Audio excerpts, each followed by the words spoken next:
Welcome aboard. Welcome to Skiathos, and thanks for joining the spy flight today. Good to see you. Thank you for being here. This is Skiathos, and we're going to an airport with a short runway and a tight turn to final. So hop in your airplane. It's flying time.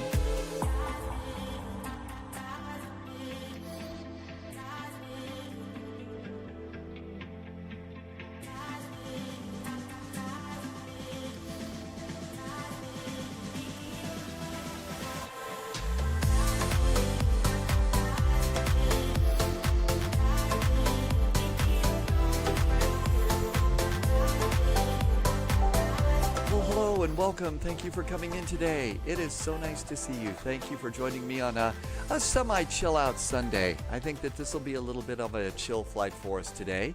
Thank you for coming on in. There is a tight turn to final though, and it can be a little bit on the crazy side for sure, but this should be very, very nice. Martel, good to see you. Viper Strikes here. Hi, Dan. T-Bird, welcome aboard. I think JSG Droid just came in, and so did Sunjammer. Sunjammer's here. Loviz is here. By the way, Sunjammer, thanks for sending that story. Did provoke a bit of a response over there. I didn't get too snippy about it. In fact, it was a good one, but, you know, shows some of the crazy that's going on in the world these days. But it was over on YouTube about the home state that I'm in right now. But thanks, Sunjammer, for thinking of me. And Sunjammer's been here for 170 straight streams, so lots of stream streaks going on right now. We've got some fairly nice flights, I'd like to think, today.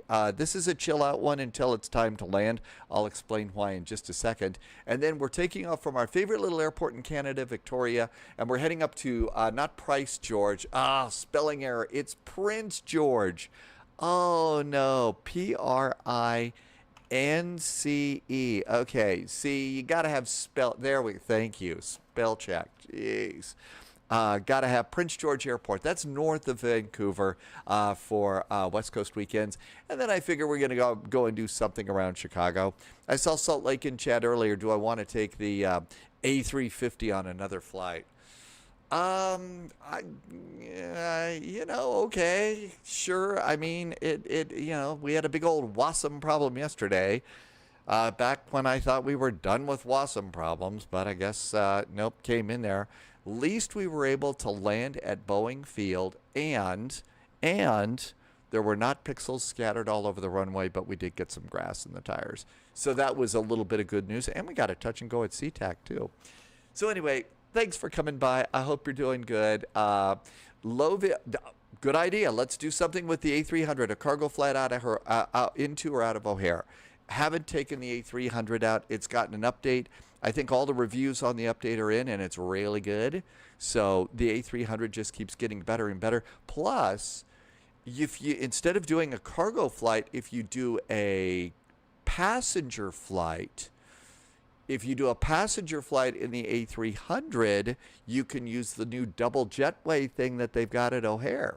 So we could do something like that too. Landing an Airbus at Boeing Field. Yes, I'm sure that the Purity Police will be coming after me at any moment, but it was an emergency landing. So there you go. You know, seriously. Loviz flew the A300 this morning, and it was a good deal. Yay. Okay, so the A300, some variant on that. Actually, JSG Droid, I think that's a good number. That's a good number. 90% plus rate of success on the flight. See, that's where I run into trouble. I really do like the A350. It's pretty cool. But if I'm going to get a WASM crash 20 miles from the runway after a 2-hour flight from Denver, you know, I think I can be forgiven for having what the kids these days call an attitude. Or something like that. Nathan's here. Who's going to win the World Cup today? Well, we know that England got third place over France yesterday, right? So I guess Spain and Argentina, do I have that right? I may have that wrong. I might not have the exact teams right for today. We might even get an update or two from Polyut, who has a special ringside seat for the party. Spain. Loviz says Spain. Yep. The A350 on a good day. 50-50, yep. See, there you go. There's the conundrum here. Shrek Gaming in chat has never had a crash, a WASM crash in the A350, so I don't know. Maybe, you know, it's payback for all those really bad jokes. I'm not sure. It could be anything, right? Past January, Russ flew as a passenger on a Finnair A350, and it was Dallas to Helsinki, and it was a wonderful flight. And my guess is what everybody says is because of a little bit of humidity in the cabin and a little bit of, you know, pressurized to 5,000 feet instead of 7,000 feet. My guess is, Russ, you got off the A350 feeling not quite as hungover. Even if you didn't have a beer on the flight or something, you get so dehydrated that you feel like a little bit hungover on a real long haul in other airplanes. A350 is supposed to fix that. And we've got several people who have said it's a really, really nice flight. So, let's see. Sunjammer, rise up, you dead, slain of the Hydra.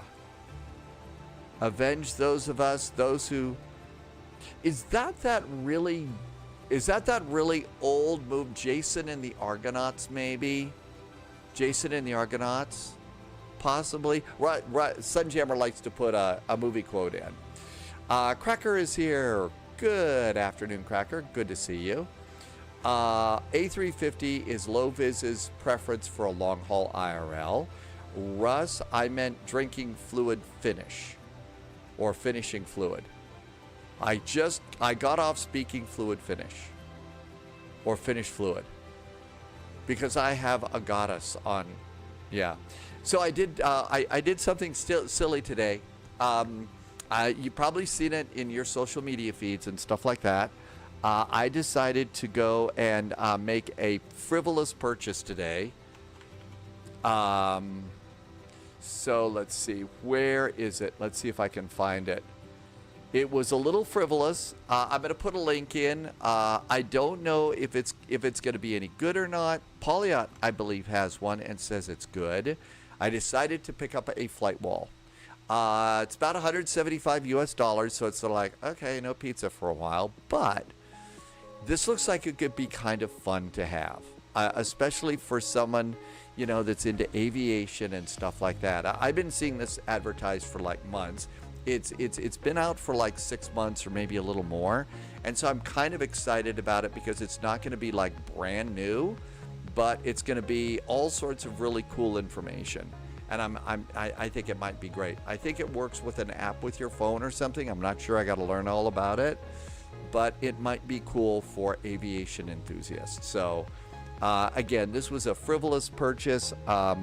In a way, I feel a little bit like, because I've been preaching, let's not spend a whole lot of money on stuff, but I thought it might be cool. So, anyway, if you're looking for an aviation thing, I don't think it will attract the spy flights. We're too sneaky. We're too stealthy. So it won't track the spy flights, but the real ones. Hate Rats, welcome aboard. Thanks for coming by. All right, so if you're new to this flight, now I know if you have a sense of humor of a 7-year-old, you're thinking, what is this crude, rude, and socially unacceptable picture the spy just put in front of me, right? Okay, it's not a picture of anatomy here. This is our arrival, okay? If you don't have this video, this graphic, two ways to get it. One, you can go over to Discord. I put it over in Chit Chat, and you can grab it there. I'm making it full screen here. So what you can do is, if you're watching on a PC, you could screen grab the screen right now if you want to do that, so that you can get this. Those are the two ways. So, but yeah, if you have the sense of humor of a 7-year-old, hi, my name is Dave. And I have the sense of humor of a 7-year-old. Hi, Dave. Okay. But there you go. So what's going to happen is on our arrival, we're going to fly over. We're coming in from the northwest here. Northwest over the mountain, over the Samos VOR. We're going to turn outbound on a heading of 161 degrees at about 6,000 feet. We're going to go 9 miles, gear down, flaps down, and turn back heading towards the VOR, basically north. And we're going to go until we're 4 miles from the VOR, okay? 4 miles from the VOR. At this point in time, you should be at about 2,000 feet, a little bit lower, okay? At that point, you turn on a heading of 040, continuing your descent to 400 feet, okay? You want to be inside the 3.5-mile DME arc around the Samos VOR because that is an international border, and you're hoping to not go on the other side of the international border, okay? And then as you're coming around doing your descent, you're going to see there is a boat dock. That's your 400 feet above the boat dock. And right now it looks like it's runway 27. If not, it's 400 feet over the village that has a pier. So it's another boat thing here today. Well, it's the Greek islands. There's boats. So anyway, that is your approach. That is how you do this. And so there we go. Ready? Set? Hi, Jim. Thanks for coming in. Annie, it's a cool approach. It's a cool approach. Hi, Rhino. Rydino Gaming is. You've got one? Rydino Gaming. So you've got a flight wall and you like yours? Yeah, I think it's going to be kind of fun. I think it's going to be a good time. Last October, Russ sailed between this island and the Turkish mainland. You did? Samos? So, yeah, you're on a tour, right? They could, well, apparently there have been some international squabbles and, you know, borders like that are important. So there you go. Hi, Diamond Mike. Thanks for coming on in. And 10 minutes ago, Pratt PT said, Spy Hat. Can I hydrate instead, Pratt PT? The AC hasn't kicked in yet here at Spy HQ, and the hat's a little warm. Okay, Rydino Gaming also did a really nice resub. Thanks for your resub. Almost a year, Rydino Gaming. Thanks for helping me to keep my silly show going. I say it all the times from the heart. Thanks for helping me to keep this thing going. All right, let's go. It's as they say in professional sports, it's let's get ready to rumble, or the ground is already shaking, or some silly thing like that. Here we go. So navigation data is groovy. Let's see. There was a mismatch on that. I got to fix this someday. I've already got this thing loaded on in. So let's come over here. Jim's going to try the A321. I think Aegean does it in the A320. But you know what? The A321, you could probably sneak that thing in there if you work at it. I think you could probably do that. Okay, let's go air operations, flight init, and data request. We've seen this before. We'll go ahead and get this thing going. Then we've also got our favorite airport in Canada, Victoria to Prince George. And Prince George is an airport up to the north. I did look for a scenery for Prince George, really didn't find anything. So, you know, it's just going to have to be, it's just going to have to be that. Sim Mr. Egan is in with a very nice raid. Hi, Sim Mr. Egan. Thanks for bringing your friends. Welcome aboard. We're just getting ready to do a classic spy Greek island hop at a rather challenging airport. Jeffrey came in with Sim Mr. Egan. Welcome aboard. And there is data there. This is an Aegean flight 441. And we need wind data. Here comes our wind data. And that looks really good too. And wind data looks great. Return. This is when I kind of come up here and do ADIRS. Look, dear, it's time for ADIRS. And I'll come down here and do cruise supply. I don't think that they're going to have ground-powered air conditioning. So with that, we're going to probably need an APU. Michael has arrived. Welcome in, and so has Pratt PT. Sim add-ons makes us CYXS. They do? Sim add-ons. Okay. I don't know. Pratt PT, does it look like it's anything good to you? I'm going to go and just do a quick search for that while we're here. CYXS. Sim add-ons. Here we go. And here comes the APU. Here is Sim add-ons. Okay. So this looks good. Now available. That's CYAM. CYXS. Prince George. There we go. Okay. So I don't know much about this. Annie landed at Bora Bora for the night and is working out how to fly the 747 tomorrow for Tahiti. And I'm going to guess that your landing was not Bora Boring. All right, let's see. CYXS. Prince George. So here's the Prince George Airport. Okay, that looks like a nice little terminal there. So there's a terminal. That's a nice little terminal there. No jetways. Looks like the part of the terminal's modeled. That's not so bad. Looks like it handles snow in the wintertime. Well, that's not bad. It looks like it does some other things too. Why don't we get the airplane up in the sky and we'll go look at costs and see what it costs a little later on. Let's get the APU going. I get passengers might be getting a little stuffy in the cabin here. All right, that looks good. Ground services, doors are open, mass and balance. Load the airplane. Let's do real. Oh, the reason that so when I did the flight plan earlier today, it said that the airplane was overweight and we couldn't take off, so I'm only boarding 5 passengers. Okay, let's just do 5 passengers. Beer cheers, GT boy, welcome aboard. Okay, and charts, we don't need that many of them today.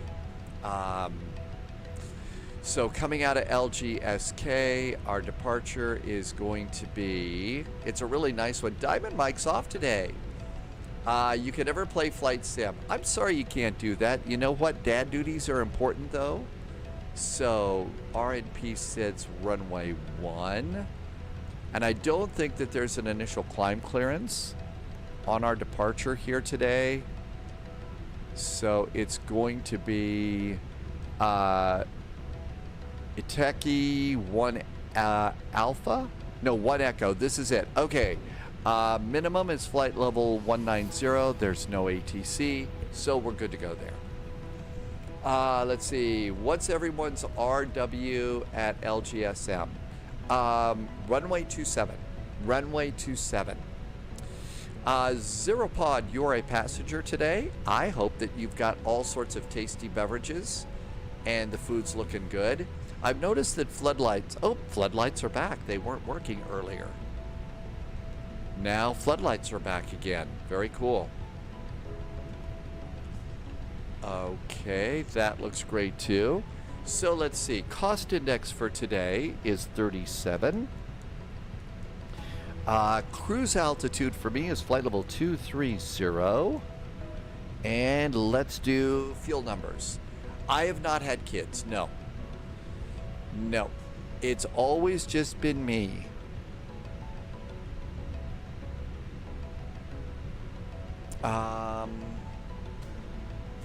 Zero fuel weight. I need the flight plan for zero fuel weight. I was trying to think, how am I supposed to remember that? This flight plan, pilot brief. There we go. Zero Pod has coffee, water, tea, cold drinks, chips, sweets, and snacks. I made, usually a couple times a week I make homemade guacamole because I've still got this thing about guacamole, especially in the summertime. It's good, it's semi-nutritious, and it's not hot. And in the hot summertime, it's really quite tasty. 0.173 for taxi. 15 minutes of fuel, or 5%, is 0.645. Our alternate is Athens, 1.69. And final for 30 minutes is 0.977. And that looks good. Zero fuel weight is going to be 45.46. I'm going to go 45.5 for that. I'm going to go page 2. We're expecting 15 passengers, not 5.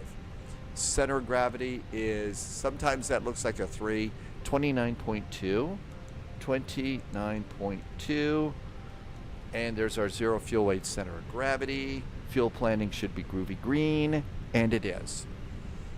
Justice just arrived. Welcome aboard. Lucky, I've always wanted kids, but man, sometimes I'm like, why did I do it? No, I think that having kids and all is it's not like it used to be, I think. I think that it's a lot harder to be parents these days than it was when I was a kid. Although, I was probably no angel, and my guess is my parents, had they known that the little alien child that they found in the wreckage of a UFO way back, on that lonely highway was going to be quite the terror that I was, would have said, no, let's just keep on driving. But I think it's a lot harder these days, Diamond Mike. And so I always try to be nice to moms and dads. Irvi is munching on a bag of beef jerky. How is your jerky today? Justice is here. Zeropod has some snacks. Okay, departure. Runway 1. Iteki 1 Echo departure and insert. Now for the arrival, there's a VOR arrival for runway 27. I would just pop that in there, but it's all going to be visual anyway. Our arrival is the Oreo 2 Alpha. It's Ornmo, but I always called it Oreo. That was back when I was just like freebasing Oreos a long time ago. It's rewarding and the toughest job, but you'll see later big rewards. I don't know. I became quite the ne'er-do-well, you know, as a broadcaster and stuff. I don't know if my parents saw those. Carolina Reaper beef jerky is what Irvy's got today. Carolina Reaper? Yeah, it sounds a little hot and spicy to me. It sounds like super duper spicy to me. Okay, let's come on over here. Airplane's loaded. Everything looks groovy good over here. Main page, our altimeter at LGSK is 1011. It's 1011. I'm going to set that in the altimeter here. 1011. There was no minimum climb, so I'm going to go right up to flight level 230 over on the altimeter. That looks really good. Irvi likes spicy stuff, and Carol is in chat, doing pretty good today. You have a winning day today for the World Cup. Is it good? Okay, so it is Spain and Argentina. I have no idea what to think about that. I mean, yesterday we kind of were talking about the England and France game. Justice is flying Dublin to Zurich today. Okay, performance. No, init page B. Init page B, 45.5. Aha, called it. And 29.2, that is correct too. We need 4.7 tons of fuel to make it to Samos. I have 5.94, and that looks groovy good over there. Let's close the airplane. It's time to depart the scene of the crime. So, whoops, we go over here to ground services. That looks good. We're going to close the main door. Time to depart. Let's go and remove the stairs. And I'm going to go ahead and disconnect ground power. The APU is available. I'm going to do fuel pumps. Time to pump things up. Okay, Jim is looking for Spain to win. Is that based on you love Spain, they're your team, Manchester United, you know, said the Frozen guy? Or is it because you have looked at the stats and statistically they are the better team most likely to win based on statistics and performance? Boy, that sounded awfully grown up.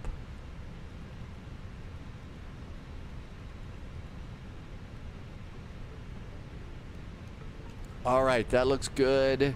We're not in the US, so it's 122.8, 122.8, which we're already on 122.8. No CTAF needed here. Let's have GSX prepare us for pushback and departure. GSX, prepare for pushback and departure. Aegean, of course. Come on. Okay, Jim says that Argentina knocked England out of the World Cup. That's why. Irby says they're not very well liked in the UK, so Irby is going for Spain. Okay, that makes sense.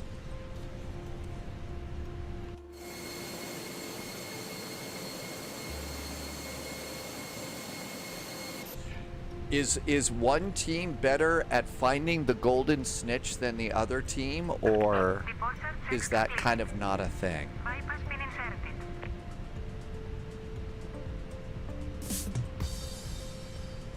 You knew I was going to sneak one of those in there, right? Justice is going Minneapolis to Edmonton. CYYJ Edmonton? Looking gear. All right, speeds are set for takeoff. We've cleared all moorings over there. We go to charts. I'm going to go to ground. That looks good.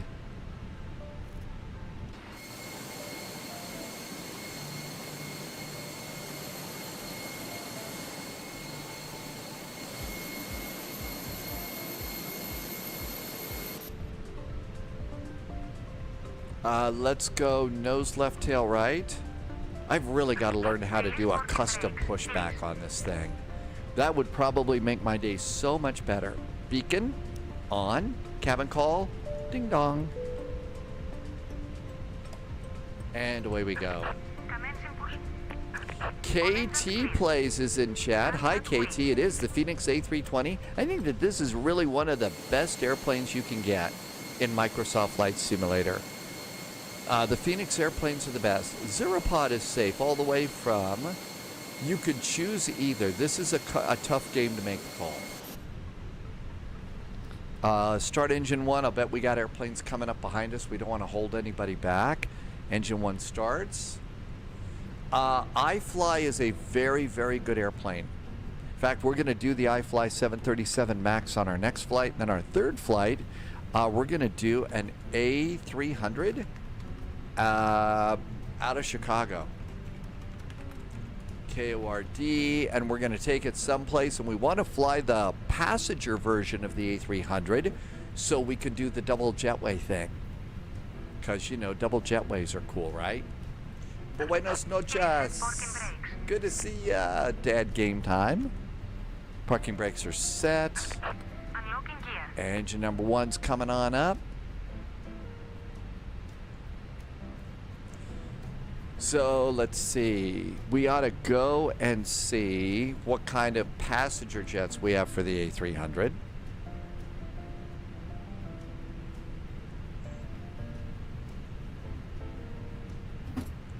Clunk.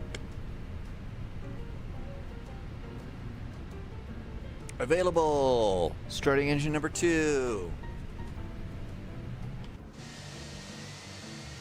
The A350 allegedly supports it according to the trailer, but you have not been able to get it work, and you don't have the A300. I don't know, did you get a Wasm crash? He said sarcastically. I shouldn't be so Captain Sarcastic, should I? Welcome aboard Aegean Flight 441. Service today with Samos. I'm your captain, Captain Sarcastic. Followed by First Officer Gloom and Doom, or so, I don't know. There's our gear pin. And there's a nice wave. Thank you so much. And performance. Performance is groovy good. We're going to rotate at 120. Flaps 2. Short runway today. Clunk. Oh, thank goodness. AC just kicked on. Whew, boy, that feels good. First Officer Skeptics. There you go. First Officer Skeptics. That would be perfect, too. And APU bleed. APU. Flaps 2. Speed brakes armed. Takeoff config. And let's come on over here. LGSM approach is coming on. Uh-oh. I hope that they're approachable. Up 0.2. 0.2 looks good. November 321. Welcome to you. And now everything looks great. Auto brakes to max. Predictive wind shear to on. Predictive wind shear. And radars are groovy good. Let's do a cabin call. And I bet it wants another takeoff config because I screwed up the first one. Let's go. Parking brakes off. Taxi light on. And away we go.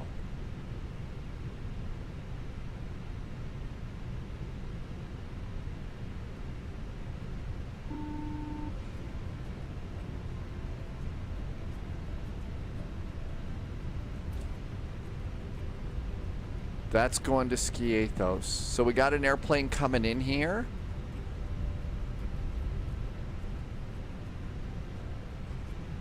They did a real curlicue approach.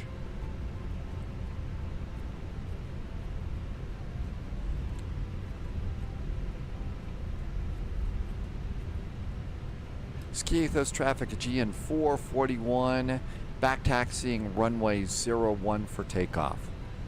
Skiathos. Strobes. Lights ready.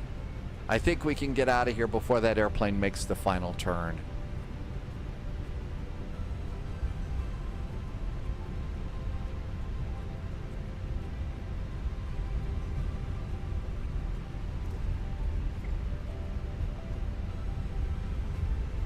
And our ECAM checklist is all groovy green, so we're ready to go. Let's see if they're what they're doing.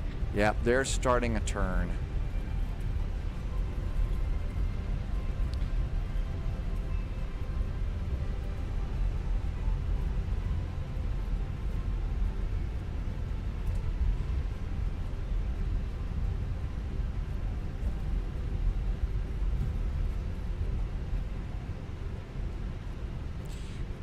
Samos is now landing on runway 9. Okay.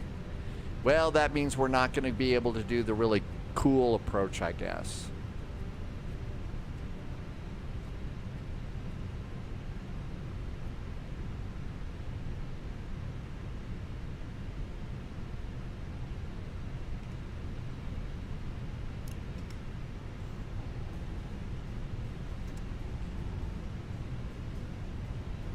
I'm going to wait. They're a little closer than I thought they were. Yeah, they're within 10 miles. Let's see what they do. I don't hear them on the radio.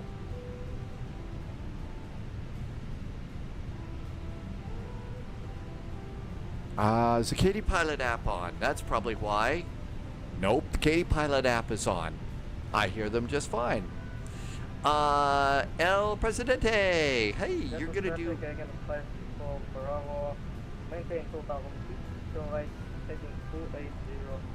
El Presidente, see you over at Samos.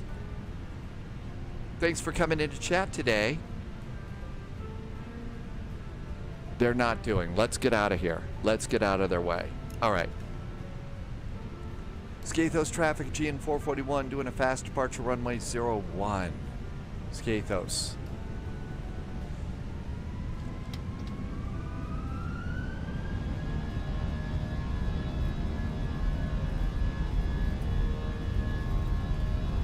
Subscriber confirmed. Top clearance granted, Agent. Loyalty noted.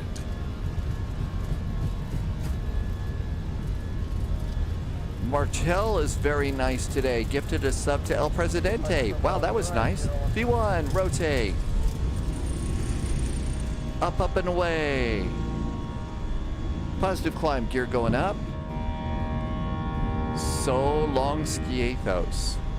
This is one of the airport the islands. I think that if Sibi says this is really, really good diving on the north side of the island here.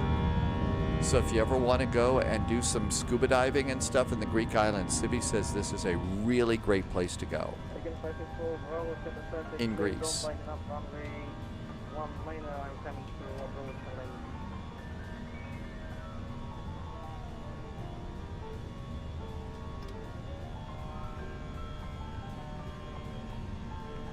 Thanks, Martel. That was really nice of you.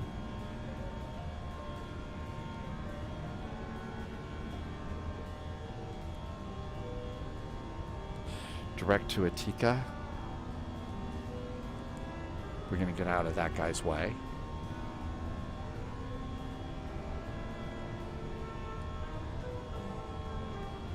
Skiathos traffic, Aegean 441, clear runway 01, departing to the east. Happy landings, Skiathos. KT plays, well, it's not quite an Airbus, it's not quite a Boeing, is it? It's a very, very different kind of airplane. It's a really different airplane, isn't it? Okay, so we need to get ready for runway number 9 instead. So they've changed runways. We're still doing the Ormo 2 Alpha, but now it's a VOR into runway 9. Traffic, Navy 209, departing runway 19. Ormo 2 Alpha. I'm going to go Novia and return. And it's probably going to be visual for most of the arrival anyway. Cool. And that looks good. Flaps up, speed brakes disarmed. And the beautiful Greek islands. Shrek Gaming's having trouble with Elevate X. Sometimes it works good, sometimes it's giant pain. I don't know what to tell you about that. It just can be cranky. Standard altimeters.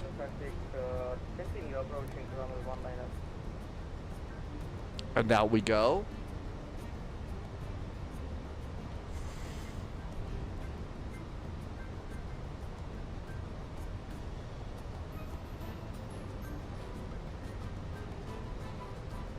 $185 miles. So another thing that we have to look at is we need to go and open up any builds. I know I've got cargo planes, but we need any builds to get a livery and stuff for a passenger plane for the A300.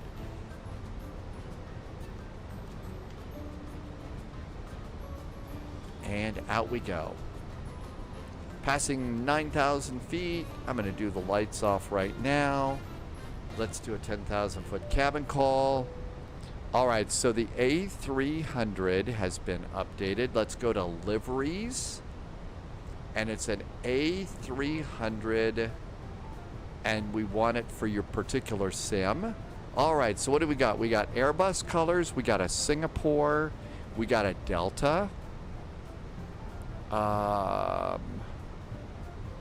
Philippines, Premier, Tunis Air,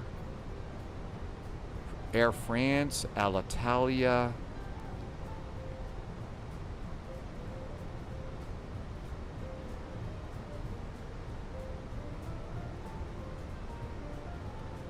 Carnival Airlines? That looks like the Carnival cruise ships logo. Did they actually have an airline too? Eastern Airlines. Ooh, I think Eastern Airlines was actually a real airline that flew the A300 too. Continental's Meatball. Oh my gosh, the Continental Meatball. Hey, they folded into United Airlines. We could have that one and park it in the United area where we have double jetways. We have Lufthansa. Lufty Classic, Emirates, Air Hong Kong, FedEx, UPS, American. It's a big American Airlines presence at O'Hare. Monarch. Okay, that looks like about it. I think we could fly the Meatball. That would be fun. And I'd like spaghetti and meatballs tonight, too. That would be fun, too.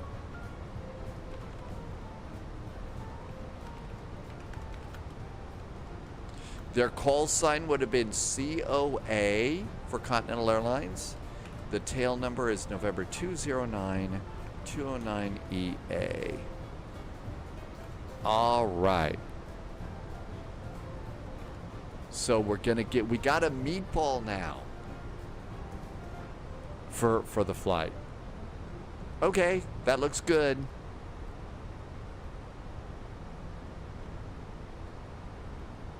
And everything's good. 18,000 feet.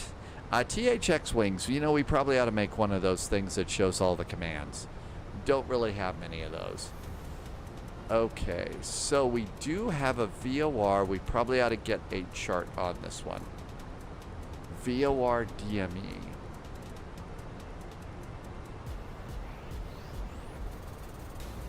Good morning, IQB. Welcome aboard. Okay, we got the arrival all set, and there's really just the VOR DME from D-Locks, I guess. But there is ATC, so I would expect some vectors here. I don't think that we're going to do a procedure turn like this. Especially given the fact that we're coming in on the Ormos 2 Alpha. We should have chosen D-Locks, but I don't think we need it. All right, we got that. That's all ready to go. Let's do seatbelts off. All of our lights are off. We have a plane that's working pretty good. Pressurization. Cabin's climbing. The passengers are happy. Spaghetti and meatballs is nice. Zeropod has fried chicken livers and sauteed onions on a bed of pasta. That sounds good tonight. Demos. Samos is procedural control. No vectors. Oh, really? Okay. So there can't be any vectors, Victors. No vectors, Victor. We could get a Clarence. We could also get a Roger, but we will not be getting a vectors, Victor. Blue-Eyed Tom, you had your laser eye procedure today. So is it? Are you ready for laser eye jokes, or have you really kind of had enough of all of that and you're just recovering? We will not be calling Irby Shirley. No calling Irby Shirley. Time to turn the mug off. And everything looks good. All right, let's see what we got here. Anything on the ATIS? LGSM. Not that kind of S&M. No. So this is Samos Airport. ATIS Information Alpha recorded at expect VOR DME approach. Runway in use is number 9. Transition level 8,500 feet. Winds are calm. Temperatures groovy. 1008. All pilots know radar per services provided. Report on initial contact position and altitude, and that you have listened to Information Alpha. Good. No bird activity in the vicinity of the airport. Oh, it's going to be on July. It was on July 8th, not today. You had that on July 8th, and you are recovering. I hope it's really good. You know, that the recovery's going okay. Pratt PT. Yep, that's another thing we've got to look at here real fast. So let's see. CYXS. What are they charging for this? Microsoft Flight Simulator. $10 for this. $10 for their sceneries. Microsoft Flight Simulator. CYXS. Prince George. Okay. Please wait while we perform a security check. Loviz is going D-Lock. I'm doing the D-Locks transition. Well, we're spies. When were we supposed to be sensible, Loviz? I will do the D-Locks transition too, so that I'm being a good boy. And it wants destination data too. So let's put in the D-Locks transition. Flight plan. And arrival via D-Locks. Okay, we got that in there. Let's see, performance. Phase and phase. We have 81 miles, top of descent, so let's get a very, very nice bit of weather in here. So let's see, what do we got? We have got, winds are calm. So nothing at nothing for the winds. Nothing at nothing. There's a transition level here, right? There is 8.5. Transition level is 8.5. Our temperature at Samos is 28 degrees. Our altimeter, 1008. We couldn't make it 1007 for the spies, I guess. All right. I'll stop being cranky. Let's see here. Minimums. Straight in, not authorized, not authorized. Circling, it's 1880 for Category C airplanes. 18828 is minimums. Looks good. All right.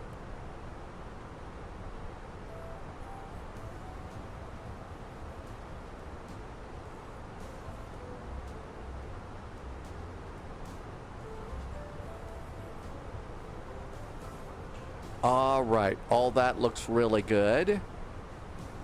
Thank you for your purchase. So we just spent $10 to do this. Your order is in progress. I will send you an email with download license link within 24 hours. Uh-oh. We may not have this in time. I don't remember putting in my email address.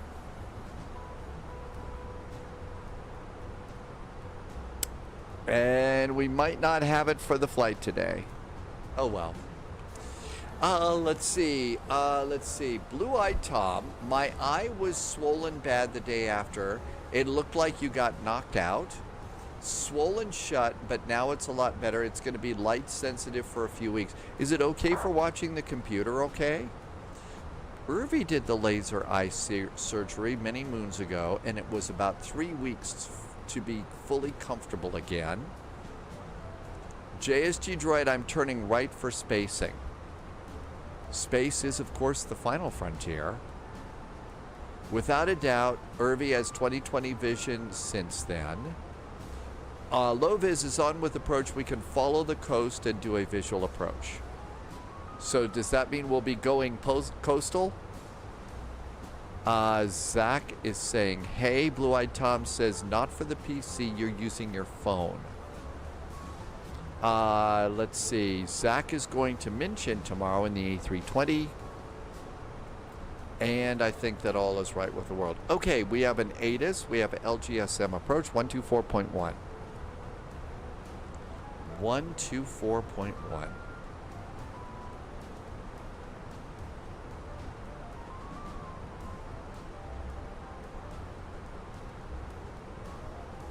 We'll listen in. Almost information. Oh, Zach gets to go in real life. That'll be cool, Zach. Hey, that's really awesome.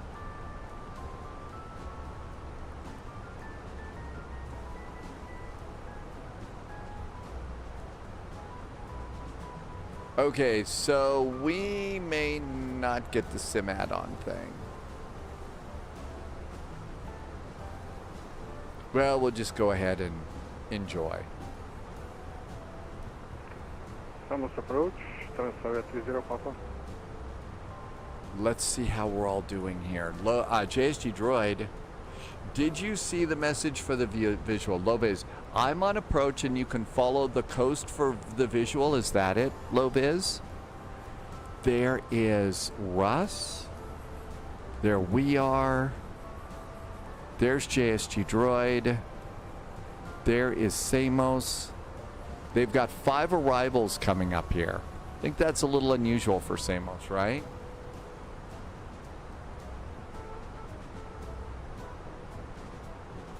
Hi, Tim Dog. Welcome aboard. AT-SWE, YYZ to YHC.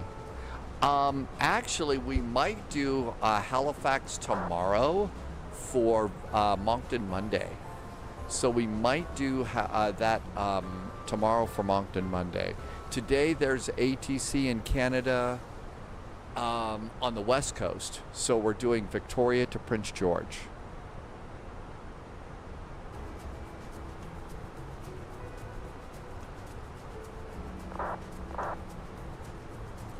Pratt PT, so it came in around 40 minutes or so. Okay, I'll just keep my I'll just keep it open here. I'll do it now. I'll just keep that email box open for a while. Descent level 110, almost on Charlie, transfer 30 Papa.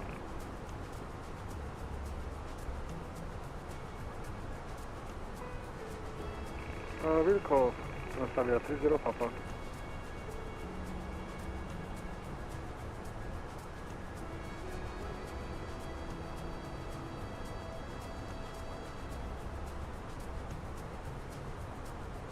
Say again.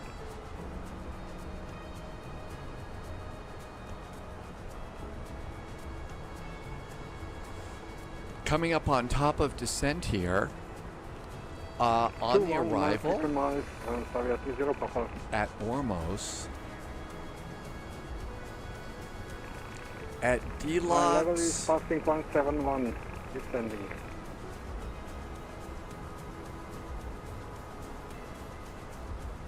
Continue descent. How on about an 10, initial 30 descent Papa. until they talk to us at about 7,000 Samos feet? approach, Olympic 120. We are now at flight level 120.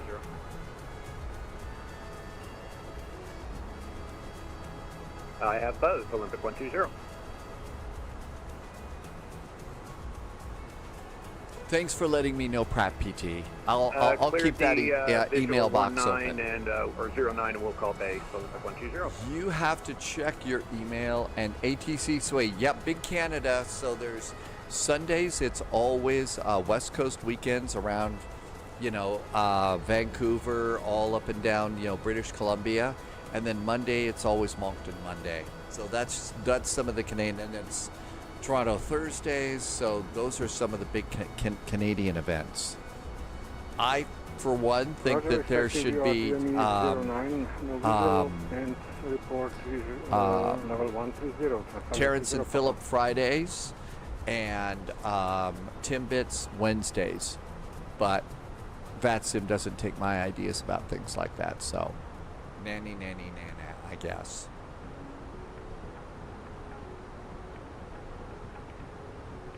Samos approach, hello from Aegean 1959. We just crossed the footprint and we're starting our descent down to flight level 120. Sounds like everybody's going to 12,000 feet. I'm going to go to 12,000 feet too and be and that way I can blend in with the crowd. Blending in with the crowd is good. Alpha and collecting runway VOR 09 for Aegean 1959.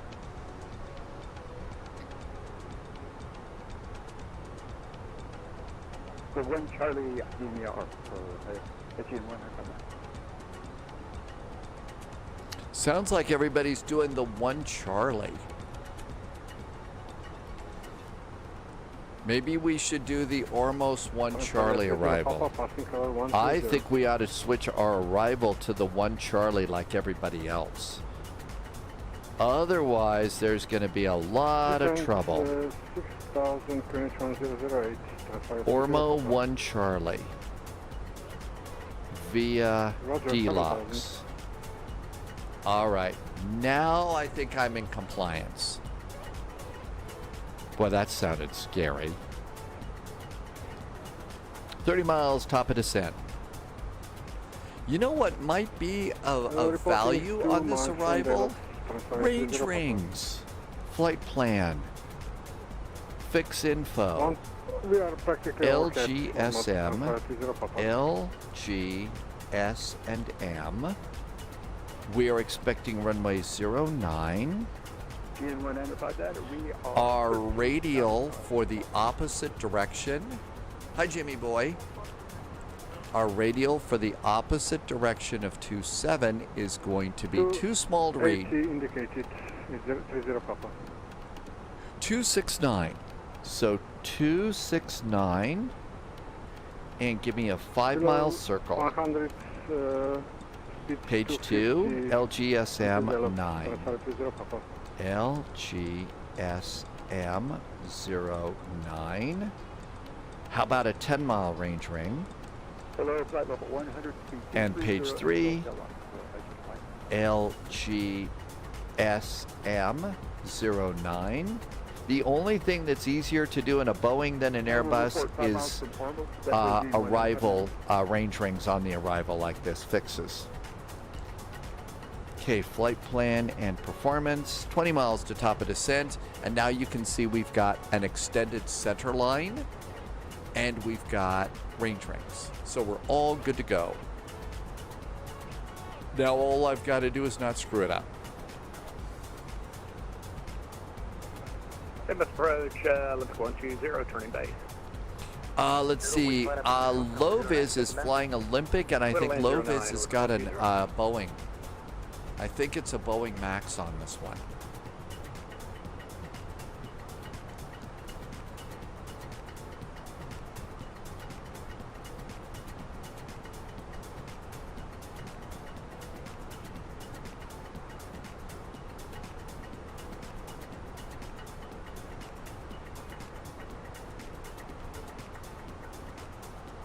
Let's go to 40 miles. Aegean 195, will you report? Aegean 195, we are. You cut off. Aegean 195. Sorry sir, you cut off, can you say again? Aegean 195, we're just crossing almost. Flight level 167%. Okay, Aegean 195, what is your current speed? Speed is currently 2309. Okay, roger sir, thank you sir. Aegean 159, continue descent for now to 8,000, correction, flight level 90, I call you for further. See, we learned that we can preset altimeters now. So we can preset the altimeter at 1008.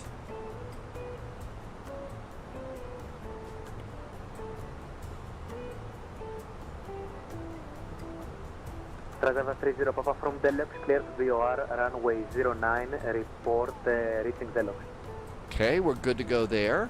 After the Deluxe, clear VR 09, Wilco. Oh my gosh, we have been beeped. We have been beeped.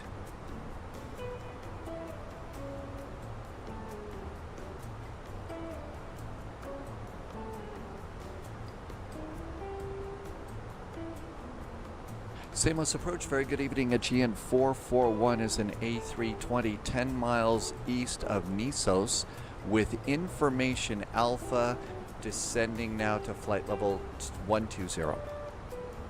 Hello, Aegean 441 and hello Spy Flight. Continue your descent, flight level 90, cleared almost 1 Charlie arrival. Expect the VOR DME 30 to land, runway 09. Report 5 miles from Ormuz. Aegean 441, continue on the descent, cleared for the Ormuz 1 Charlie arrival. We will report overhead Ormuz and preparing for the VOR circle to land at for runway 9. And that's all for Aegean 441. Yes, one more thing, Aegean 441, report 5 miles from Ormuz, descent flight level 090. Descent flight level 090, we'll give you a call 5 miles from Ormuz, Aegean 441. Correct. Samos approach, Olympic 1. I'm going to start slowing down. That was fun. No sir, Olympic 120, left Alpha, stand 3. Left Alpha, stand 3, Olympic 120. We have a professional flight simmer opinion. Lovis says that was fun. Hi, Andre. Thanks for coming in today. If I may provide a personal opinion, streams are relaxing and greatly entertaining. It's a great way to wind down after a heavy week. Zero Pod, I really try to keep it just like that. I try to keep it as relaxing, a little fun, a way for new people to get into flight simming if that's what they want to do, and try and keep it from being heavy. Sometimes the world gets a little bit heavy and we can't avoid it, but most of the time we try to do that. So Zero Pod, thank you. I'm glad you found a good place. Cleared VOR DME runway 09, reduced speed to 00 knots. GT 200 knots and descend to, was that 5,000 feet for the VOR approach for Andre, there is not a DC-10, but there is the MD-11 from Flight Sim Dream Team, FSDT. That's about as close as I think you're going to get to a DC-10 right now. And I will tell you, it's a nice airplane. It's a very nice airplane.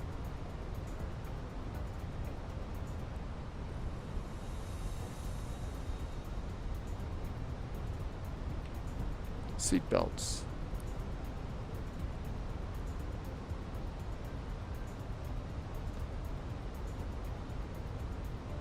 Samos approach, hello again, Aegean 441, reporting 5 miles from Ormuz, descending to 9,000 feet.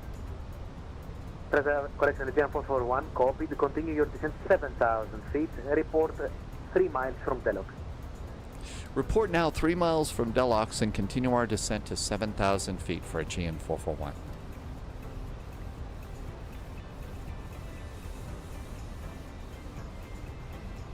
There are no dumb questions. What does it mean when flight simmers say with information Lima Delta Bravo before pushing back? That is not a dumb question. There are a lot of things in aviation that are just like that, just like that. So one of the things that every airport has is what's called an ATIS report, ATIS, Automatic Terminal Information Service.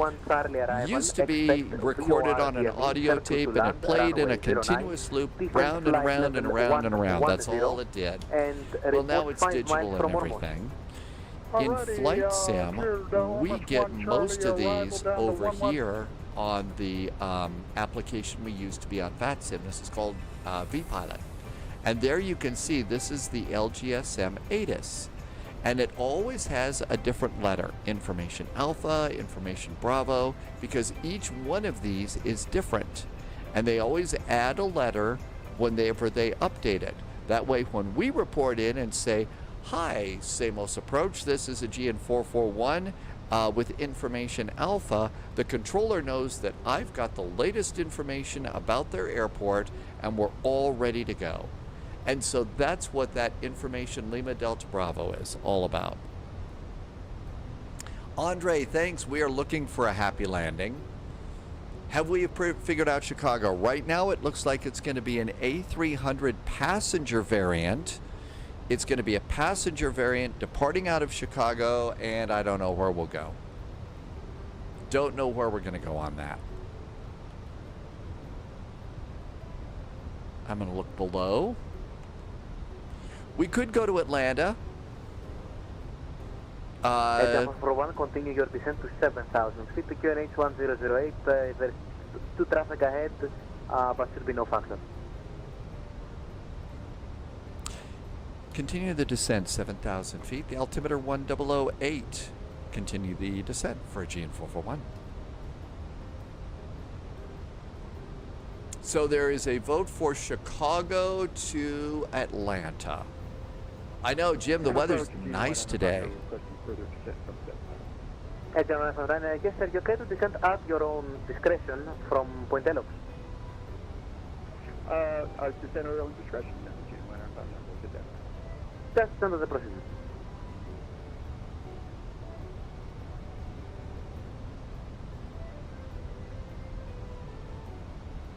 So we basically follow the shoreline in from over here. Transavia 30 Papa, established visual, we are currently 2,500. Alright, Transavia 30 Papa, how far are you from Samos airport? I'm a little bit high. 5 miles. I know you find that shocking, but yeah, I'm a little high at the What is your moment. distance to Samos VOR or the airport, anything?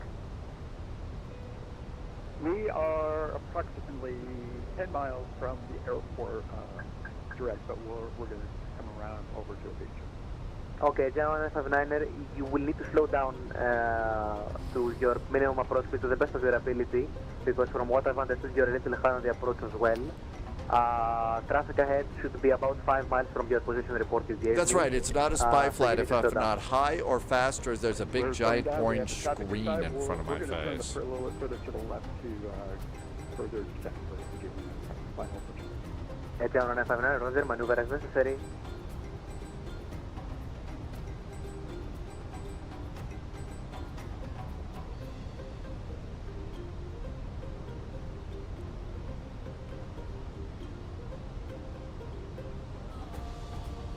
Hi, USMC Vet. Good to see you. Thanks for coming by. Thanks for a beer. Cheers. I'm still in coffee mode today. Thank you for coming by. Welcome aboard. You know, it would probably be helpful. Let's get terrain on here because we're going to be following the shoreline here, so it'd be really good to see the shoreline, right? Auto brakes. Speed brakes.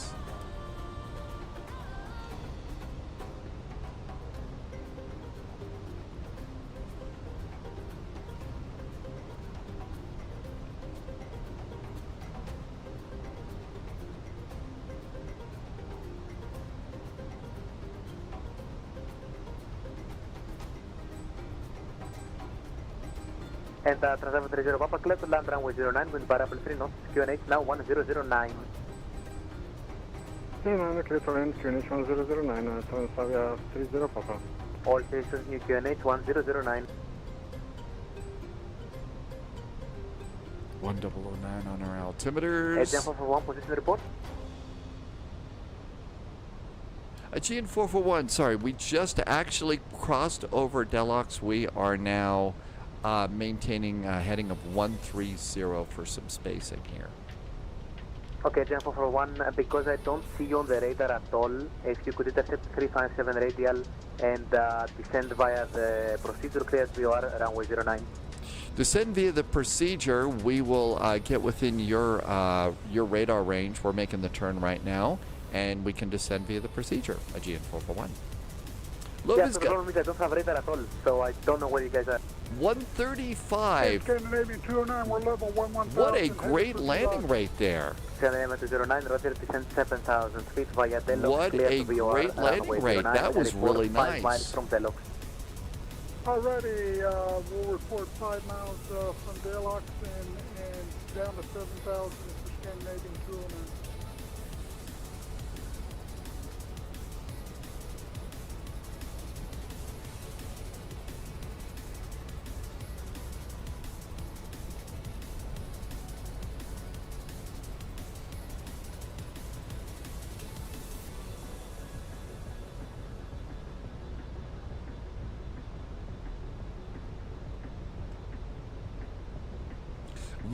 Loviz says the baby Boeing is our friend. Yeah, especially for these kinds of tight turns to final. Especially for the tight turns to final like this.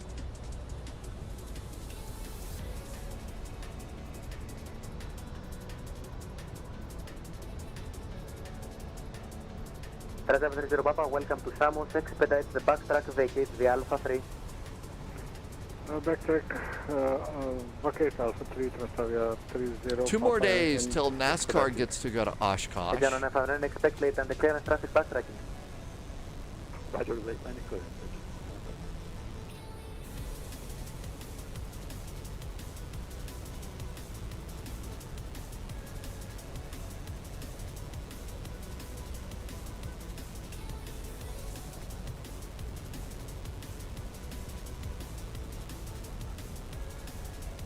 Samos approach. Aegean 441 is now heading direct to the Samos VOR for the arrival. 5,000 feet at the moment, and we're at 180 knots. Roger, thank you, continue. Continue for Aegean 441. 9 with variable 3 knots, traffic vacating. Got the airport in sight. I see traffic, and we follow the coastline. NASCAR, do you know what the first thing is you're going to look for when you get there? You just going to, is there something you really want to see when you get to Oshkosh? One of the airplanes, or are you just going to kind of go, oh wow, I'm here, and start looking around?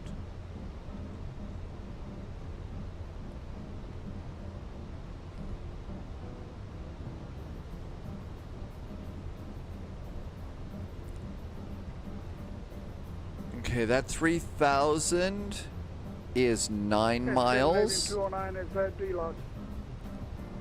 Gonna chill and look around. That sounds great. That sounds really good. Reduce now speed to 160 knots. Okay, wheels going down now. We're gonna be busy. Loviz says, look out for Wolfie. Wolfie's gonna be there. Maintain speed 160 knots until the final approach takes Foxtrot Delta 357.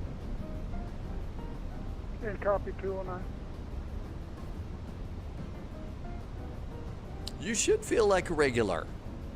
You've been here quite a while there. Aegean 159, welcome to Samos, vacate Alpha 3, taxi Alpha, stand number 4. Stand number 4, Alpha 3, Alpha. JSG Droid made it.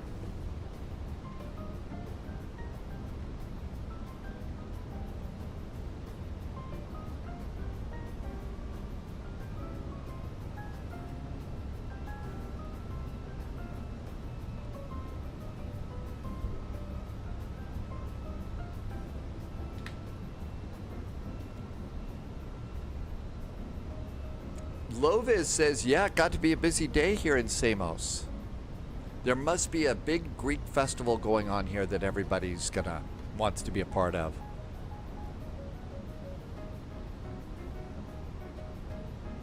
Samos approach Aegean 441, descending on the procedure approximately 6 miles from the airport. Aegean 441, copy, thank you. Traffic just vacated, wind variable 3 knots, runway 09, clear to land. 09, clear to land, Aegean 441, thanks.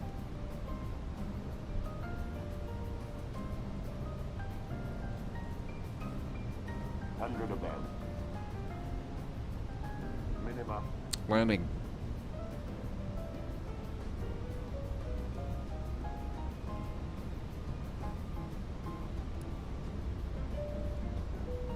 Lovis says so. Okay, over on Air Berlin, they give you a chocolate here at Aegean, or I guess you're flying Olympic. All the passengers get a shot of Uzu. Okay, so we come over this cute little village here. So we got this little village here, and there's a boat dock, and I see the chaser lights to come on in. I think the AP's done about as much as it can for me. Don't be drinking all the Uzu here. Reinforcements incoming. More agents joining the spy flight. We just got a raid for... Oh, Captain Whip is here. Hey, Captain Whip. Have you ever been to Samos? This is a really cool arrival. 1,000.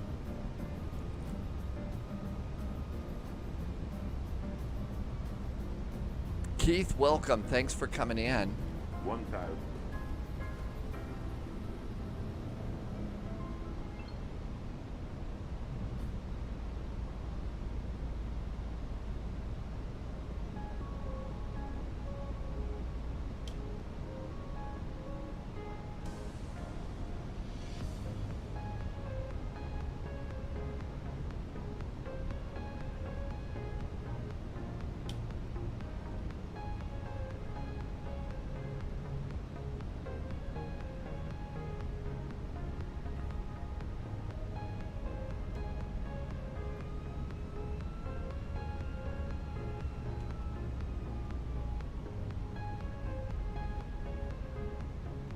Don't sink. I'm a Don't little sink. bit high. You think? Sink rate. I think I'm a little high. Up. Pull up. Pull up. Not supposed to do this with an Airbus, by the way. 30, Pull 20. up. Retard. Don't sink.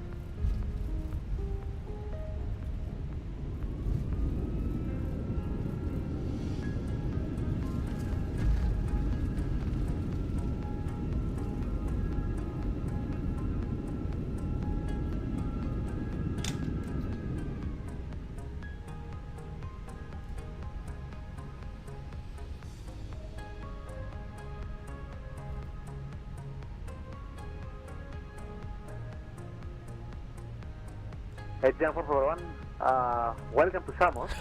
Taxi Alpha, stand number 5. Stand number 5. It is nice to be here. Yeah, I think we might need a little cleanup on the runway there. Thank you. Yes, we got very scared up in the tower. I guess that means we're supposed to do the Uzu thing after we land, not before, right? Depends. Depends. If you're flying in an event, the Uzo is always drinkable. It depends on the event. There we go. Scanner event is 09, wind variable 3 knots, runway 09, clear to land. Okay, stand number Runway 5. 09 for Scandinavian 209. Stand number 5. Let's see. Clean up the airplane. All right, stand number 5. All right, stand 5 is beyond the terminal. I see where we're going. El Presidente, I quit the job for the next one. Oh my God, there's going to be a claim to the G. It wasn't that bad.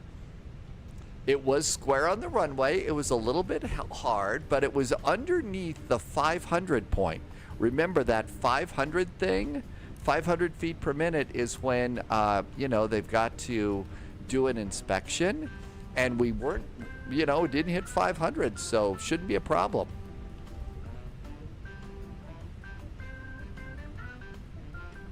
All right, coming on up here. That is stand number 6.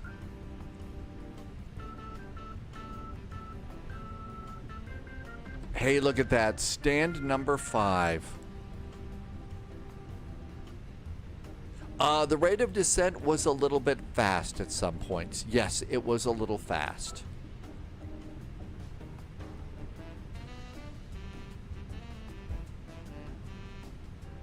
Hey, a pro parking job though, right?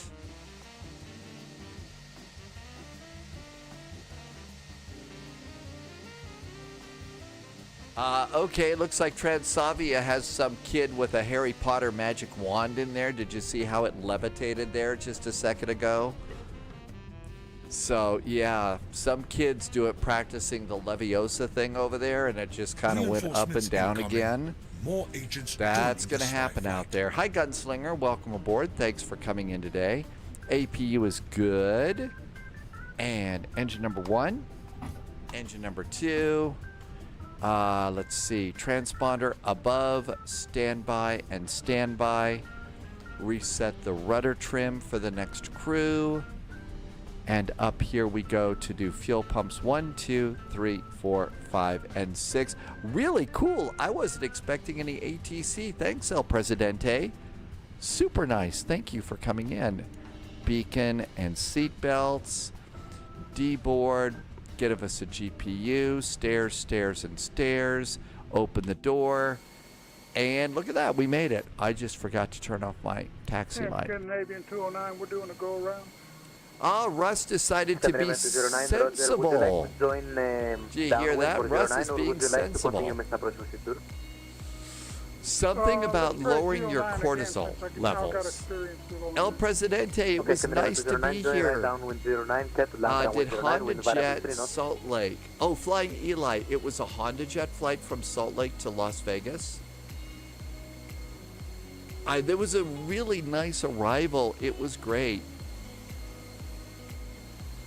Okay, so Russ being sensible and going around. Whoops. I need to come over and do this one.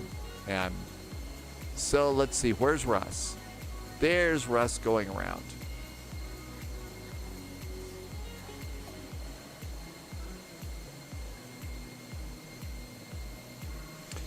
There had to be a little bit of a witnessing for yourself. Yeah, it was a good arrival. So Russ heading straight on out and is going to do the go-around procedure. Our next flight is Victoria to Prince George. Does it look like the scenery is going to be here in time for Prince George? That's okay. Victoria is really nice. And Continental, Chicago Continental. You know what we could do? We could see if Continental actually flew this thing out of Chicago and where they took it. So let's see. An airline. COA, Continental Airlines, passenger. Let's see. Aircraft, A300, and it's going to be an A306.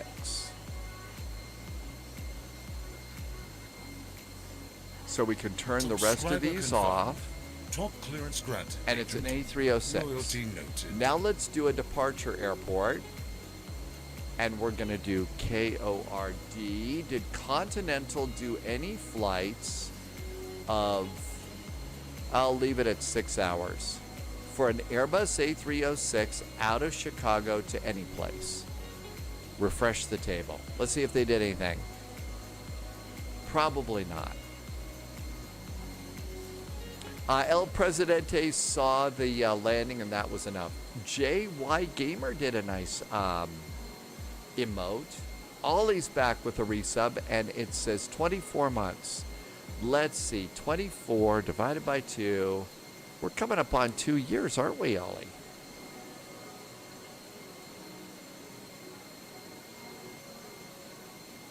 Let's get the other passenger variants in. Maybe they didn't just have the 600. Okay, Continental had an Airbus A300-200. And let's see, let's put Chicago back in. KORD and refresh. Continental never took the A300 in and out of Chicago O'Hare. So where did they go? They did a lot of flights to Newark, Fort Lauderdale, Houston, Vegas, Orlando, Palm Beach, Tampa. Looks like they did the old Denver airport, so Stapleton. They did that one. Airplane is going to try the A300. The A350. You could also look at Delta or American. But I wanted to fly the meatball because I'm having spaghetti tonight. Okay, Russ is coming back around. No pressure, Russ. Sorry.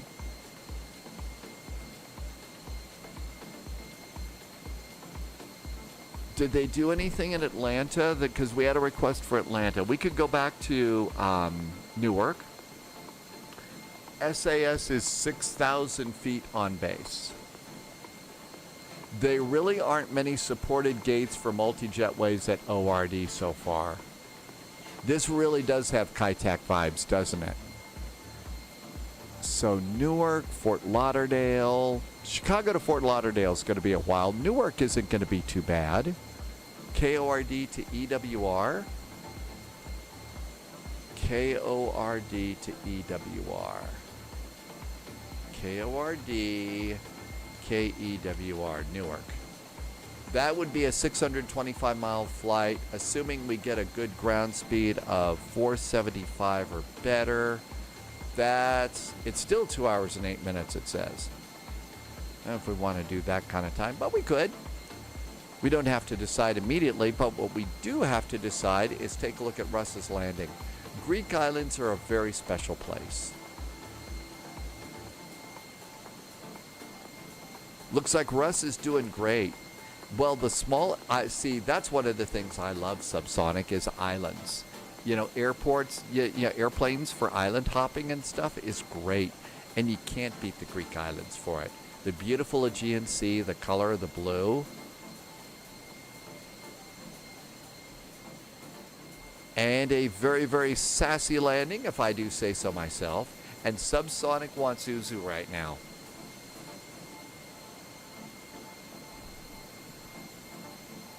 Stop! We do okay? I see a flashing light there. Is it in the water? The Scandinavian went in the water. Uh-oh.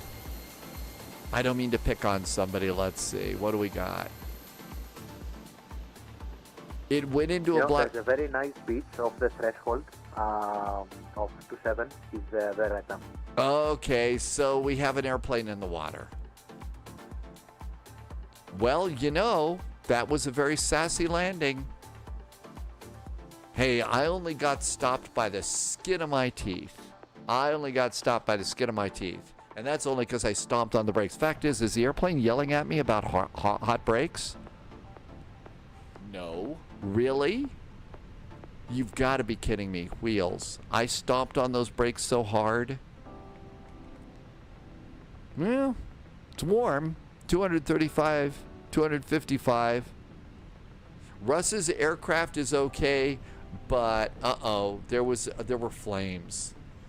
And there's carp that are swimming around your ankles right now. Well, you know, with a really nice spicy sauce, I hear carp's pretty good.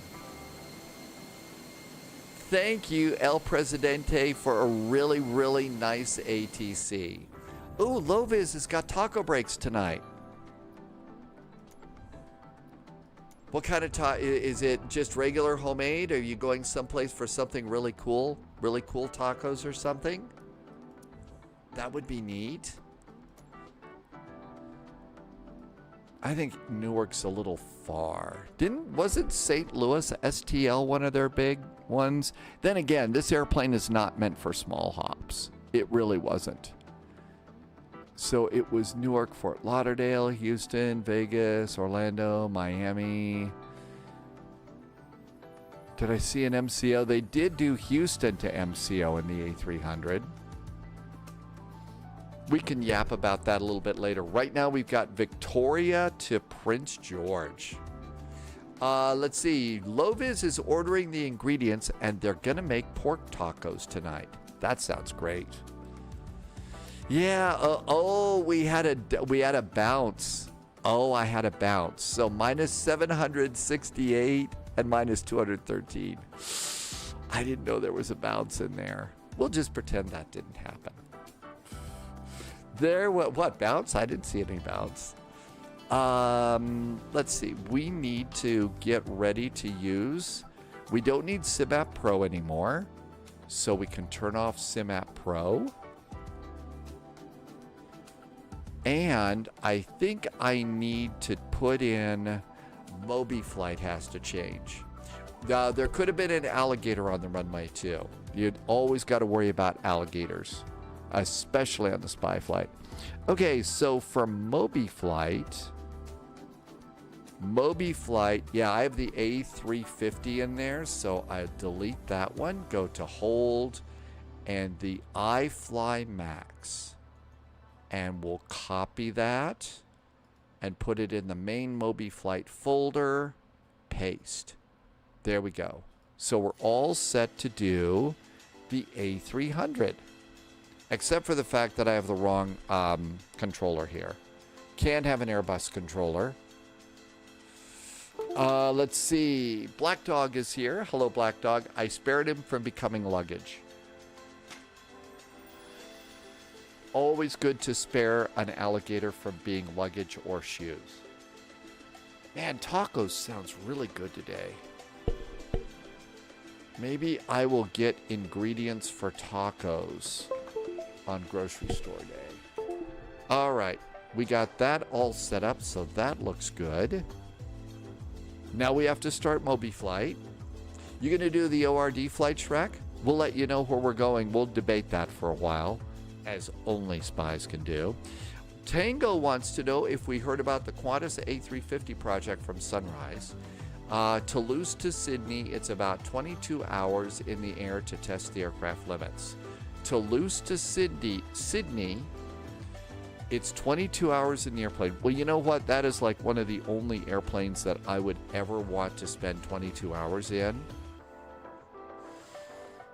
And I would probably want most of that 22 hours to be spent asleep. As much as I love airplanes. Okay, there's the iFly 737 MAX. And we are all maxed out. Thanks again, El Presidente, if you're still here. That was such a cool surprise. All right, here comes Microsoft Flight Simulator. Airplane says that the Jetway should work on all the AnyBuilds airplanes according to their forum approach. The iFly, I don't... Oh, it does work with SimApp Pro as of the last update, Black Dog? Really?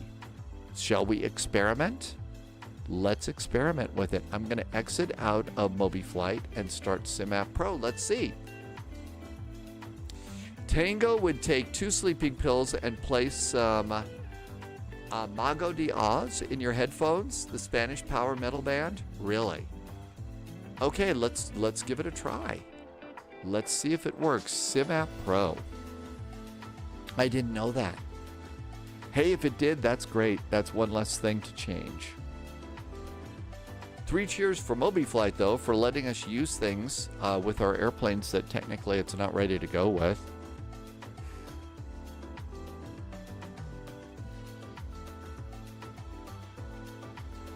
I don't know.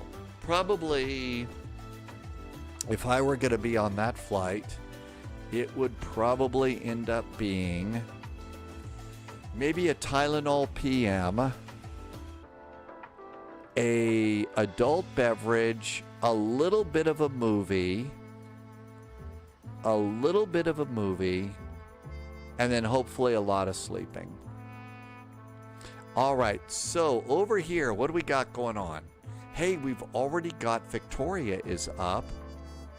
Airport, not backup. CYYJ. Landing and departing runway 09. Okay, 09. We don't know what's going on at Prince George right now, but there should be full ATC for this. And that's going to be CYXS, and that's going to be somewhat here. I wonder if they like to play in excess at CYXS. It wasn't so bad. Favorite in-flight movie? It's always for me, NASCAR for me. Snakes on a Plane. Irvy wants Snakes on a Plane. So favorite in-flight movie for me is always going to be Twister. I never saw Twister in the theater. The first time I ever saw Twister was a United 777. I was back in economy. They had a little monitor about this big in the seat back in front of me, and that was the movie of the day that day for the flight. And so it was also one of my first 777 flights that I ever flew on. So they played Twister and had a blast. It was a great movie. It was a great flight, and I'll always remember it. So that's going to always be my favorite airplane movie. And really, I think it's about the only one I ever saw. Last movie that Airplane saw was Moana 2. I haven't actually seen it yet. Tango and Tango's fiance have been thinking about moving to Barcelona, Spain. She wants to learn to speak Catalan. Did I say that even close to right? Airplane got the multi-jetway tool working. Okay, WJA, WestJet, Flight 441. We are departing out of CYYJ. We're going to CYNXS. I'm not going to let that joke go for a while either. We're going to take a 737 MAX 8.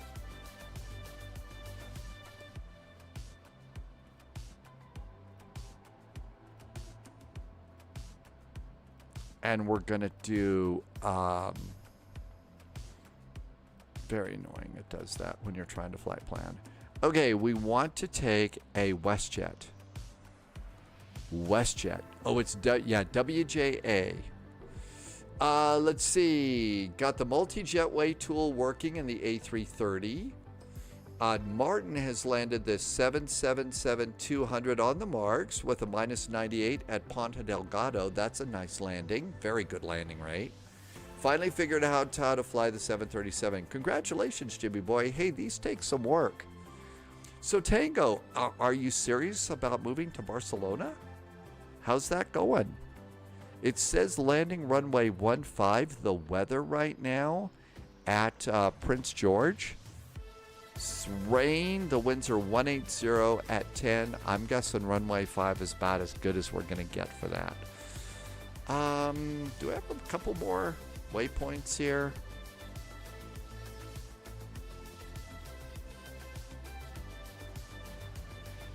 Well, I guess we'll just take Cassidy and out we go.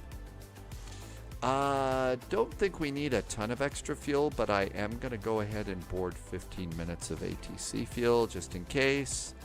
And go. iFly did a hotfix for the MAX. Did they just do one low vis? iFly Manager. Let's see if I need to do an update. Yep, I think I need to do an update.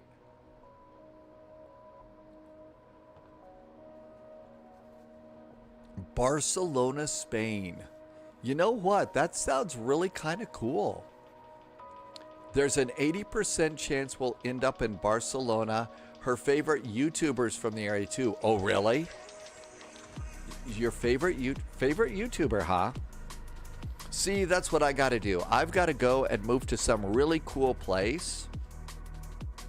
That way we'll say, yeah, my favorite flight simmer is from this really cool place as opposed to where I am right now.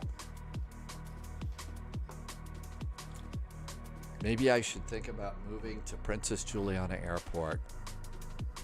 They've got good Wi-Fi there. The day I buy the Sovereign, I'm going to take a delivery flight from the Cessna factory. Oh, no kidding.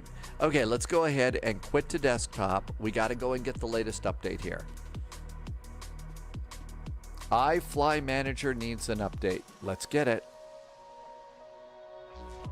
So, Lovis, okay, welcome to the iFly Manager Installer.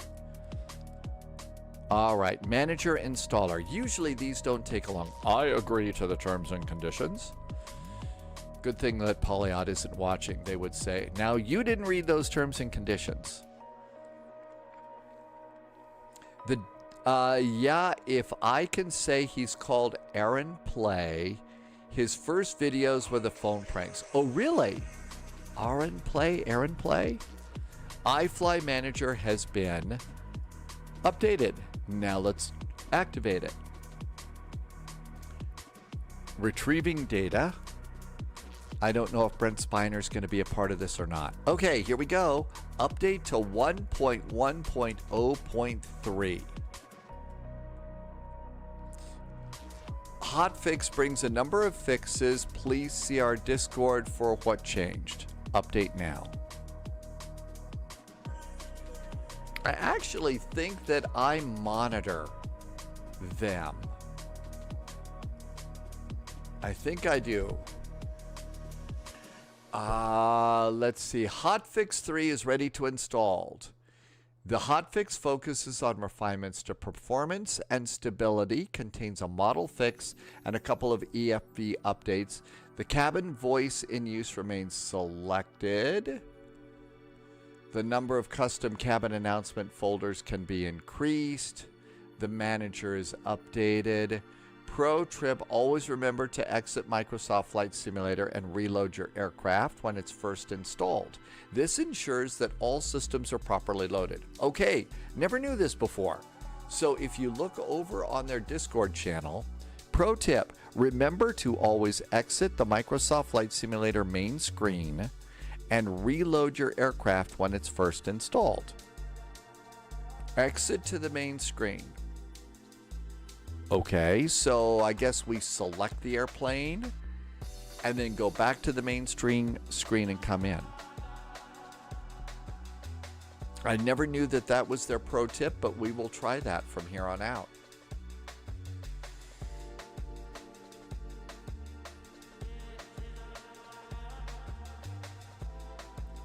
Updating now. Yeah, this one just came out. Loviz found out about this, Tango. Loviz found out about this about a half an hour ago. So it's just come out now.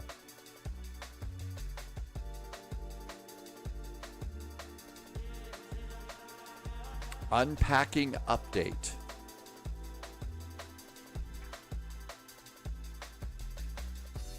Always a good idea after I see an update like this. The update process is complete. So what I'll do is go over to A to Z. And what I'll do is I will come and just look here.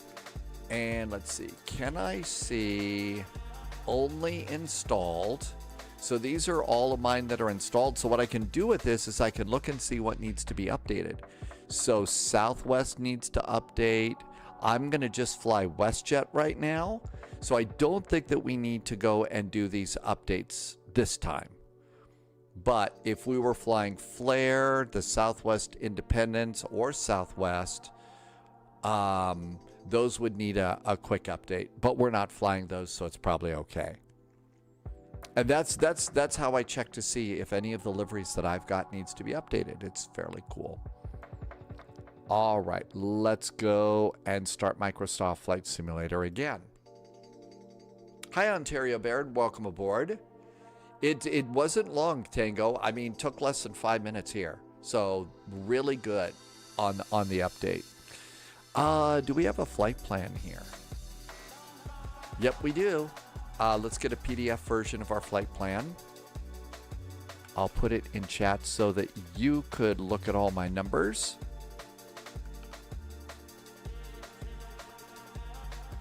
Control C.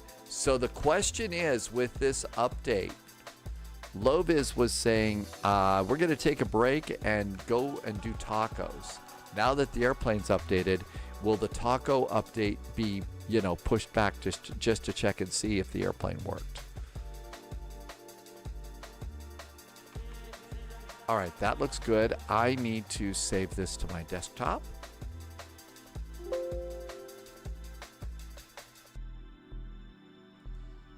Let's Pre-file on VATSIM.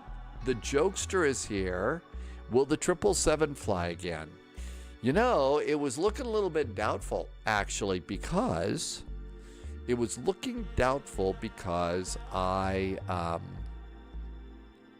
an hour and 5 minutes. Flight level 380 seems a little high. I'm going to go to 340. 34,000 feet there. But unfortunately, because the A350 was looking good until we got 20 miles from the runway and had a big bad WASM crash. And I was thinking, oh boy, yippee. The A350's all ready to rock and roll, and nope. So yeah, I'd say the 777's gonna make a reappearance here. All right.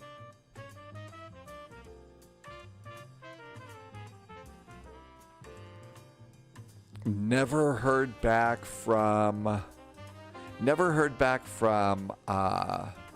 the scenery designers, so we'll just go and do default stuff.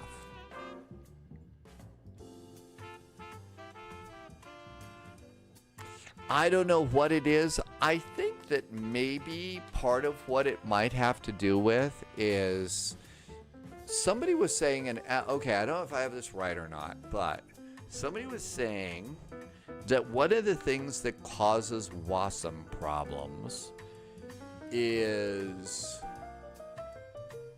when you've got a system that is kind of not struggling, but you start to load it down with the arrival airport and a bunch of other airplanes, and you know, maybe Stormy isn't strong enough to handle the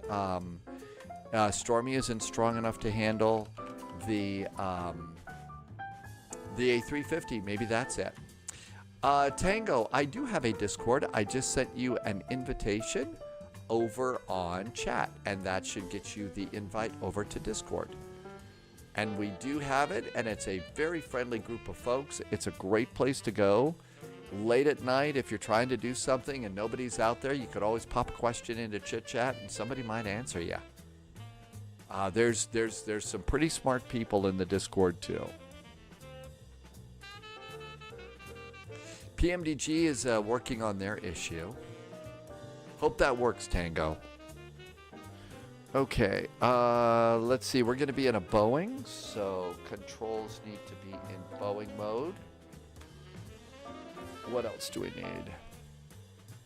Let's take the Airbus autopilot and put it over on the table,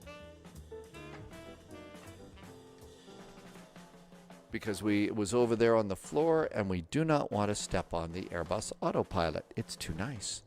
Manaphy has never had a WASM problem with the PMDGs. The only WASM problems I've had is with the A350. I had a WASM problem with I think I'm having WASM problems with the ATR. So I was going to go into the WASM folder and just delete the ATR files. And then delete the ATR and re-download it and see if that wouldn't fix it. Thanks for joining, Tango. Like I said, there's good folks that are over there. Few people, that don't fly with us very much, but a great place to go if there's a late night question. Alaska Airlines 737 MAX got an update. Yeah, I noticed I had about 3 liveries that needed to be updated. Jokester's been in the 777-300ER, no issues. Now, I've never had a problem with any of the PMDGs. That being said, I haven't flown a PMDG 737 in quite a while, especially now that we've got the iFly 737 MAX out now, and it's got such a good EFB. That EFB is really, really nice. And it makes the MAX a great airplane. Up there, I would say, with Phoenix. I'd say that airplane is totally stable. It's a great airplane, and the EFB makes it so much better. The old EFB, I don't want to make it sound like their old EFB sucked. What iFly did with the old EFB was a really, really good representation of what the original early EFBs were like. The original early EFBs did suck. They were not great. But they were brand new. That was the first time anybody ever thought to do an electronic flight bag in a jetliner. So of course it was, clunky and not very usable and everything else. Now the EFBs we've got are absolutely amazing. I'm really goofy with anticipation over the new Katie Pilot EFB that's going to come out. I think that's going to be awesome. So cool stuff on the way.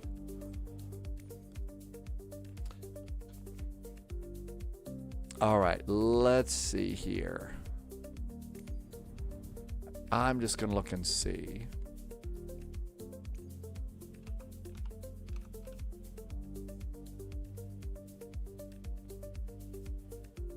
I just put in CYXS just to see if there was anything here. And to put a whole bunch of stuff in there that is not in there. Okay. Just to see. Let's go get our Max.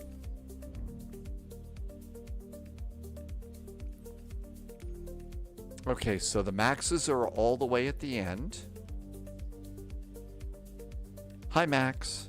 And we're going to be in the top one. The 200, the Max 200. Actually, it says 8200. That one is Ryanair. Apparently, Ryanair got their own... They got their own little version of the Max. Configuration.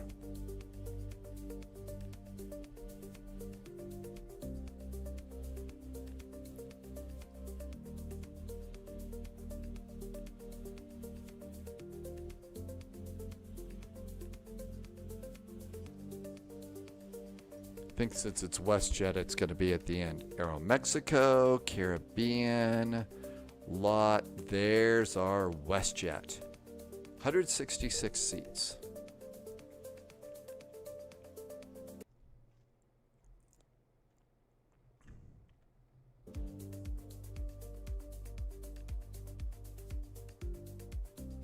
That looks good. Save and go back. Now then, one of the things that they said, remember they said, after you go and do it like this, after you get this, we're supposed to go back to the Microsoft. So we've loaded the airplane, but go back to the main screen and then go back in from here. Was their little super secret safety tip on that. JSG droids at gate 3. All right. We're going to CYYJ. CYYJ. Victoria. Let's see what's happening at CYYJ. And JSG droid should be down here at gate 3. Okay, so let's see, what gates can we go to? I could do 4 or 5A or 6.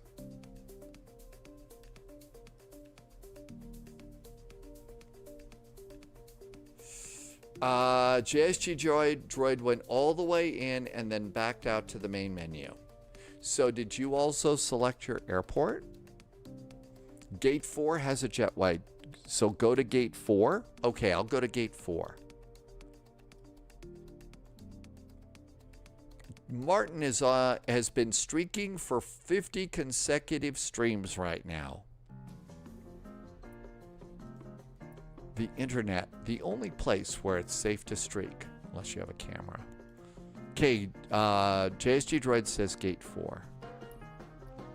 Set as departure. I figured the instructions said load in, then back out, then go back in. So what I did, now did you load the airplane and back all the way out and exit the sim and restart the sim? Or did you just load the airplane, go back to the main screen, and then come back in and select your airport and go and do that? Ontario Bear only needed one update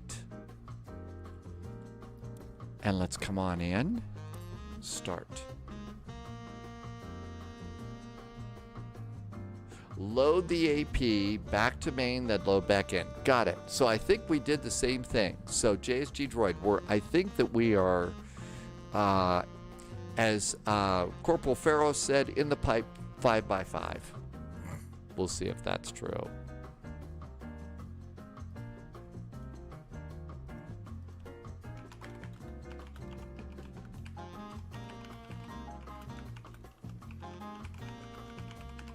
Where's the Tim Hortons at Victoria Airport? Victoria Airport, Tim Hortons.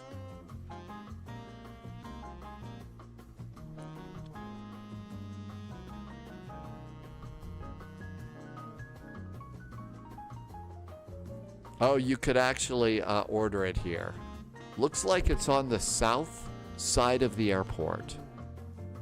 It looks like it's on the south side of the airport here.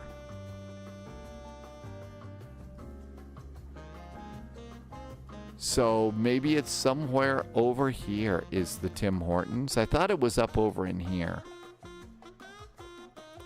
Now we have to reveal. Oh no, the views have to be revealed. Look in and see if maybe it's if you're talking about in Chase Plane, it does save your old ones that way. Maybe that'll help.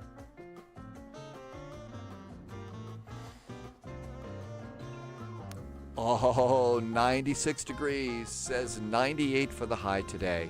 Oh, Pratt PT, it's in the turtle. I thought that they had one that you could taxi up to, Pratt PT. 36 degrees. Like there was one over here that you could drive up to on one side and taxi into on the other.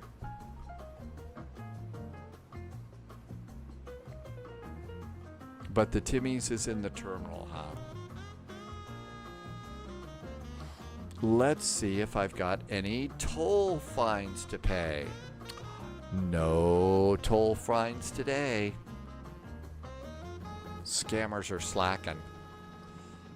It is a little bit warm. We have had a progression of afternoon thunderstorms here that we don't normally see, and one of them was severe. One of them was severe with some really gusty winds. Most of the severe stuff was north of here. Make sure that you taxi all the way up to the window so your Tim Hortons isn't all over the windshield. Yeah, you really don't want that to happen, do you? I wonder if it's rebuilding WASM files or something. But yeah, it is kind of a little bit warmer than normal here. It's no, absolutely. It's boiling in Europe too. And the problem is these temperatures are much warmer than usual. And there's not a lot of homes that have AC. Yeah, they don't have ATC. They don't have AC in Europe, so. We're definitely seeing much warmer than usual temperatures here.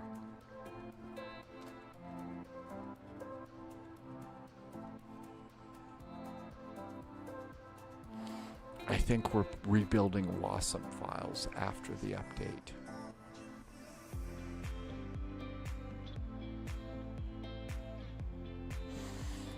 But there was a story that I read. Yeah, you got waves over there too that you're not used to. Some pretty good. You're having severe storms too. That's right. Airplane. Who's to say that you're not going to add ATC coverage to your home? Yes, these move a little bit slower than the fast ones, but yeah, it's been Daza, 24 degrees in Scotland, had 32 as the highest. And again, these are places where they were not built for hot temperatures. They were built for much cooler temperatures. My keyboard controlled joystick and throttles had to be, oh my gosh, really? That's annoying. Something's going on with that part of Microsoft Flight Simulator where it's not remembering some of your key settings. ATC just popped on. Sorry, it is warmer than usual here. There is our fancy looking WestJet 737 with those really cool engines that make the really cool engine sounds. Always like to wait just a second, make sure everything's kind of loaded in. Let's do Shift C. Cockpit time. Now, JSG Droid says there was a problem with maybe views. Let's go and turn on Chase Plane and see what Chase Plane's doing. My Chase Plane views look like they're good. Chase Plane views look good. Okay, you didn't view, it was your keyboard control. All right, doors, disarm, back, ground services. Let's operate the jetway from here.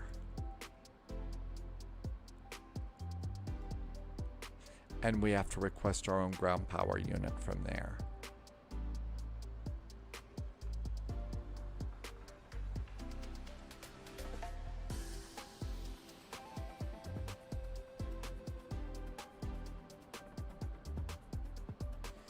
All right, it did reset some of the settings. See, hello? It turned off my chocks. It turned off my chocks here. Okay, that was really weird. And we should have that main door open. It is. We'll do forward and aft cargo. We'll pop those on. Let's also go to my airplane. And there is a setting that I like to do. Maybe it's miscellaneous. Sun blinds. No, it's miscellaneous. Cabin sun visors. Open.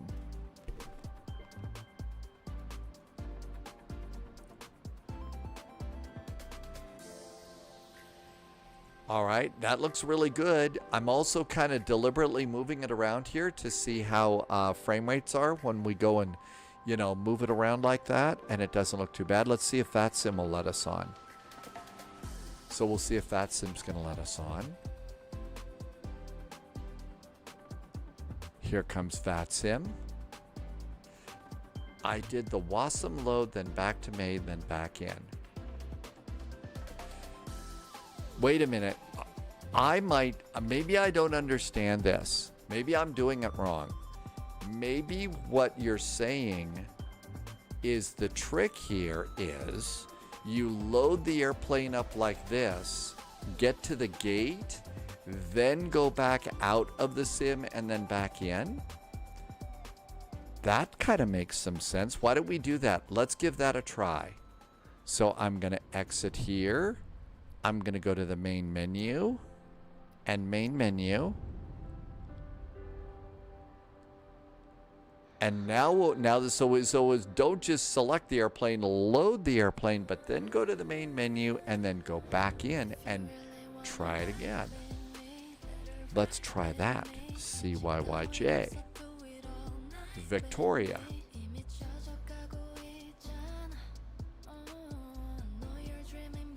Okay, let's see. Anybody at gate 4? Nope.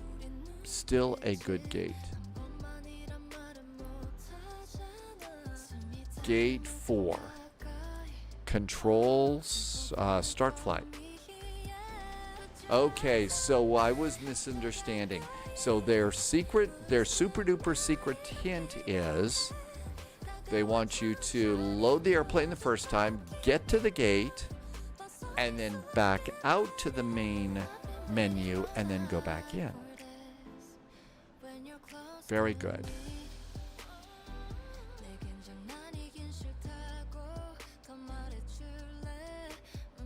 All right. Airplane. Yeah, I don't know. Whenever I go in and out like this in a flight, it always kind of puts me below ground level. Play it safe. That's right. Safety first at all times. Safety first. All right. And let's see. Chase plane works. GSX. Let's operate a jetway. Make sure our doors are disarmed. Go to ground services. Okay, so we got a jetway. We're gonna need ground power. And our doors should be open. And we appear to be good. Let's see. VATSIM. Connect. WJA flight 441, and it's a Boeing 38M for Max. Connect.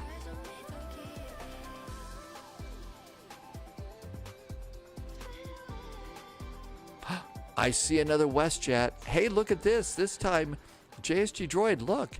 You actually have a livery. I don't think you had a livery before. I think there's liveries now. Can't imagine that the update changed that, but I see a livery there. That's pretty cool. Doors. Forward cargo. Aft cargo. Good. Tango is waiting for someday the dual jetway aircraft for the A3. I believe that the dual jetway thing will work. Somebody said it works for the A330 and the A300. I don't know about the 777 jet. I know it looks great now. All right, Navigraph. It does. It's great to have model matching working. All right, import sim brief. There we go. Terminal. Taxi. Off. On. On. Our SID.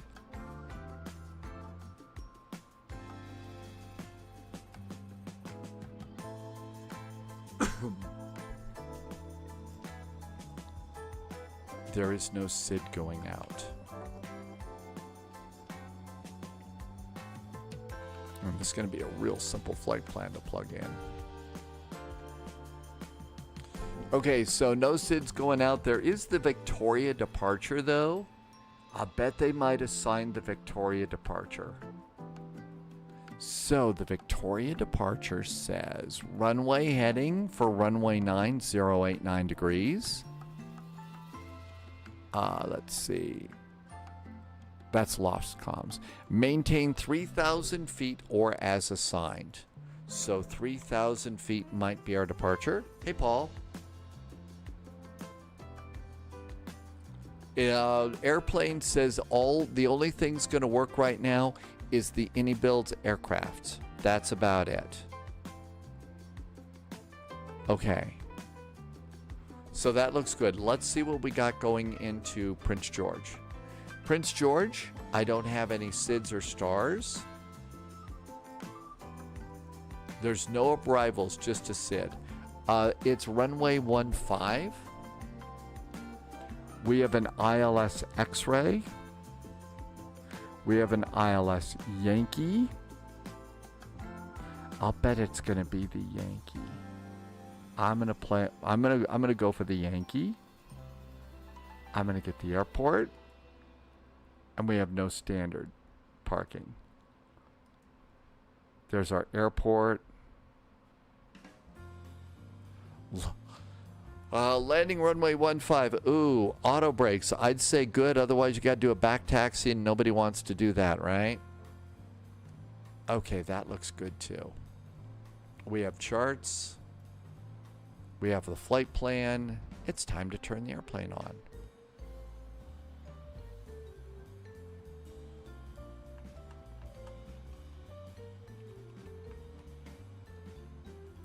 Battery. ground power.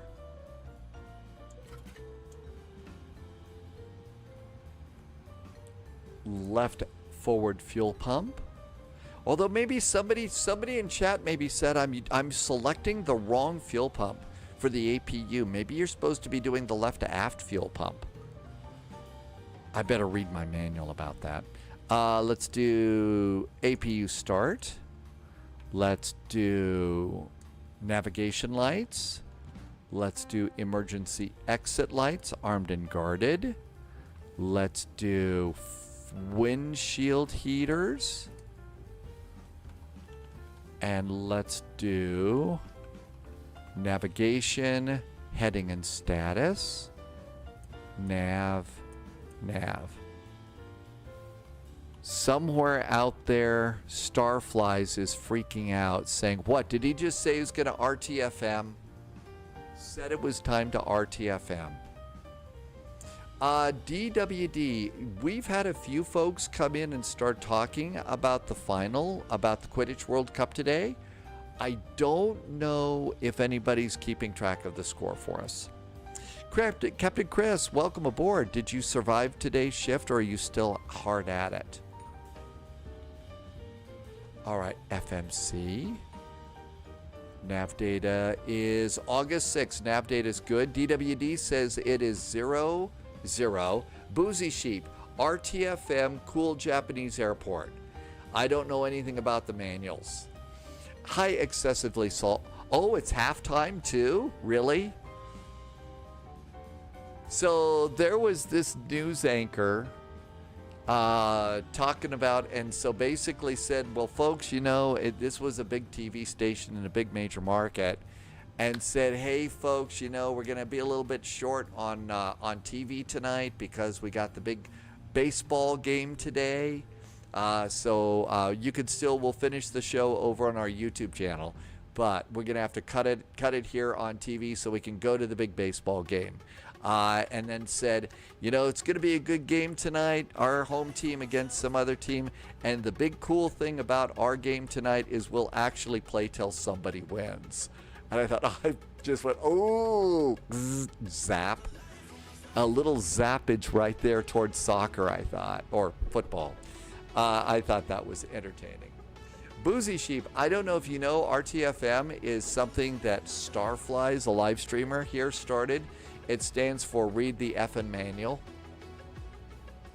I actually never did any sports. I did sports for 3 weeks at one station, a very small station. I was filling in for the sports guy who had to have surgery, and nobody else could do it. So you know, so I said, okay, I'll do it.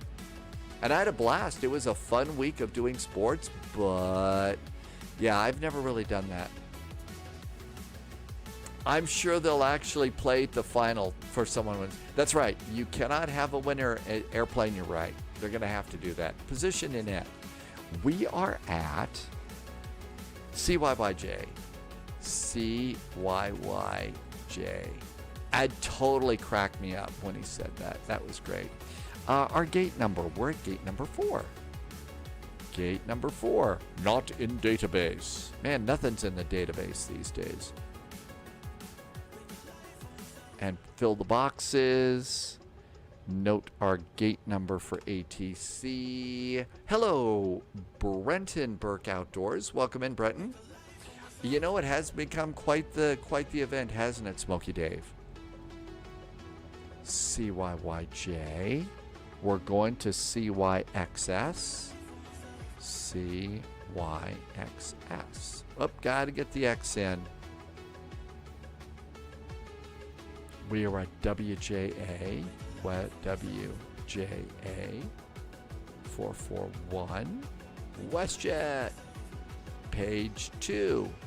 All right, gotta put the flight plan in. This is an arduous task. It's a long task. Our first waypoint is Cassidy, C-A-S-D-Y, C-A-S-D-Y. Oh, and guess what? That's it. That's the only waypoint. Activate, execute. There we go. Brenton, thanks for coming in. Hi, Raptor Gaming. So far, so good. All right, we do have an APU. Let's turn on the APU bleed. And let's turn on the packs, because I'll bet it's a little warm in here. Cool. Let's go to load. Read our load from SimBrief. And let's just load the aircraft like this. We'll do a fast load. Ladies and gentlemen, please confirm the flight information on your boarding pass and take your seat according to the seat number shown on the boarding pass. Place your hand-carried items in the overhead compartment. Okay, we can Under the turn seat these off. compartment. I usually When do. opening the overhead compartments, please take care that any baggage does not fall out. Please keep the aisle clear in order to facilitate access for other passengers by taking your seat as soon as possible. Thank you. Oh.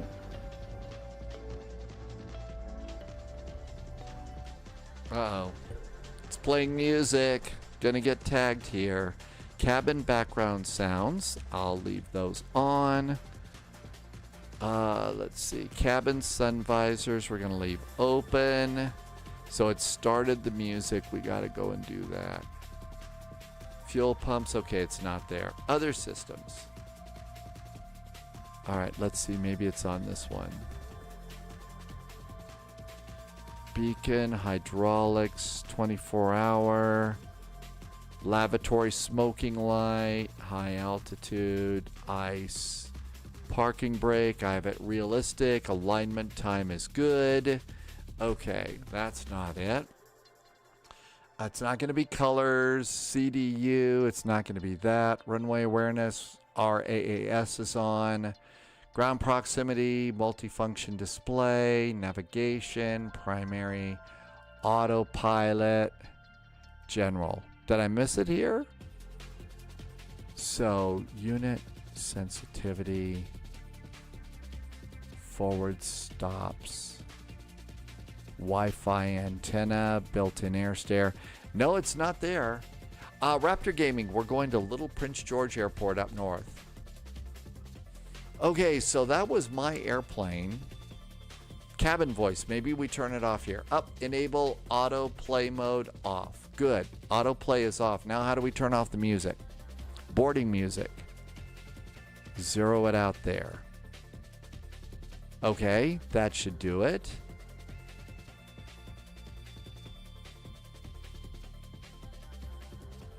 Okay, that should do it. Let's see if it... Good, it's off. Okay, good. We can safely have the airplane sounds on again. Cool. Always got to watch out.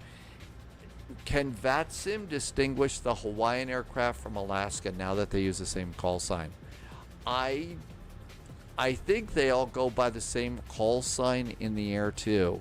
Oh, remember how earlier somebody said that the wind control autopilot now works? It works. Very nice. Loviz says HUDs are magic. In fact, that's Loviz's butter secret. That's butter on the runway.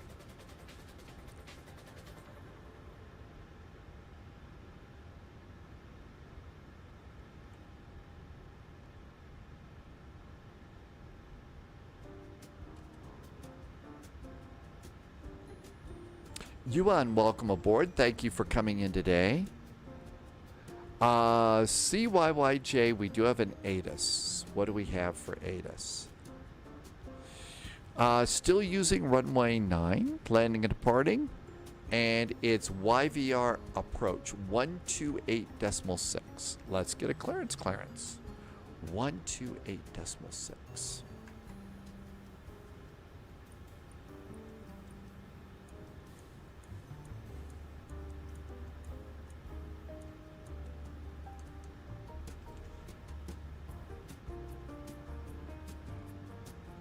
Tango was going to do something nice, suggested a good feature.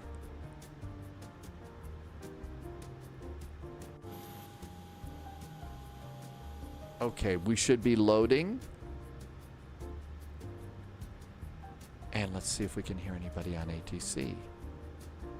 Seabird 5, Victor Romeo, turn right 0, back to the There we go. We got ATC now. 3,000. Right heading 170. If you want Hawaiian, see, that's the cool thing about Flight Sim is you could still do the Hawaiian call sign and flight number. You know, we get to use vintage stuff here. That's why my next flight out of Chicago is going to be a Continental A300. Vancouver approach. Hello from WestJet 441, a 737 MAX on the ground at Victoria with information Juliet. Requesting clearance to Prince George. WestJet 441, Vancouver arrival to low. You're clear to Prince George via the Victoria 6 departure, flight plan route, depart runway 09er, squawk 6503, and hold your read back for now. We'll wait here. Thanks. WestJet 441. Turn right heading 230, cleared the ILS 26 right approach.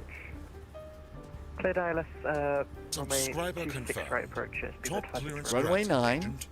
Loyalty noted. The WestJet 441, go ahead with your read back. WestJet 441 is cleared to Prince George via the Victoria 6 departure. Flight plan route, squawk is 6503 for Westy 441. And WestJet 441 confirm its departure runway 09er. Departure runway tonight is 09 for WestJet 441. Hi, Nomad. WestJet 441, read back correct. Switch inside your discussion, calling ready for taxi. We'll give you a call for taxi, WestJet 441. Thanks. Man, Nomad just did a resub for 14 months.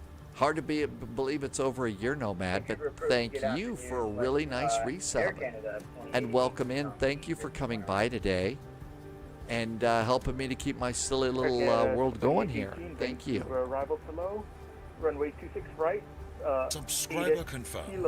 Top clearance granted, agent. Paul did Delta current. Paul just became a subscriber today. Thanks, Paul. That was nice. Thank you for the extra support, Paul. Again, thank you for helping me to keep my silly little world going. Really appreciate it. Thank you. Let's do EB God. Eb God.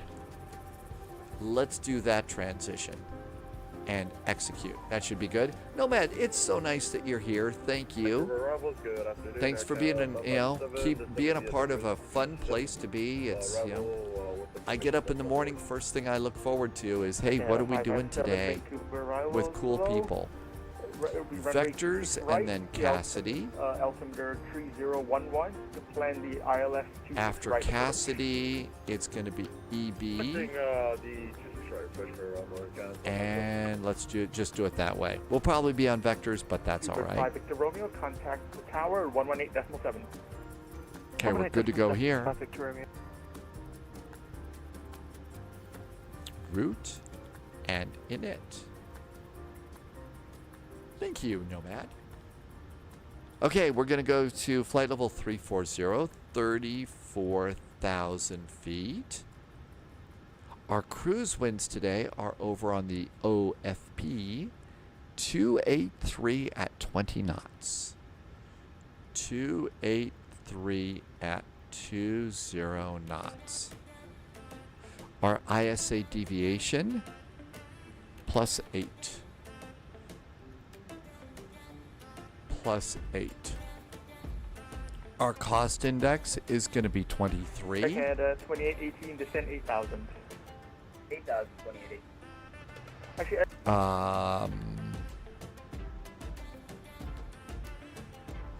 reserves. That's down here.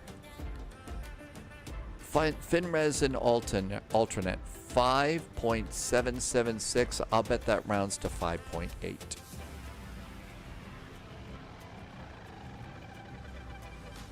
Looking good. And our zero fuel weight, I'll bet the passengers were already boarded. Let's see if we got them all boarded. Oh yeah, they're saying, when are you going to get going there, Captain? 125.3, 125,000 pounds. 125.3. 56.8. The airplane is in kilos. We need to come over to settings. and go to kilograms. And come back. And come back. And our kilograms are 56.8. And it says 56.8. How about that? All right, let's see. We've got the packs on. Yeah, we do. Passengers are aboard. Tisak is in chat. 13 wins for Red Sox. Watch out, Yankees. Oh, really? No kidding. 13 straight wins for the Red Sox, and their next game is against the Yankees, and they need to watch out or there's going to be trouble. Our initial climb clearance is 3,000 feet. Our altimeter setting. 3013.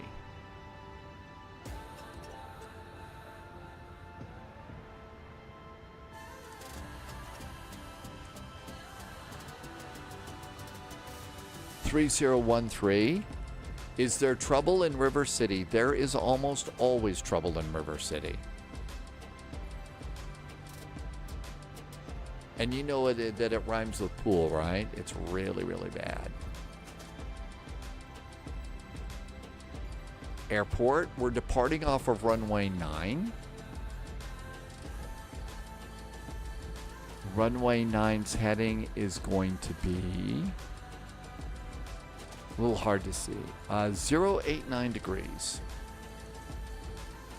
089. Good. Reserve fuel in kilos or you're right. You're right. I need to do that. Otherwise, there will be a problem.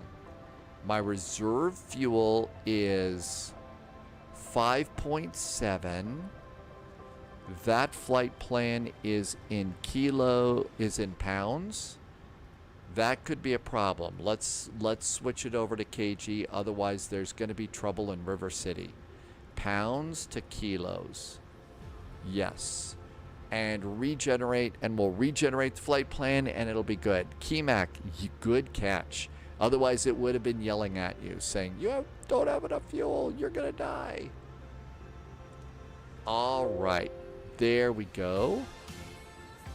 And yeah, it should have been 2.6. Big difference, right? Yep, using reserve fuel. So let's go 2.6. And I'll bet it's a lot happier with me now. And execute. We're good. Thank you for that catch. Key MC 77. Thank you. All right, here we go. My guess is we push and start nose to the right. Airplane is doing witchcraft. Have you done a swish and flick? Is that in screenshots? Oh, look who is in violation of the laws of physics. We have two solid objects occupying the same place in the same time. You know, boy.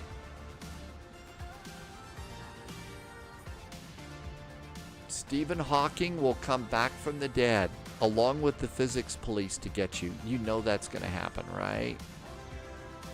We did get a squawk code, didn't we? Our squawk is 6503. 6503. You know what we also should do?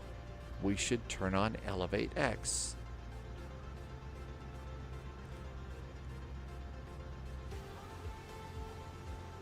Elevate X is engaged. All right, let's do some doors and get ready to go. So first step, close the door. Close, close, and close. Airplane did the testing for science. That's what we do every day with airplanes, right? All the jetliners that take off every day and stuff like that. They're just testing to make sure that the laws of gravity haven't been repealed by the crazy people yet. getting lost. This is one of those good fun games, isn't it? All right, let's go ahead and get on the APU generator. APU Jenny's on. Disconnect ground power. Doors are closed. Seatbelts going on. Electric hydraulic pumps going on. R&D, yeah, I use Volanta now. Disconnect ground power. Let's have GSX prepare us for pushback and departure. That's going to operate the jetway for us. So there'll go, the jetway will go, and there we go. So the reason why is it's, the cranky pushback truck operator's with us. Okay, we're all cleared here. Let's do performance. So it's a little bit less heavy on your computer system, so it's a little more efficient. It also has a couple of things that streamers can use, so I like that part of it too. Bypass pin inserted.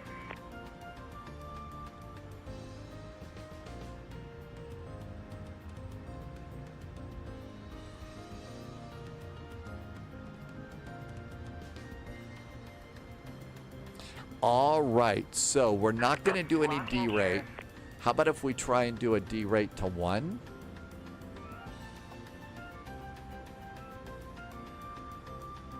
So we can derate 1 and save a little fuel. Let's try and derate to 2.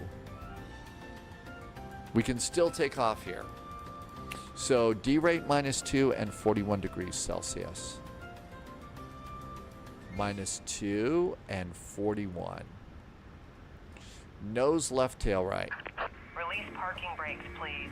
Okay, good there. We said flaps 5. Flaps are going to be 5. Our center of gravity is 22.2. And our speeds are 136, 143, 142. 136, 143.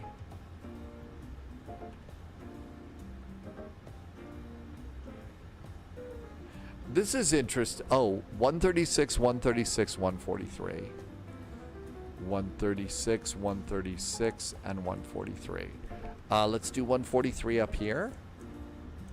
143. Altimeters are set. Speed, heading, altitude are set. Flight directors are going on. The traffic going into Oshkosh is advanced. Yeah, the real world's cool. AZ is the McDo mounted standing up or flat on the desk. The McDo is actually mounted. You've seen the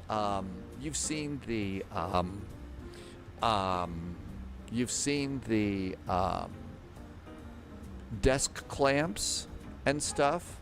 Hang on a sec. I'm going to go ahead and let me just get the camera and I'll show you what's going on here. So look up there. You can see over there, you can see there's my throttles.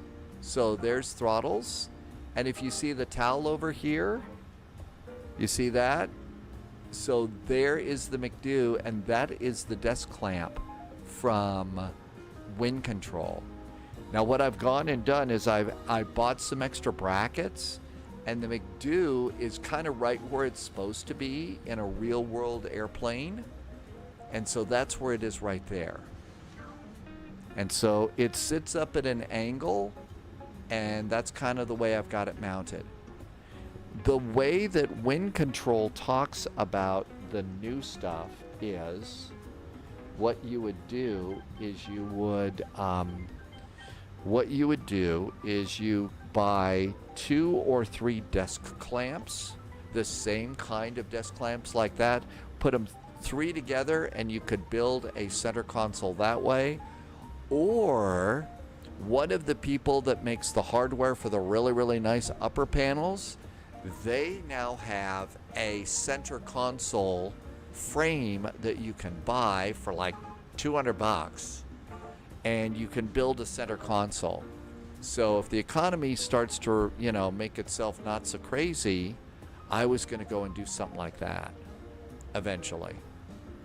But, I felt guilty enough today, spending money on the on the flight wall thing. It puts flight, if there's an airplane overhead, it puts the data up on a groovy little graphic, picture size mount. Sits on your desk. I thought that would be kind of nice. I was going to maybe put it over there, down there, and if it seems like there was a cool airplane, I might put a second camera on that for a while about airplanes flying over SPY-HQ. Okay, I think we're ready to go.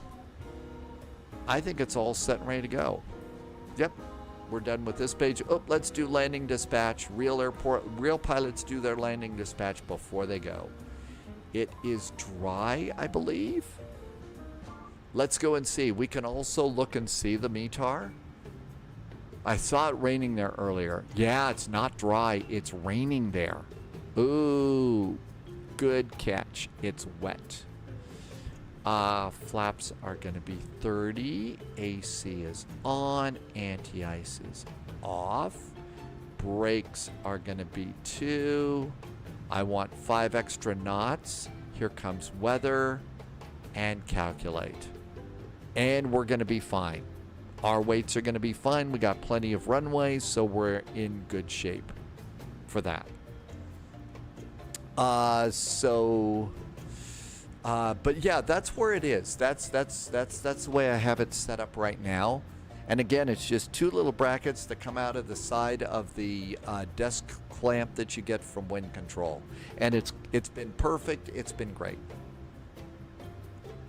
If you get the McDo, it'll be standing up next to your Stream Deck. That is perfectly acceptable way to go. The McDo is $180 Canadian right now. And the new console, it's from a group of people called Rosefire, if you want.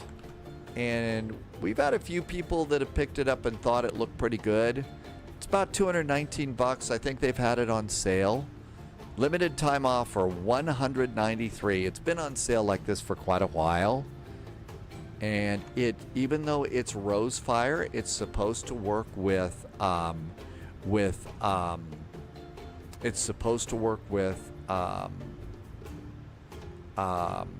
wind control stuff. That's what it looks like if you decide to get it. And you can put in all of that in there, and it looks really nice. So, if the economy ever comes out and stops, we stop destroying the economy again, I kind of want to start doing that. Yeah, I know. I want to be relatively careful about what it is that I do, because I still fly a Boeing. I like my Airbus stuff, but I still fly a Boeing. Okay, everything's good to go up here, right? Yep, we're good to go. Let's do bacon. They said call for taxi. So pushing starts on us. There goes JSG Droid. Anybody over here? Nope.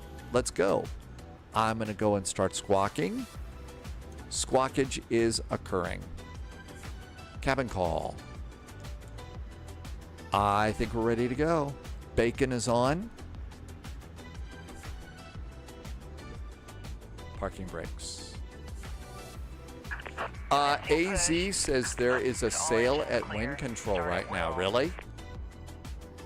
I might look at that. I'm going to wait and see. I just picked up a flight wall. Maybe I'll wait and see what's going on next month. Pratt PT says to hydrate. And if you're flying with me, you should do that too. You should hydrate as well. Shall we start an engine? Packs off. Ground start engine number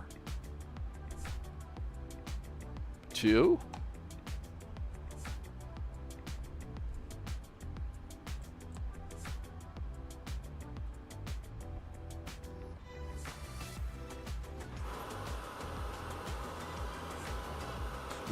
That's right. You can use Airbus McDo's with Boeing airplanes. If you do something from MobiFlight, you can do that too.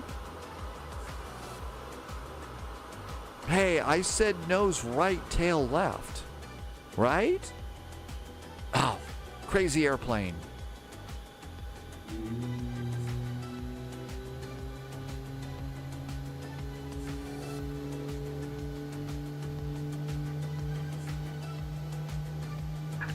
Please set parking brakes. Unlocking gear.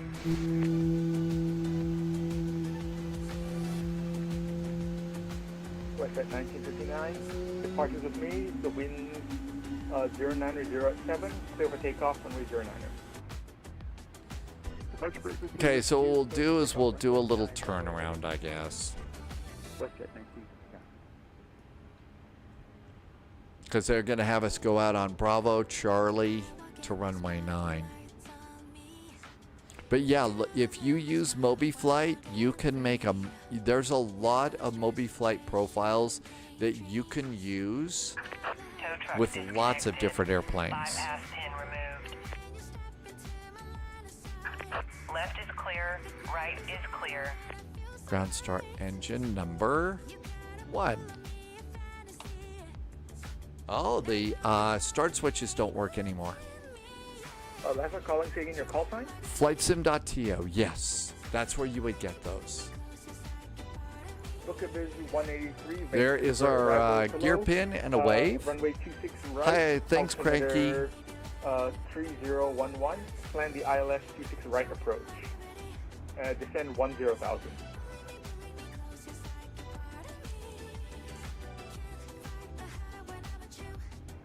Book of biz is 183 at plan the ILS 26 right approach and descend 10,000.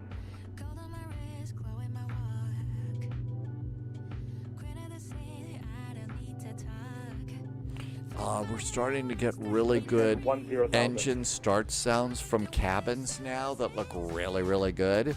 Okay, it's going to be a VNAV heading select departure, so it's runway heading and then vectors to our first waypoint.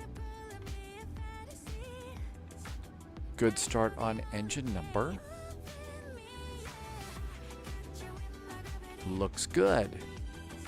Packs back on, keep the passengers comfy. APU generators go off, engine generators go on. Isolation valve to auto. APU bleed off. And all of this looks good. APU off. Flaps. Climb 16,000. 5. From now, Auto brakes.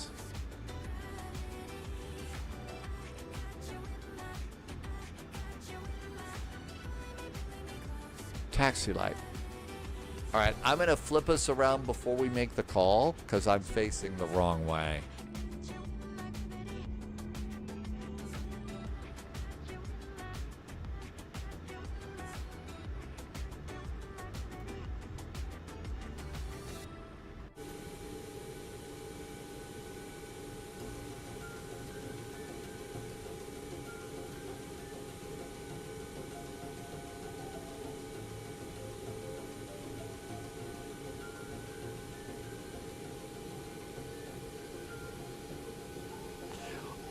We were talking about possibly Newark, although Newark's kind of far. We mentioned Atlanta. We've all got the nice new Atlanta airport. So that one might be good.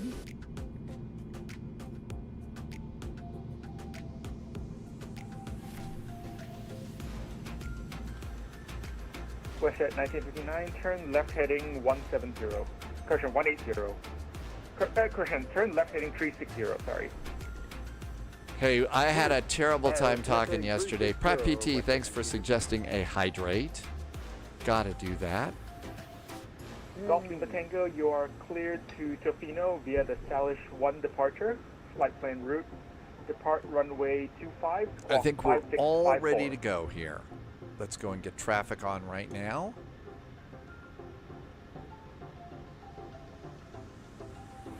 Golf Lima Tango, read back correct. Push start your discretion, call me for taxi.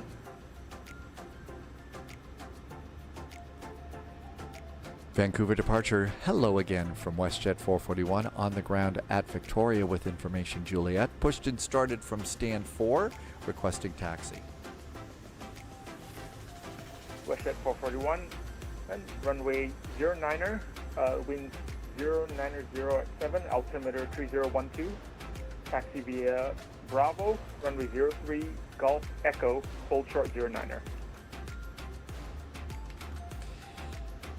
WestJet 441, our altimeter today is up 3013, runway 09, taxi via Bravo, runway 03, Golf and Echo, hold short of runway 9 for WestJet 441. WestJet 441, read back correct. Please start your discretion. Disregard action.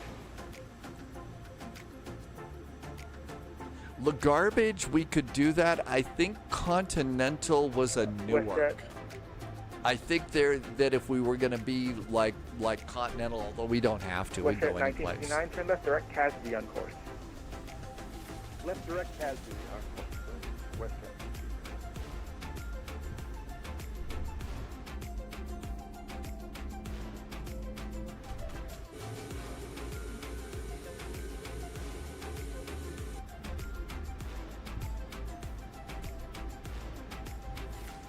Yeah, LaGuardia.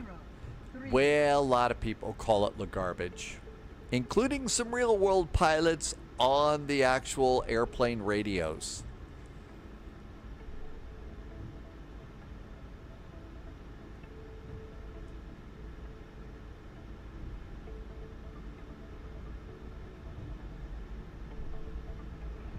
Last time we're calling in Aegean. On runway 03. We are going to Golf and then Echo. United 387, Vancouver. LaGuardia is better than in the 70s.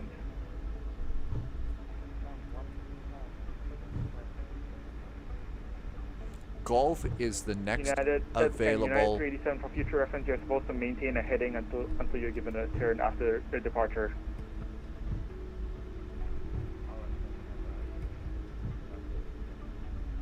Roger, no worries.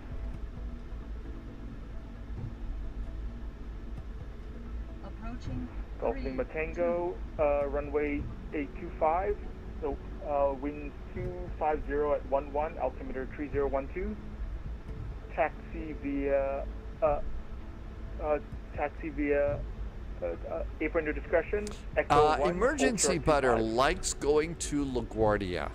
I forget. I know we've got a good Kennedy, although there is an update for Kennedy, I think, over at either Anybuilds or Orbix. I got to remember which one of those. And then I've got a scenery for both. I just don't remember which one's the better one. Hey, Amargosa, just getting started on our second flight. We're departing out of Victoria, going to Prince George. Air France 4, Vancouver Terminal, hello, say passing altitude. 09. Air France 4, you're identified, climb 16,000. There is a free LaGuardia scenery. Throttles up halfway, takeoff config check is good. We're going to plan VNAV and heading hold on departure. Auto throttles are armed. Book of is 183, descend 5,000. Eastern 5,000, book of is 183.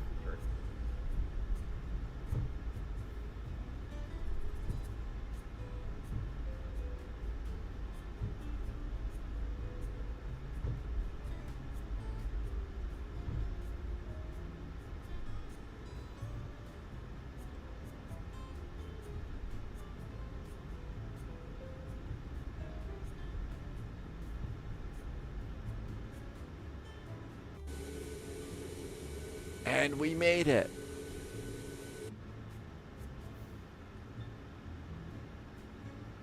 Okay, we're all set and ready to go. Autopilot's ready. We even have TCAS going. It's going to be Vancouver Center, I believe. 133.7 after departure. 133.7. Always nice to have those set up. That looks good. Golf Lima Tango, departure with me, the wind 250 at 11. Continuous restart. New recruits detected. Emergency Butter just did Welcome a aboard, really, agent. really Stay nice sharp. resub. What is that? A boot? Air France 4, turn left heading A 140. boot? Left 140, Air France 4. What boot? WestJet 441, departure is me, the wind 090 at 7, clear for takeoff, runway 09er. Clear for takeoff, runway 09, departure was with you, WestJet 441.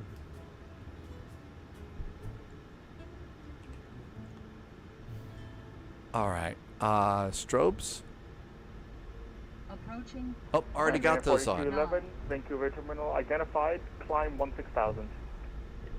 16,000. Oh, it was a Canadian Air France 4, turn accent. left, direct Seattle on course. Direct Seattle on course. Air France 4.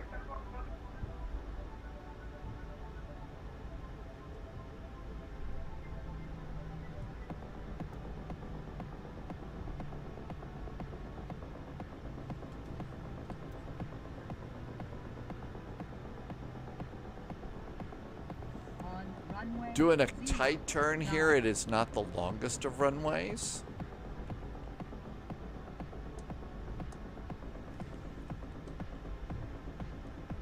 Throttles are up halfway. Engines are stable. Press the little button. Thrust is set. And airspeed has jumped to life. 80 knots, checked. Yeah, terminal Gulf Tango was at 2,000 on the National 1. Ultima Tango identified, climb 14,000. Rotate. Climb 1,000 Gulf Tango.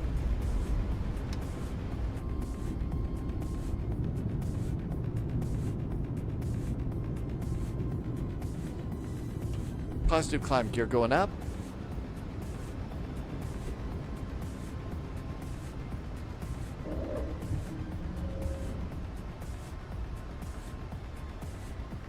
Golf Lima Tango, turn left heading 360.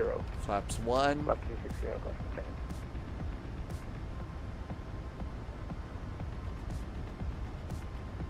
Command. Primary 4211, turn left heading Command set. 150.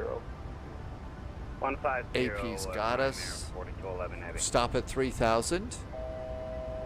Air France 4, contact center 133. Flaps up. 1337, thank you. Auto brakes disengaged. Golf Lima Tango, turn left direct Vancouver VOR on course. Left right Vancouver VOR, Gulf Tango.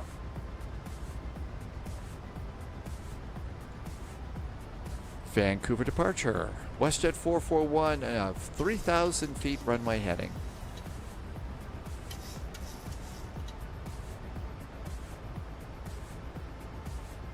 WestJet 441, identified, climb 16,000. Climb 16,000 for WestJet 441. Primary 4211, turn left direct Al Nod on course. Al Nod on course, left side 4211.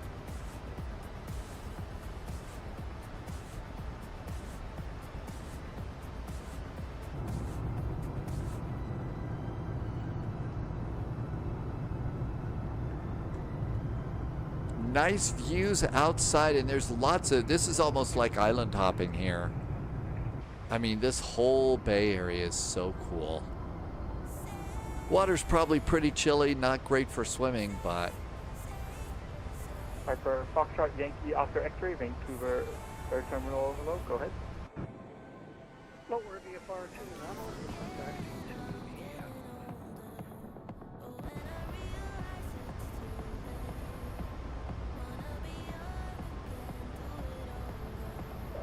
Yankee Oscar X-ray, roger, stand by.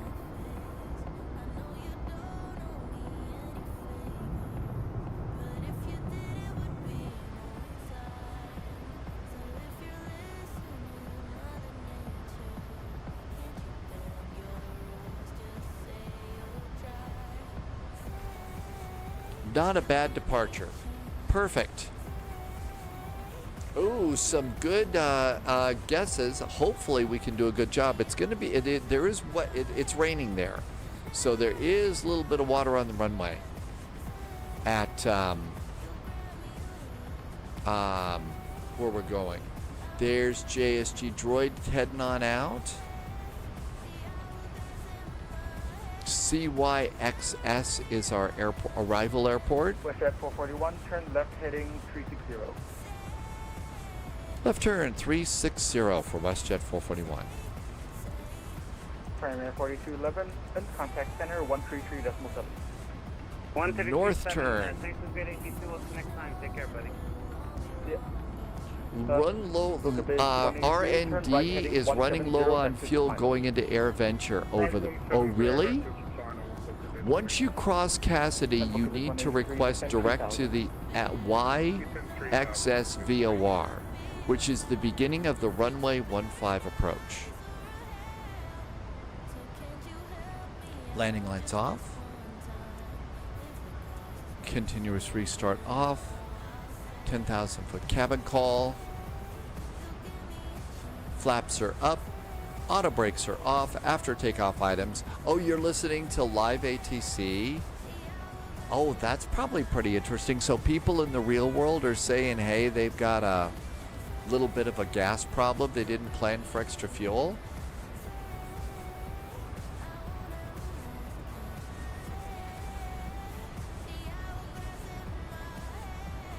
Hey Monica, happy weekend. Manila is arriving on Saudia. We overflew Corregidor Island. Turn right heading 230, cleared ILS 26 right approach. And so Tisak, you're doing that was a real world flight for you back in 2023?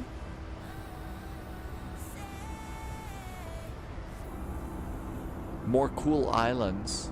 Foxtrot Yankee Oscar X-ray, understand in VFR to Nanaimo, squawk 6312, and advise ready for taxi. 6312, and we are ready now. Yankee Oscar X-ray. Yankee Oscar X-ray, it'll be runway 26 left, the wind 270 at 4, altimeter 3010. Taxi via Alpha. Coming up on 16,000 feet. Alpha, hold short 26 left. Yankee Oscar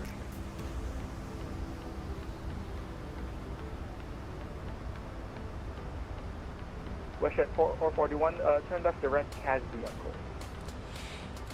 WestJet 441 making a left turn. Will be direct to Casdy and direct on course. Thanks.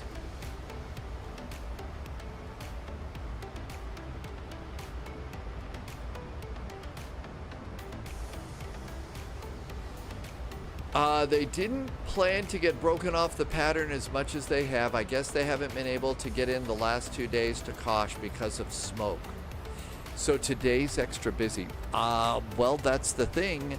Oshkosh, all of that's VFR, right? So if the smoke's too bad, if you can't see visually, you're in trouble, right? Yankee Oscar X-ray, the wind 270 at 4, clear for takeoff 26 left. Clear takeoff 26 left.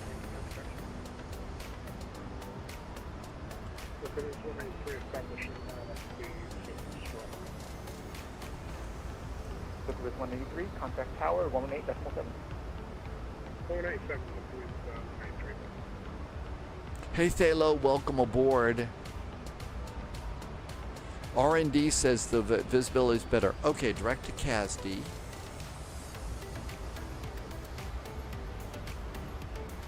And LNAV. 441, contact center 133.7. 133.7 now for WestJet 441. Thanks.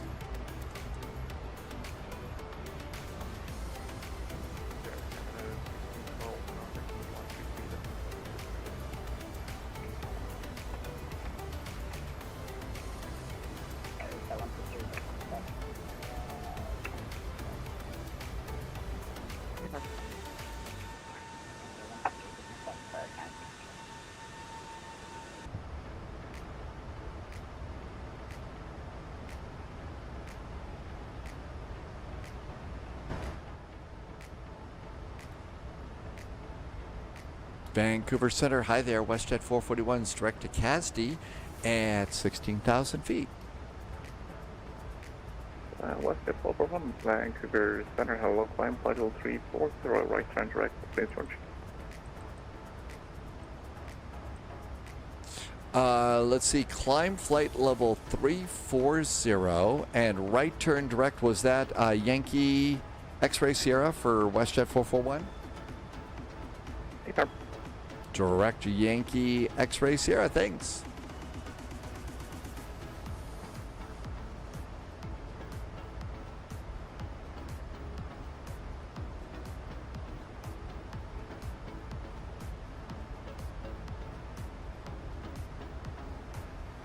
Vancouver Center, WestJet 250, holding point Delta for runway 34 in Kelowna. And forgot to hit the climb button. You got to remember to do that.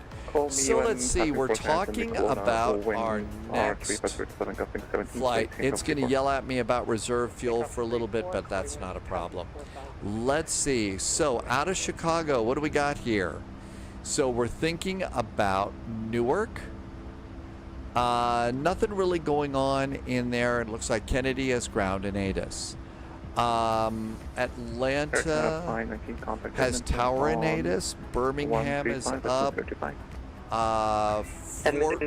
Worth, Dallas Fort Worth is up. Oak City is up. So Chicago to someplace. Pittsburgh has ATC, so Chicago to Pittsburgh. We've been doing Detroit for a while. I don't know if we want to do more Detroit. Denver is a little bit of a haul. We don't have, but of course, back in the Continental stay of the A300, that would have been Denver Stapleton.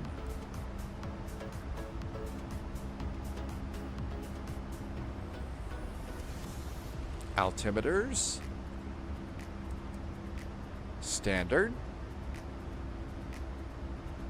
It's upset with me about fuel. If we delete CASD, it's probably going to stop yelling at me about fuel. Let's see. Airplane wouldn't mind Detroit. The only reason is we've done 2 Detroits in a row. That's the only reason why. I can put together a straw poll of where we might go next. Where is straw poll?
Just putting together a straw poll here.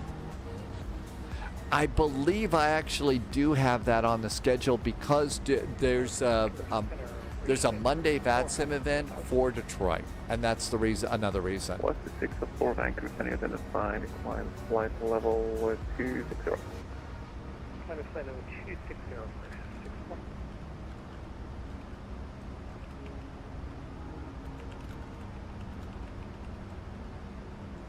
All right, I've got a straw poll here. I'm going to put a link into chat over on both Twitch and YouTube. It's free.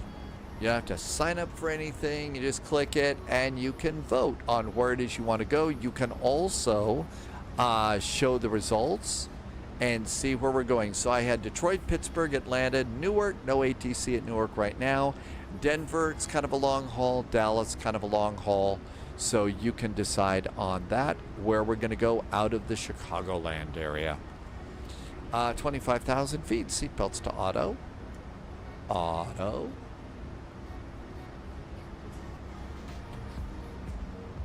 JSG Droid's airplane is worried about fuel with the discontinuity over Kasdy. So I was heading to Russia 5 miles past Kasdy, so I put in the request. Oh, really? So what I ended up doing was just deleting it out of my flight plan right now, and it stopped being concerned about fuel. Map number's 0.79. Ooh, look at this. We've got snow on these mountains still. Check out the snow. Mach 78. 605.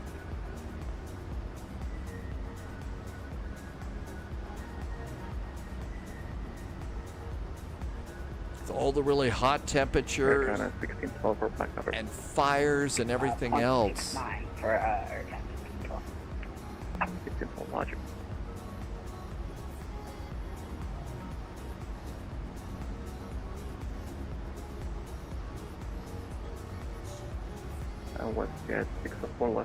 We've got Atlanta in the lead right now, followed by Newark, Dallas, Detroit, Pittsburgh, Denver, all in a tie. There are two votes separating Atlanta from Newark and Dallas, if you care. Detroit, Pittsburgh, Denver all have one vote.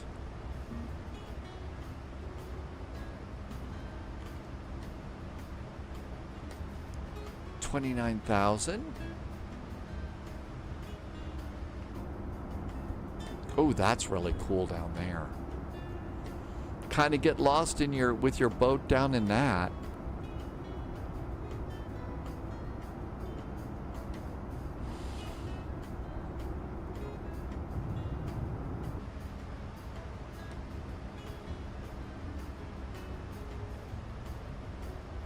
We are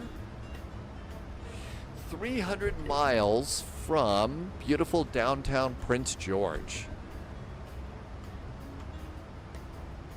I'll leave it on VNAV. Let's see. There's been a change. Okay. Let's see. Atlanta is now 6. Dallas is 3. Pittsburgh is 2. So is Newark. Detroit and Denver are tied at the bottom. So Atlanta still leads Dallas by 3 votes. 2 votes for Pittsburgh and Newark after that. So Ontario Bear, yeah, Dallas really came from behind on that one. Vancouver, Dallas. On gonna go ahead and plan for Atlanta. What we'll do is we'll give it another few minutes here. I'll start a 30-second countdown in just a bit, and we'll go from there. But yeah, you could start your planning in the next, we'll make the call in the next 3 to 5 minutes. So looks like the voting is stable. I'm going to start that countdown now. You'll see in the lower right-hand corner, there should be the clock. 30 seconds. 30 seconds. Atlanta's in the lead 6-3 over Dallas. 20 seconds.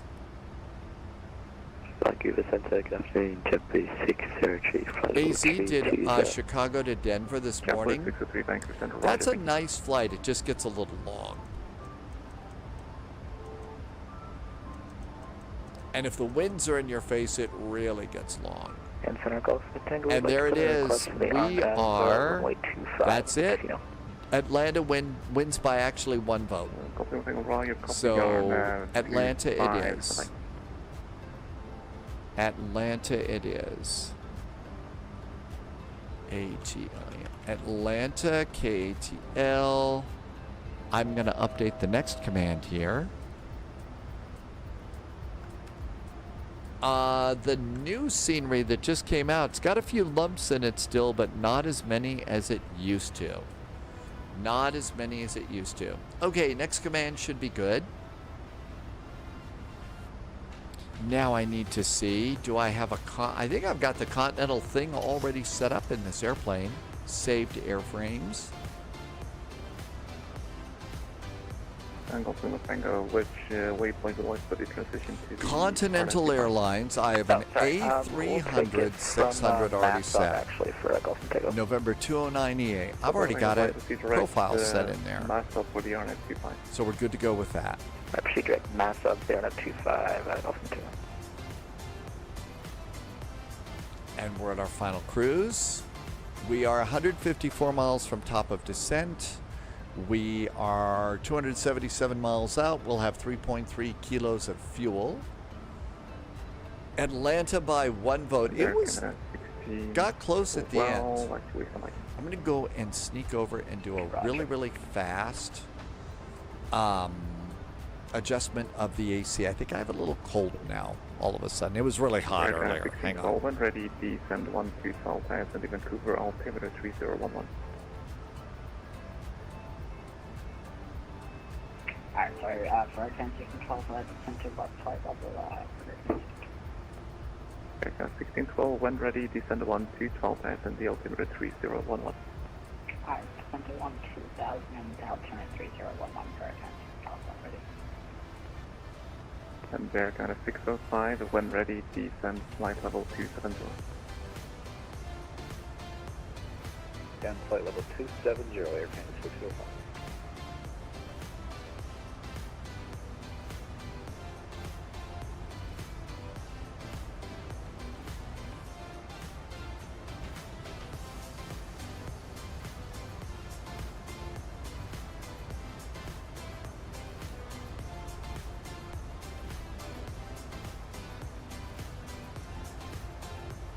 Much better. Yeah, I had it about 5 degrees cooler than usual.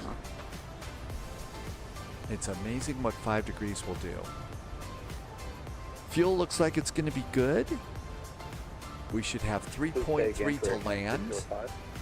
We're supposed to panic on transition speed to 809. 5. Oh, that's the old one. That's the old one. We panic at 2.6. 2.6.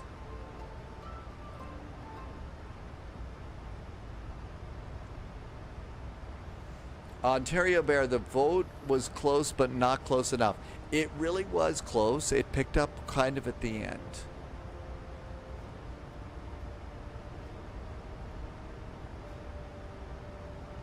Jokester, are you going to call it a night tonight? Thanks for coming in over on YouTube.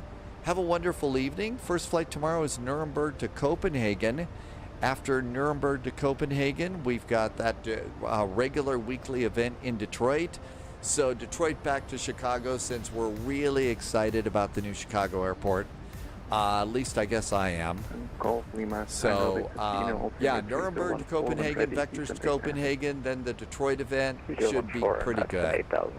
Should be really nice. And that should keep us out of trouble for a Monday. Famous last words. Carol, Latin, I don't know that. I don't think so. Climb flight level 370, Canada 908.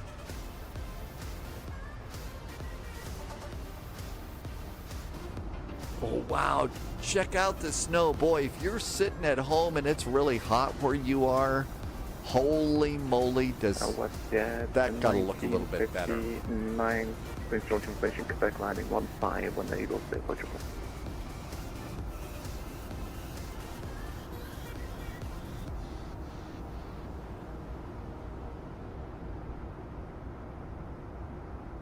Jokester is in Helsinki, EFHK. That is a really, really cool airport, Jokester. I really do like the airport design. It's also fun. There's a fun VATSIM event there, the Welcome to Helsinki event, that I have a really good time on too. So we'll see you in Helsinki. Have a great evening. Thalo says snowman. I know. Isn't that a nice picture of all that snow? 1959.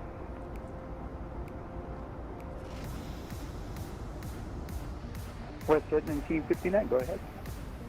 Westjet 1959, Prince George information, Romeo, landing 15, unable to approach open. Roger, Romeo, and we are expecting the ILS Yankee, Yankee X-ray Sierra for Russia Yankee 59. What's it 1959 right next second?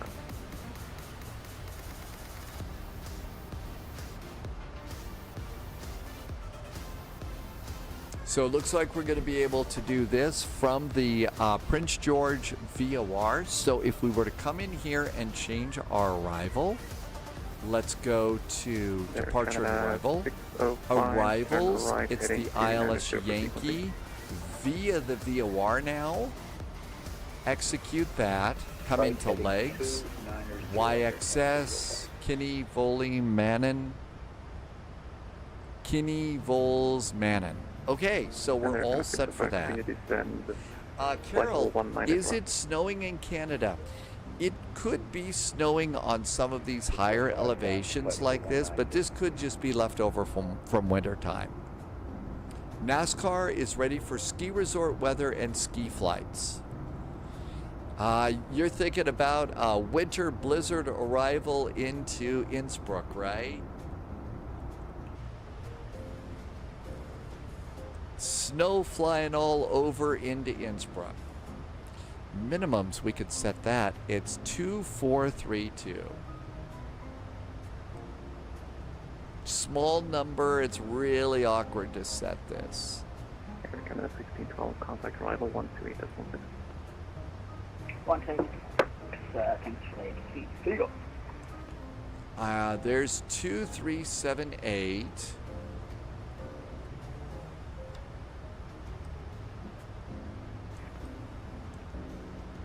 2386.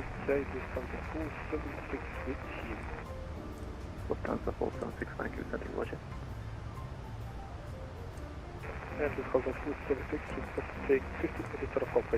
We need 2432. Roger, thank you.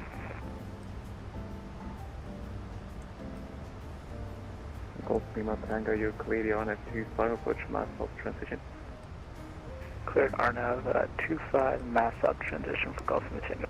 2437. 1, 2, 3, 4, 5. 2342. Okay, so the barrow is set.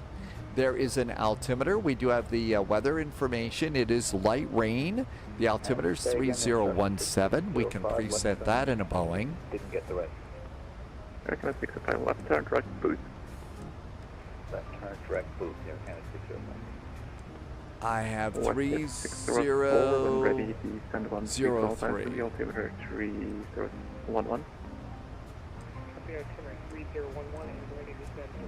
Really kind of hard to see this. 3017. Okay, that's good. And the ILS, last thing to set, and we're all ready to go. 109.5. Descend 12. 10950. Activate that one. And our inbound course is going to be 153 degrees. 153. 59, requesting descent.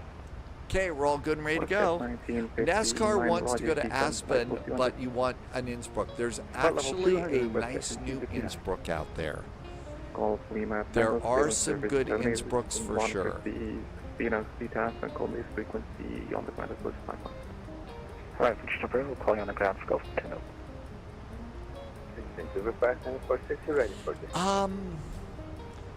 The best place, add-on compare, Lowy, Innsbruck. So there's a Just Sim Lowy, there's an Orbix Lowy, there's an Anybuilds Lowy. So it's between Orbix and Anybuilds. I don't know which one I've got.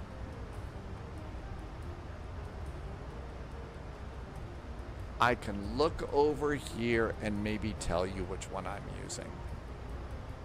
We'll start up Linker and just search and it should tell me which one. I'm gonna guess maybe Anybuilds. But our answer is coming momentarily.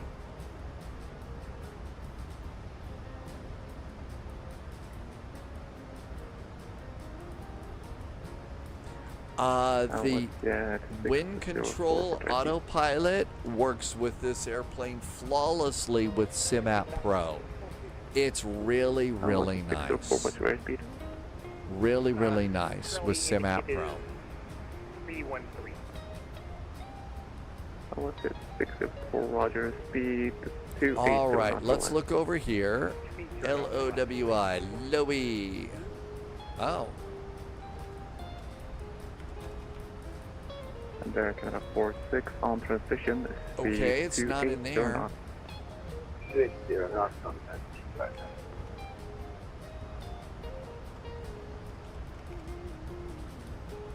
It is not in my community folder or the add-ons folder. It could be in the other community folder. There's actually two now with Microsoft Flight Simulator. There's the 2024 folder. And let's see, do we have it here? Let's see, Flight Tampa, Corfu, EDDC, Vegas, Miltech, MK Studios, Fort Lauderdale. I don't see it in the 2024 folder, maybe an official 2024. Contact arrival. Let's see if it's in this one. LOWI. 128. Asobo Airport and Asobo Landing Challenge. That doesn't seem right to me. I know I've got a payware for that. How about official 2020?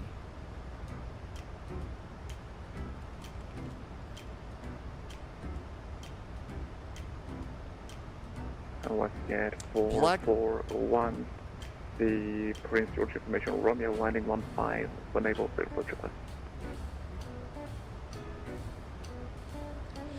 WestJet 441 does have information Romeo aboard, requesting the ILS runway 15 from the Prince George VOR.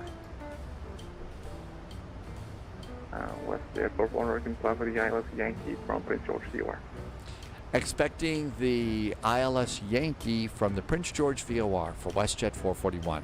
We're already set up and ready to go. Black Dog says any builds.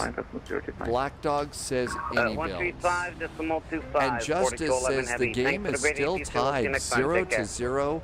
So my guess is since it's extra time now, Justice, is that like whoever gets the first goal now wins the Quidditch Cup? At booth, resume normal speed. All right, let's look over here at my any builds. And installed. Do I have Lowy here? Here's Innsbruck. I don't have mine through any builds. I know I've got one. And I don't think it's default. So 0-0, Spain and Argentina. The game is still underway.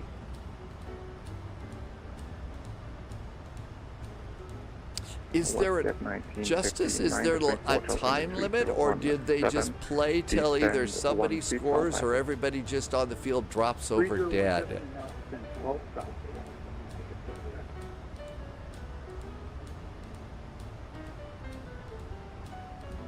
40 miles from top of descent. All right, here is my Orbix. Do I have Lowy here? L. I know I've got an Innsbruck, but I don't have it here either. And I can't check what's inside the sim right now. So, but I know I've got one. Excessively Salty says that the rule is 30 minutes of extra time. Then if it's still time, it goes to penalty kicks, then penalty shootouts. Really? It goes to penalty kicks. Buckeye says we need a spy hat. How about a Boeing hat, Buckeye, for our Boeing flight? In football, when the score is 0, you actually say nil. So it's not 0-0, it's 0-0. Vancouver Center, Husky 19 on the ground in Comox. Ready to copy. Sounds like kids in the cockpit. So it's nil. Okay. You know, in the next 5 years, I might actually sound like a local somewhere. So 0-0, we have gone into overtime or penalty kicks. Good afternoon. Air Route 2023 is 15 miles east of Benzo, climbing 320 for 360. Route 2023, you bank into Roger, I'm like.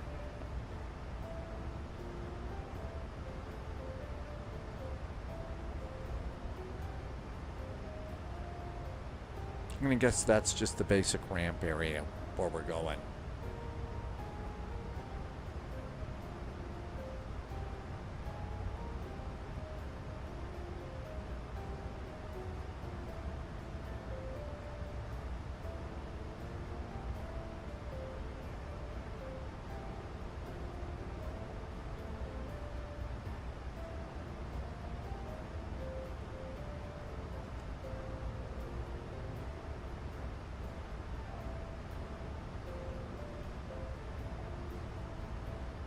"31 miles to top of descent." Let's see if they've changed our forecast to thunderstorms. 30% chance of thunderstorms. Looks like it's every day. Been every day now. That's very unusual for this part of the world. Very unusual. Saratoga 1 departure, flight plan route departing 30, squawk 4036. Argentina has a red card, which you don't want to get because your game is done.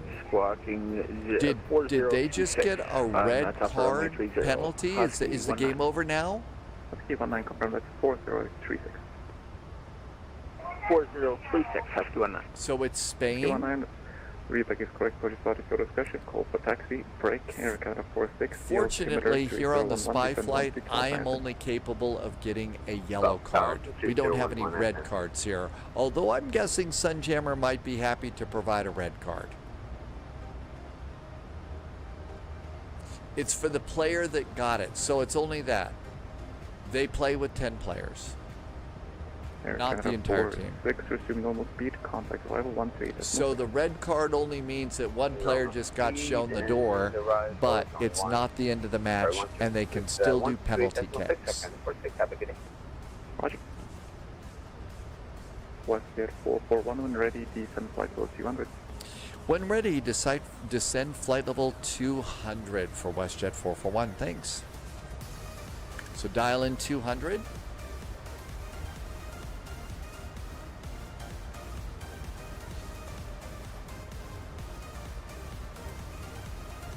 Okay, it's going to be a struggle. So Excessively Salty says it's a struggle now for Argentina to play because now they have one less player. So the red card player's gone and they can't bring somebody from the sidelines. That's just it. Those are the only players they've got.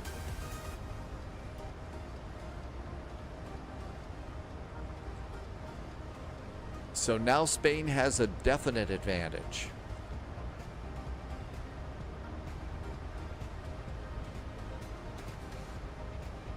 $136 miles to go.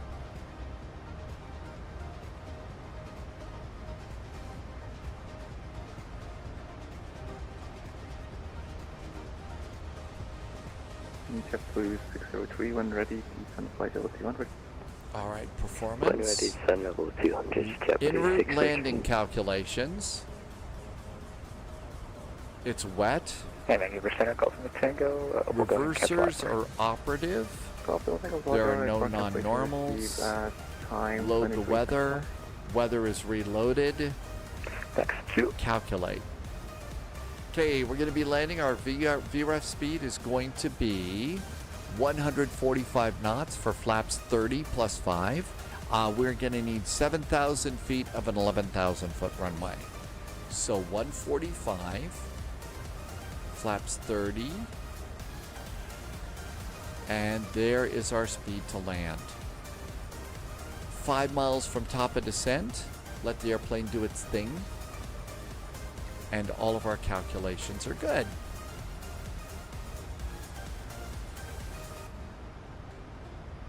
We need to take this airplane on a 2-hop since it just got updated. One of the problems that I've been having is, let's say we're going to do a second flight. So we can clean out all of our flight data here for our next flight, but the problem is trying to load in new charts is a real pain in the butt with this airplane. I wonder if they fixed that part for a second flight, because that doesn't clear itself out. And throttle's going down. And our descent has begun.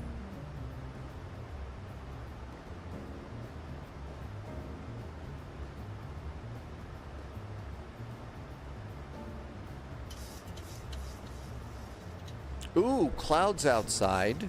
We may have to worry about anti-ice. I mean, all that snow on the ground, there's got to be a little bit of ice out there, right?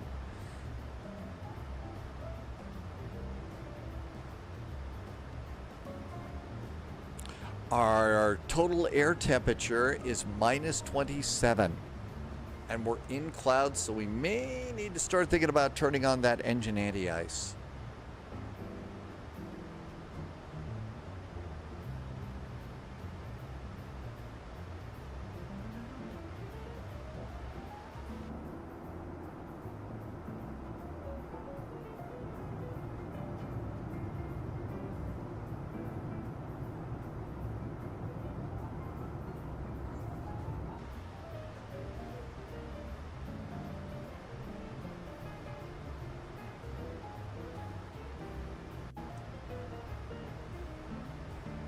Vancouver Center, Sierra Whiskey Sierra 12, flight level 200 southeast of Disco.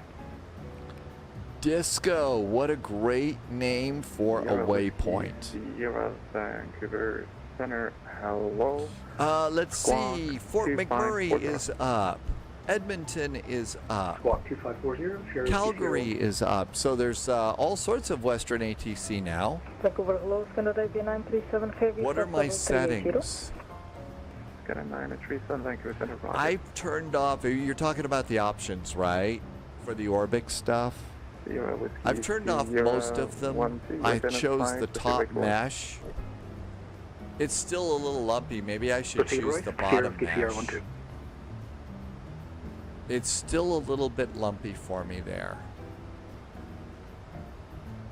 Busiest airport, Chicago. Gee, there's a shock. Followed by Heathrow, Kennedy, Los Angeles, Frankfurt, Hartsfield, Vancouver.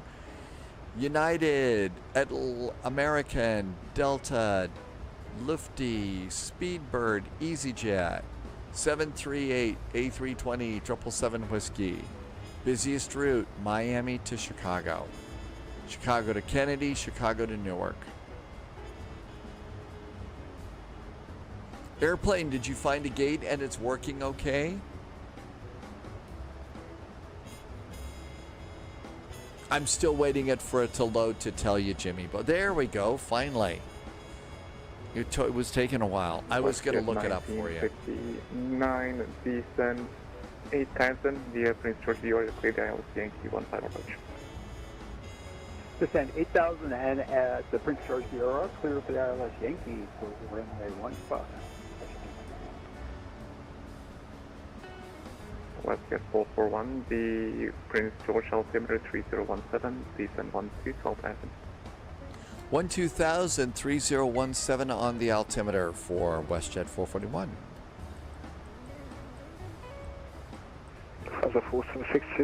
Okay, the way you figure this out is Orbix, and you go to Atlanta, go to your Atlanta page, and then you go to Configure. So Configure, I'm using the standard mesh. I've turned on the canopy lights and the animated ground services stuff. If it's still lumpy, to use the simple mesh, that should flatten out your airport even more. I've still got some bumps, so how about if we turn these off and we'll go simple mesh, canopy, and ground services. I've turned everything else off on my Hartsfield. So we'll try the simple mesh this time, and let's see how the, oh, it doesn't, I can't do it while it's, while we're flying. So we'll try that and we'll see how lumpy it is. But those are the way those go. Seatbelts.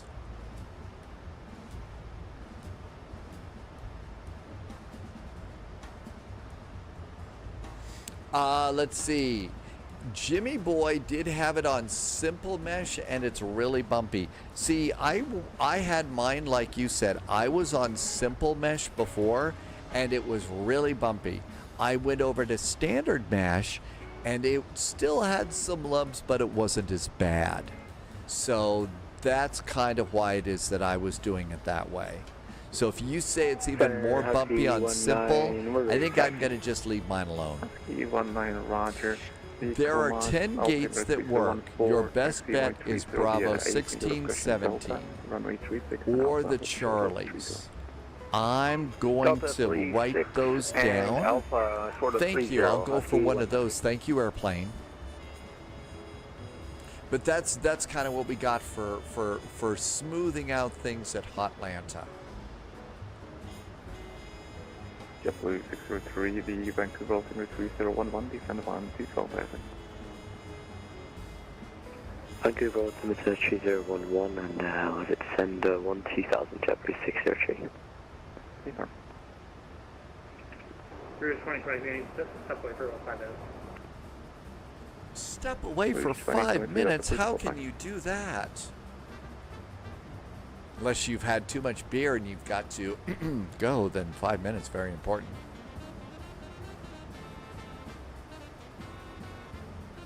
The only one you missed was Charlie 20 wide. And there's a picture over there. So I've got, I copied your original ones down. So I'll just go and grab those for triple gates and we'll see what we can use. Thanks for sending the screenshot. That's probably a good idea to have there, airplane. Especially since so many of us really would like to go and play with the triple gates. Edmonton on 135.025. Air Canada 908, have a good one.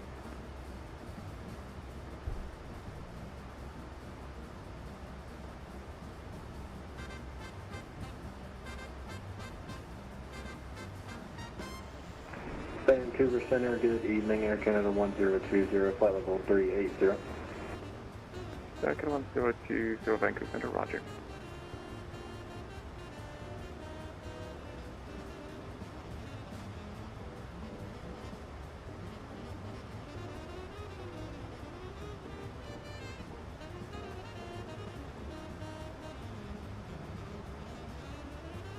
Fuel is good. We are supposed to have 3.8, 2.9 is panic fuel, so we're good to go there. I said the stuff should work with GSX and their profile as long as you call the gates with the tool. Okay, so and the tool is using the iPad from the electronic flight bag that is the Microsoft Flight Simulator one. So you're supposed to go and you're supposed to call it with the iPad, and then GSX works from there.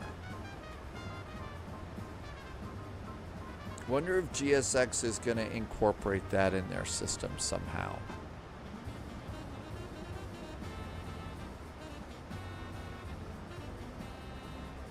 Vancouver Center, Air Canada 1020. Sorry about this, but we got to disconnect you. Have a good day, sir. No worries, thanks, fine.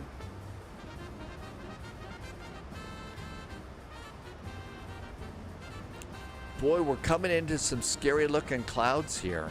JetBlue 603, contact arrival 128.6. I know it could be volcanic ash clouds. The super volcanoes exploded. WestJet 441, descend 8,000. Continue the descent to 8,000 now for WestJet 441. Husky 19, call marks, wind 3508, clear takeoff 30. Clear for takeoff, runway 30, Husky 19. Altimeters set. Cruise 2023 is back. Cruise 2023, roger. I think now is a great time for another hydrate before we go into the ash cloud. I just hope that there's not a big gigantic spaceship on the other side of the cloud like in Independence Day. Remember, those spaceships were hiding in clouds before they cleared the clouds, so.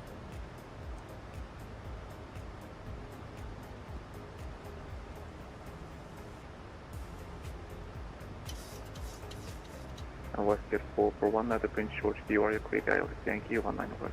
Correction 15 approach. WestJet 441 now cleared on the ILS Yankee from the Prince George VOR. Auto brakes 2. Brenton Burke, I can't get my iFly to load fuel. WestJet 1959, the Prince George wind 16, Okay, 15.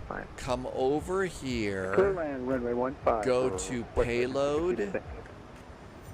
Over here, you should have your fuel, your planned fuel, and your current fuel. What happens? What do those look like? Through 2000. It's the granite clouds that we have to worry about. Yep, Mike, they're granite clouds all over the way here. If you happen to see a little sheep or something like that in the clouds, it's probably one of those granite clouds, right? Up to 270, Husky 19. But yeah, I would look at that, Brenton, and see what those numbers say. Because this is the way you load the airplane, guaranteed. Navigraph. They are good, but it's the MFD that is showing low. Husky 19, still lock the long course. Check down course, Husky 19. I don't know what. Is it? So it's not loading. Have you? It could be that a restart is needed. Plus 8 degrees Celsius, we're in the ice zone. I'm just going to go engine anti-ice. Doesn't say to do it, but we're in clouds and we're below 10 degrees Celsius. So we got to do that. Clamping 16 stops. Lufthansa 477, actually, center, hello, roger, climb flight level 350. I say another Flight level hydrate. 350 from the 477, and just for information, is CDPOC active? Should be. Lock-on code gonna be Charlie Zulu Victor Rango, or what is it? Charlie Zulu Victor Still Romeo. trying to figure out why you can't load fuel. Thank you, hold off to the 477.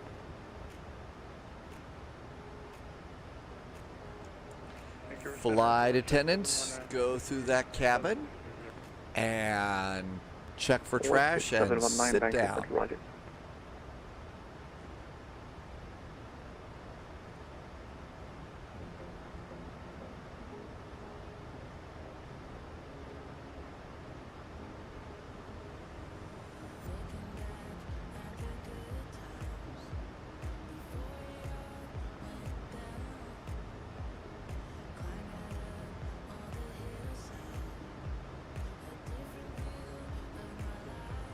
And now it says total air temperature 10 degrees, and even the flight management computer says that it's on, so we can turn off the engine anti-ice.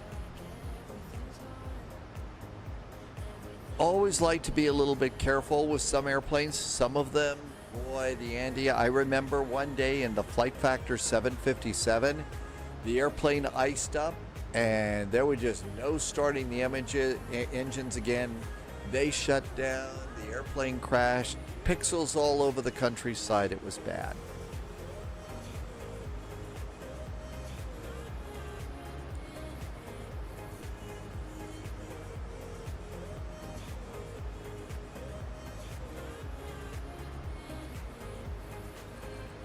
Cleared for the ILS. I'm going to go and set the altitude to the final plunge altitude, and the airplane's going to take care of us. The multifunction display is showing low.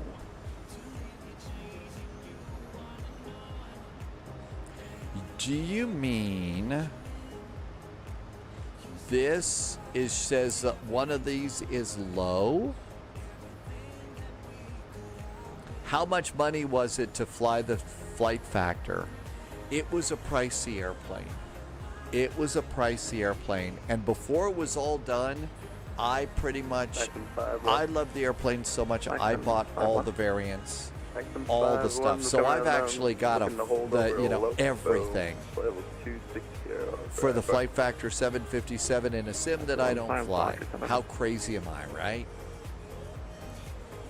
Landing lights, 10,000 foot cabin call. Flight attendant, seats for landing.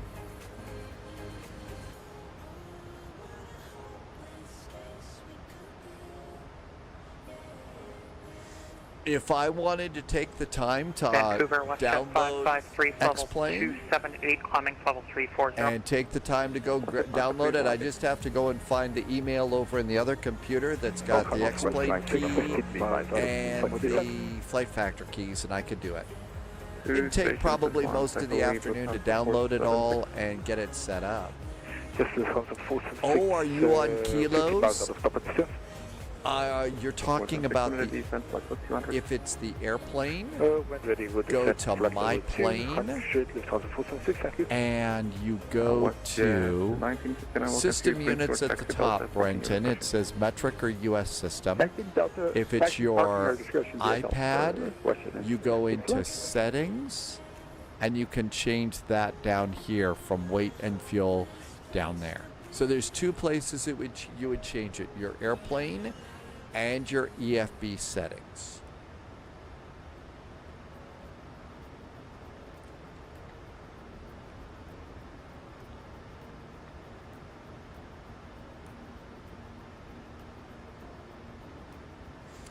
The settings work for you, Jimmy boy. Way to go. Okay, so yeah, the other stuff is good, but those are the ones that make it look the best. There's still some buttons. Okay, Brenton, so it was the kilos and pounds thing. Welcome to the kilos and pounds trap. It happens to everybody. Okay, I'm going to take control of my speed. You identified on which waypoint you want to hold on. We mean up with the Husky, so Locomo. I'm going to go and start slowing my speed to 210. Maximum 51, roger. Clear for 267. JSG droid made the taxiway. No back taxi. That's the goal today. So hopefully our flight simmer's instinct to float, float, float and go for butter won't kick in on this arrival.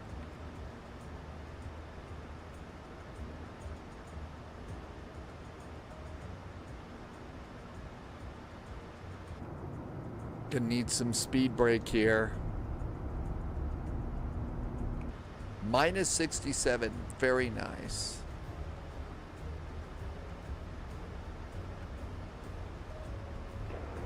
Cruise 2023, sorry if I missed it if you called earlier, but we're 15 miles from top of the sun. Cruise 2023, roger. The Vancouver altimeter 3011, when ready, descend 12,000. 13,000, Cruise 2023, and we've got information stops from the board. And confirm that the altimeter 3011 and descend 12,000. 12,000, Cruise 2023. Trying to throw out everything I can to slow us down to 210 for this turn. Altimeter 3011, descending to 14,000, just update everyone, Spain is scored and we will come final for everyone. This frequency, Lufthansa 476. Roger. Not slowing down very well, is it?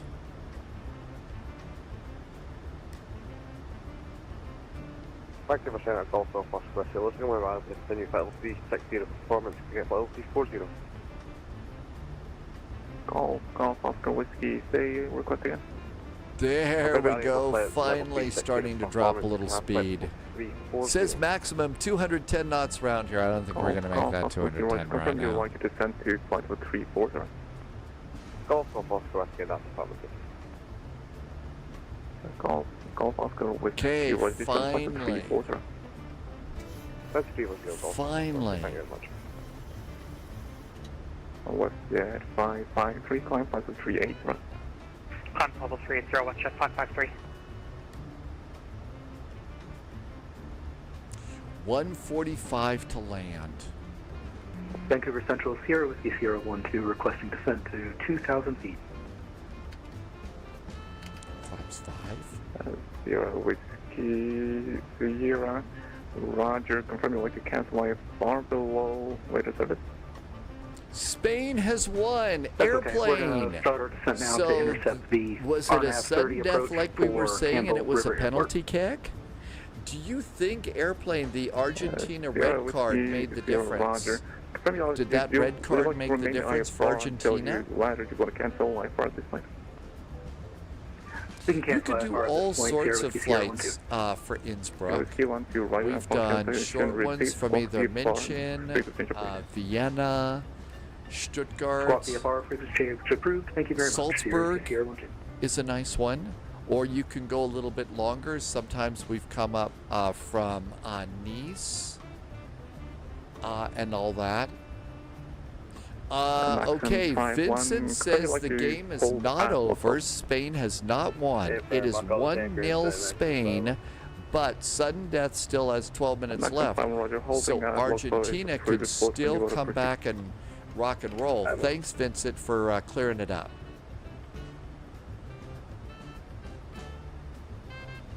So there's still 12 minutes that they can go and be a thing.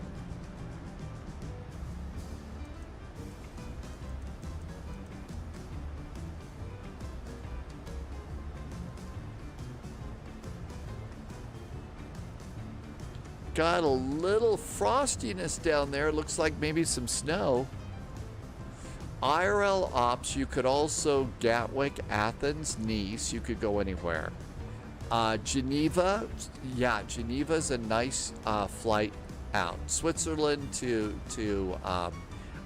yeah, Darkea. I think that would be a good one. Geneva for sure. The only Argentina has their name is a yellow card.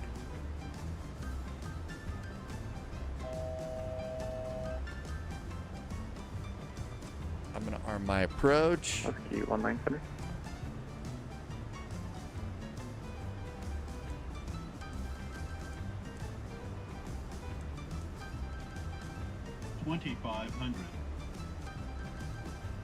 Yeah, that's a favorite place of mine too. That big old lake there at Geneva is really cool. Now, previous life I used to be into sailing quite a bit, and I just figured that'd be the, if I, you know, take the boat somewhere and move. I think Geneva would be at the top of the list. Vancouver Center, WestJet 441 is now 5-mile finals from Prince George. WestJet 441, Roger, Prince George, 160 at 8, clear land 15. Runway 15, clear to land, WestJet 441, thanks. Yeah, Husky 19. 145. Wanted to request the area activation for area 164. Roger, we'll activate 164 and we'll hold in that area for some AR support here, and I'll let you know when we plan to change. Gear down 3 green, auto brakes, speed brakes, we're ready to go. Roger. Husky 19.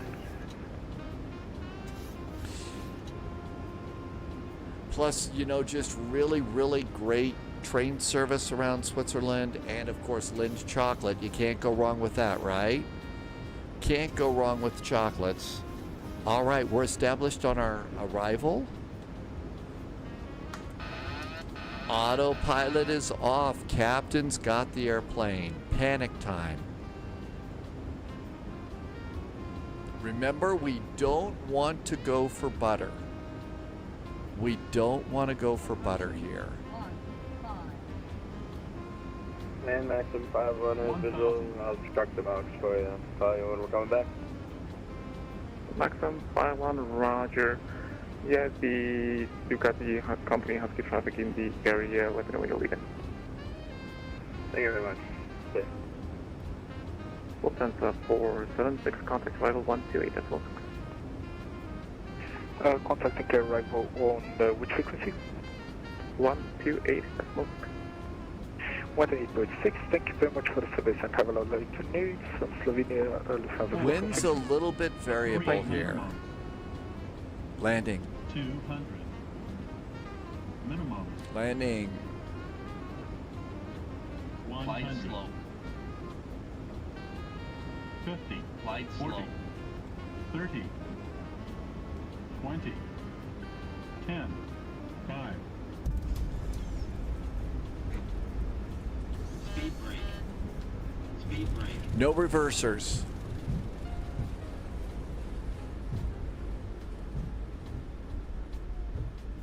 Approaching 2, 4. No speed brakes. No reversers. Nope, didn't work. Usually doesn't after I update the airplane.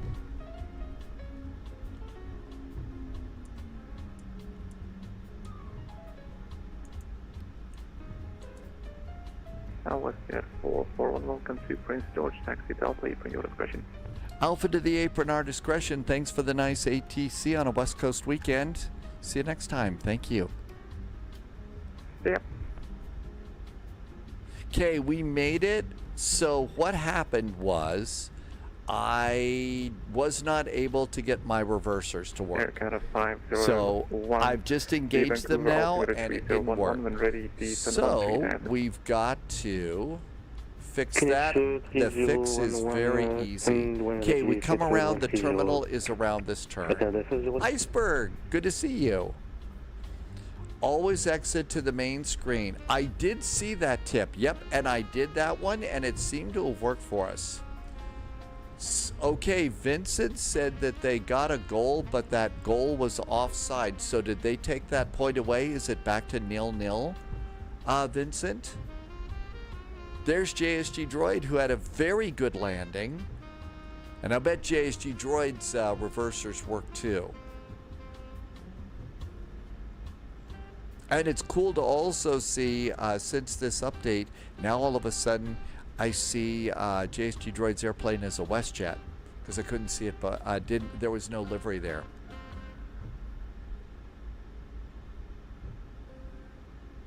It's still 1-0, Spain with 5 minutes left. So still big deal. But I did see that, and what we figured that out, Icebird, is you load the airplane in the sim, and then go to the airport. And then once you get to the airport, at that point in time, you're supposed to exit back out to the main menu.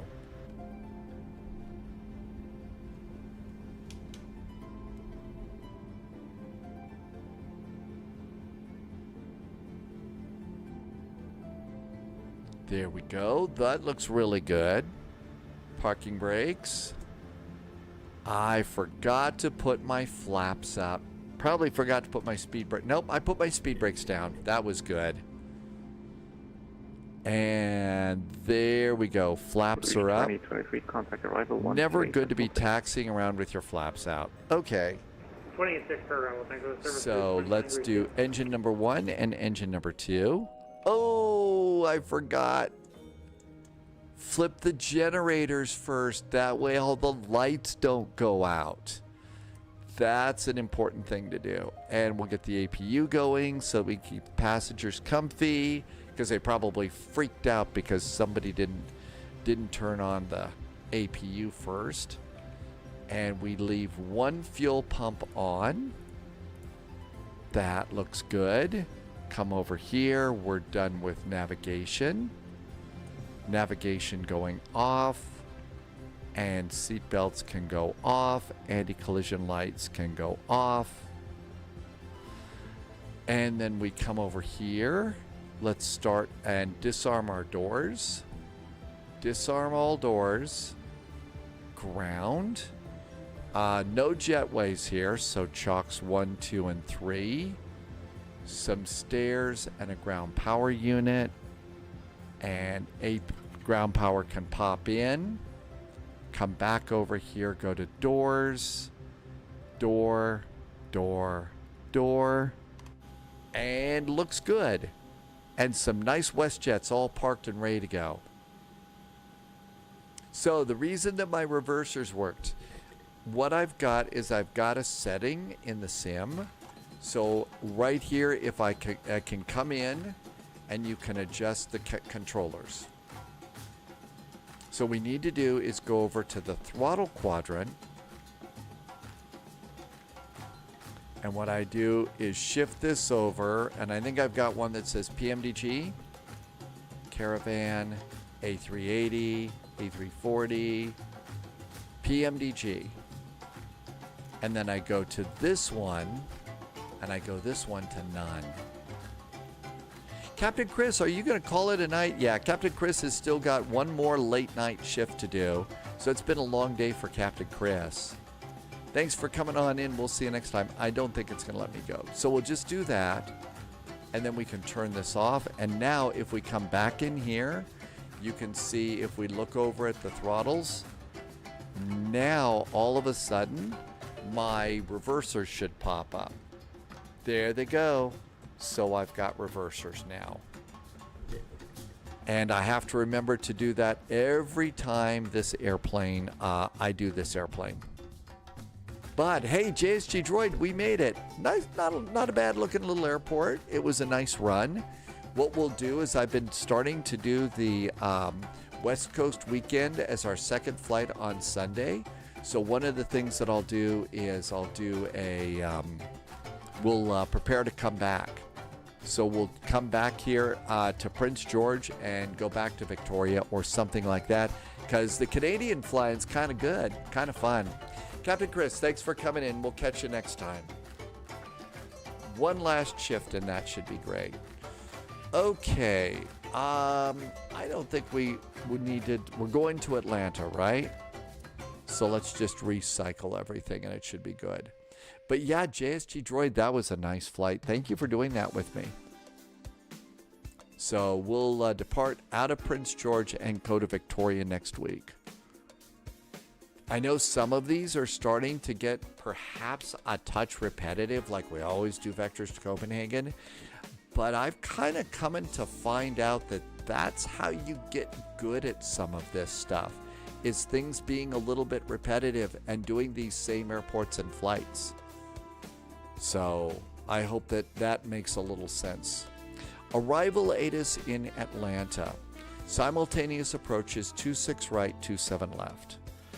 26 right and 27 left for our arrivals. Okay, we got that. And now we'll come on up to Chicago O'Hare. All right, Chicagoland, what do we got here? It's always a book in Chicago. Vectors to the ILS. No, we want departures. Expect runway 10 left and 9 center. So 10 left and 9 center. And each of them are going to be from Delta Delta is 10093 feet. 10093. I don't know if we can do a runway shift or not, but we'll see. And if they give us 9 center, 9 center is 9,200 feet.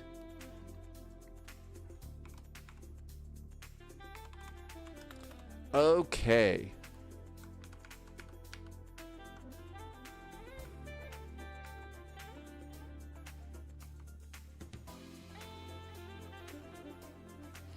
All right.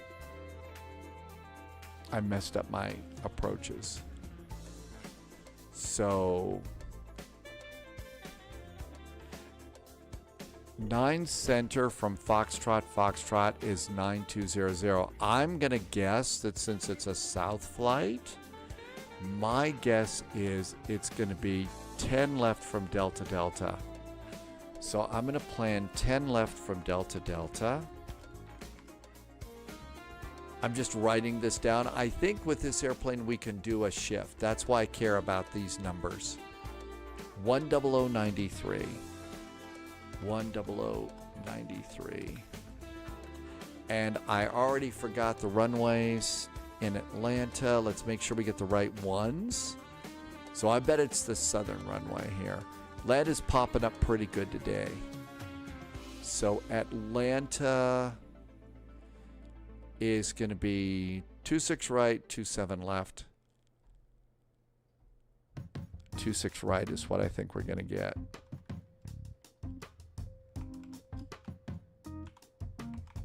All right, that's all of that. Okay, let's see here.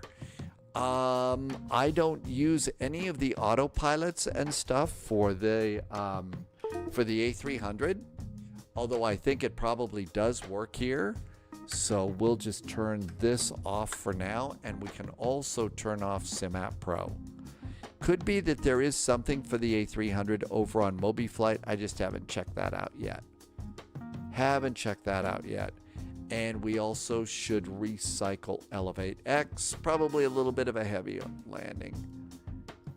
I landed a little bit sooner. I was trying to hit the target there. Minus 345. Not great, not terrible. All right, let's see. The A300 is updated. We did get a Continental livery, so that's good too. Let's go get that airplane. Airplane says it's busy in Chicago. It's always busy in Chicago. Always busy. Okay, I think we can do a flight plan here.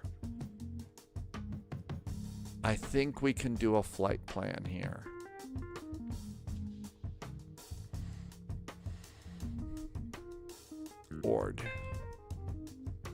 Okay, so gates that we could use. We could use Charlie 10, 1, 18, and 20.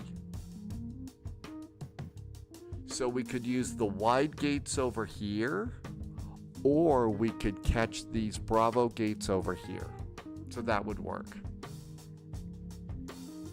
Flight plan time. Simbrief. New flight. Okay, it's Continental. That's COA. Flight 441. KORD. KATL. Cattle. We're going to be an A300, but it's not the F. I think it's the A306, the top one. Continental. Cool. I'm gonna do, what do you think? Should we shift it over to, wonder if they had kilograms to pounds then. We'll just leave it there. Okay, so I'm going to expect 10 left for the departure. 10 left for a departure. And 26 right for the arrival. Good. Fuel planning.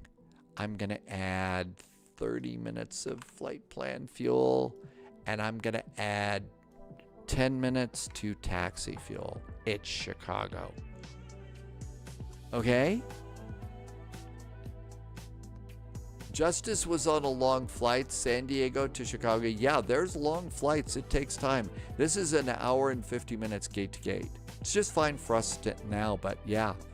This one is, it takes a while to do these airplane flights, especially the longer ones. All right, view a PDF. Save a PDF to the desktop. You can view the PDF through the EFB, but it's not very convenient on this airplane. I'll make a copy of all my numbers in case you want to see them and put those in chat. You can get to the numbers and stuff from both Twitch and YouTube. Game over. AZ says Spain wins the Quidditch World Cup. How about that?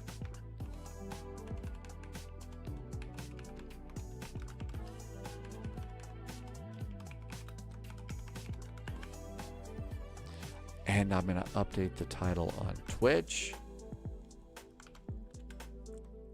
All right, that looks good. Carol comes in and says Spain wins the World Cup. Let's go pre-file on VATSIM.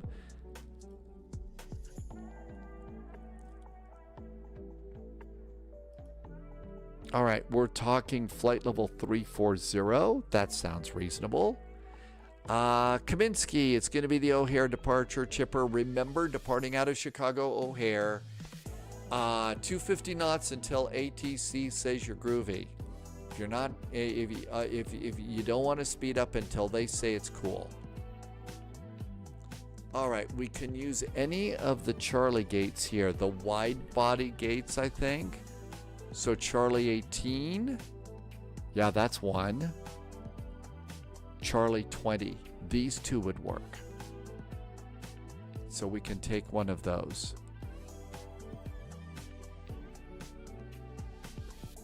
Hey, you know what, Irby? I'm just really kind of happy that people will do that. You know what? If it's an hour of that, that's fine with me. I'm just happy that people feel this is a place to come in and say, hey, guess what? Spain wins. It makes just as happy to hear that Spain won. It's not Argentina. They're like the Kansas City Chiefs. Oh, my gosh. I don't know their personalities at all, so... Really? All right, what else do we need?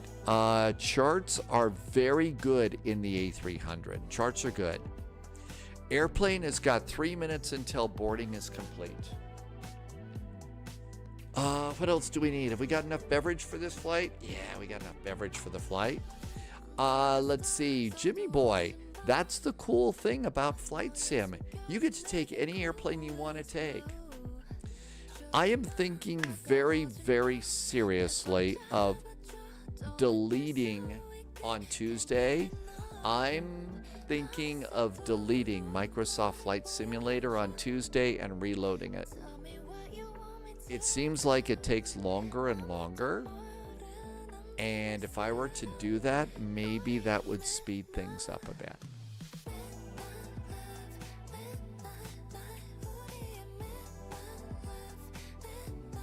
Airplane says people are not fans of Argentina right now.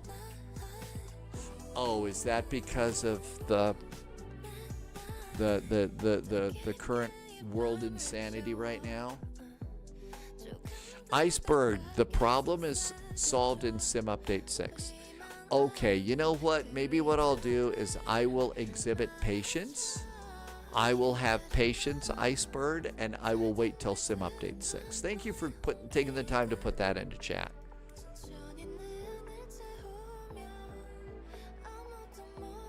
All right, let's get our A300. I'm doing passenger.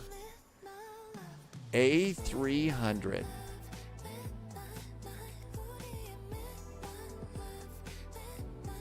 Configure. And we're going to need a passenger. I'm going to guess passenger Pratt & Whitney. Liveries.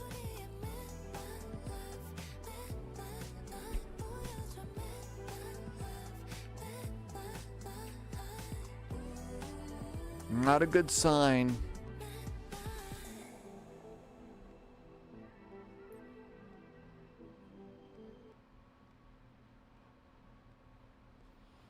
Maybe it's going to be GE's.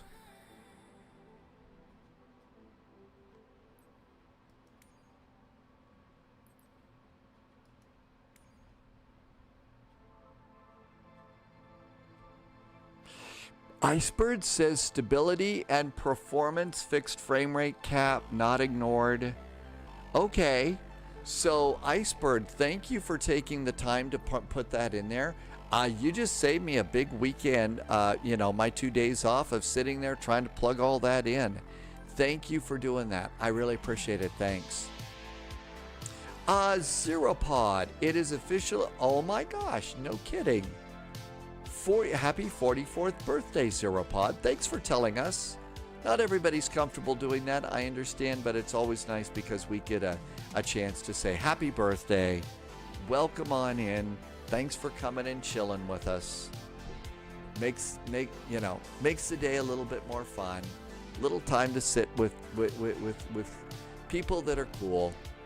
And we do have some cool people here in the Spy Flight. KORD, Chicago Hair. What was the did you have a favorite birthday food that you got today?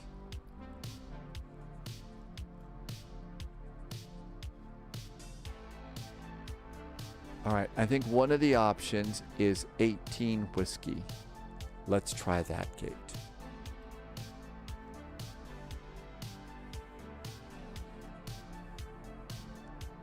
And I usually wait until the map starts to, finishes downloading before I zoom in and grab my gate.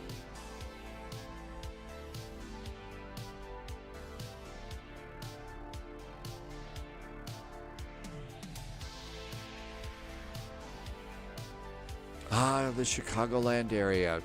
Awesome pizza, fun people. All right, here we are. And we're going for 18 whiskey.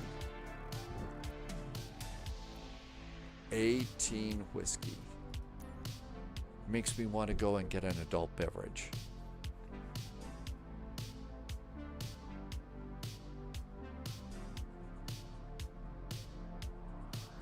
I think it needs some more loading here. So we'll patiently wait here with the map like this. Maybe not. Maybe we could hit start. Nope, it's loading in terminals. Let's wait till it loads in like this. One of the things that I've kind of thought is, you know how it says, like right now it says go ahead and start your flight? I don't think it's really ready for us to start our flight yet. I think it'd kind of like us to wait a little bit. Maybe I'm just being too sensitive, but...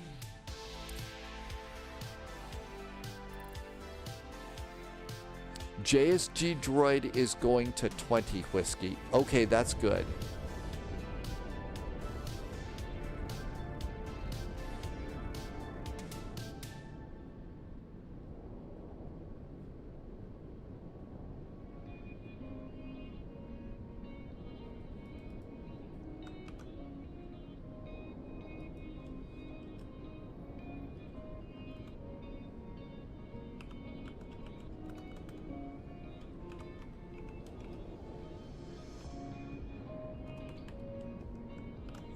So JSG Droid's going to be over there.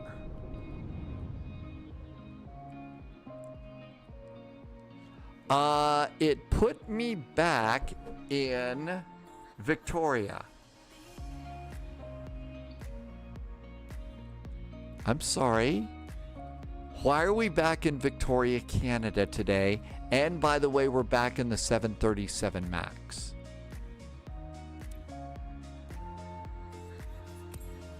Hi, WestJet. Instant replay. Something got really, really messed up in Microsoft Flight Simulator. Hi, Victoria. We love you, but we wanted to go someplace else today.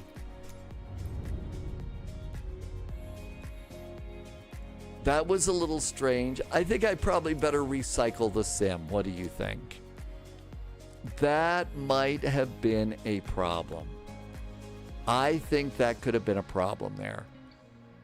There is a disturbance in the force.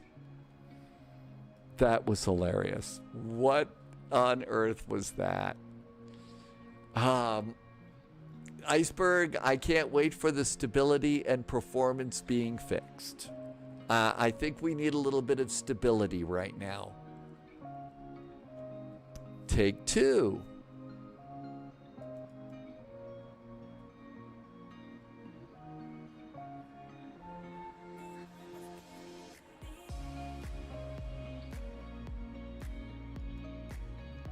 And it's not unloading.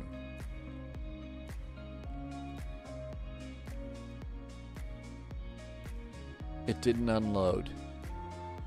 I had to go into Task Manager to stop it. JSG Droid got double jetways working today. Celebration. it's really cool when they come out with something like that and it works. All right, take 3. Here's Microsoft Flight Simulator. Let's try it again. Maybe it's because I was threatening to go get an adult beverage. I don't know. I'm not going to threaten to do that anymore, Flight Sim. I had a wonderful glider task in Japan today for about 1.5 hours in VR. Okay, now that I'll bet was really spectacular, Icebird. I'll bet that one was really nice. And I think that's probably exactly what VR needs. I think that probably was really neat.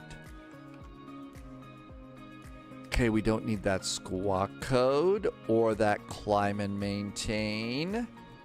And we don't need this, and we'll kind of come up there. Okay, let's come over here and put our flight in the middle. It's our 3rd flight. I start getting tired, so if I can put it right in front of me, I know that we're going Chicago to Atlanta. All right, this all looks good. We don't need the departure and arrivals any. 3. I did want to keep the those the runway distances because I think this airplane lets us do that for our departure.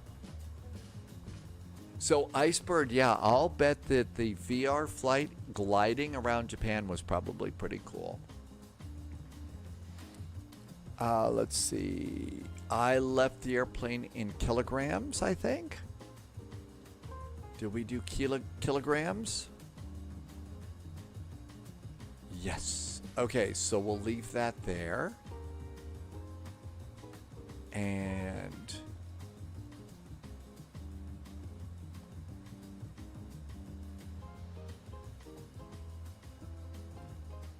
we're going to board 256 passengers. And that should work. Menifee says that Spain won. Hey, Menifee. Little unsportsmanlike celebration there is always allowed here. And you've got pizza to celebrate too. How about that?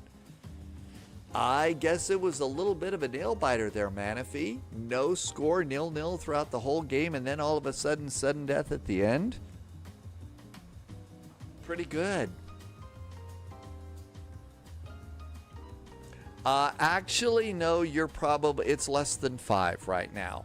But I'm sure some other folks will come in and we will be equally excited and happy to hear from them.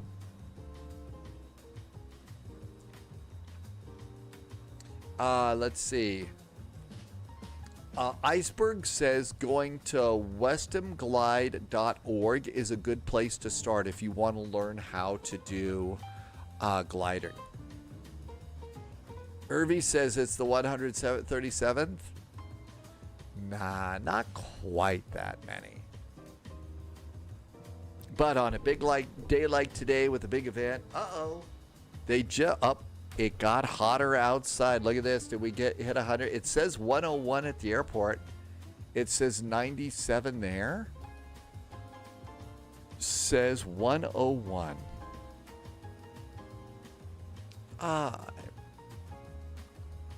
Not going to complain too much, I guess. The AC just popped on.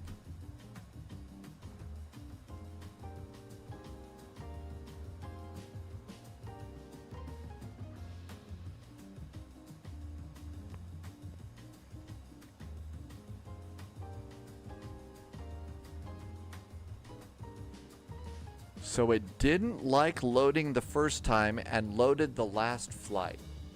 Why would Microsoft Flight Simulator do that? That's really strange. Maybe what I'm going to do is I'm going to deactivate Elevate X. Maybe it remembered that. Can't imagine why.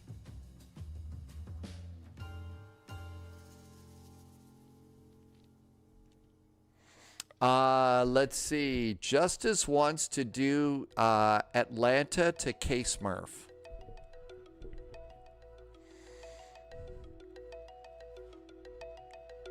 Always fun to go to K-Smurf, right?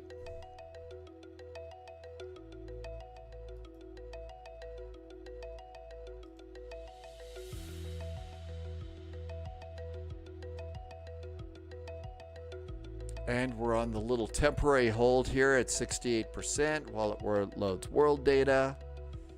I kind of think another one of the things that it might be nice is let us cache a little bit more stuff as opposed to fresh downloads of certain things all the time. That might speed things up too. I don't know.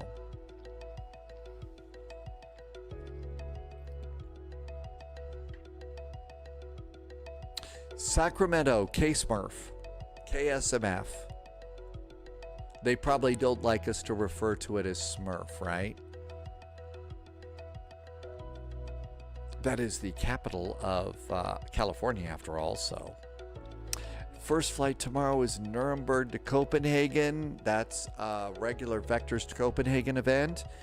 Then we've got Detroit back to Chicago for the regular Detroit event, and I imagine there'll be ATC tomorrow.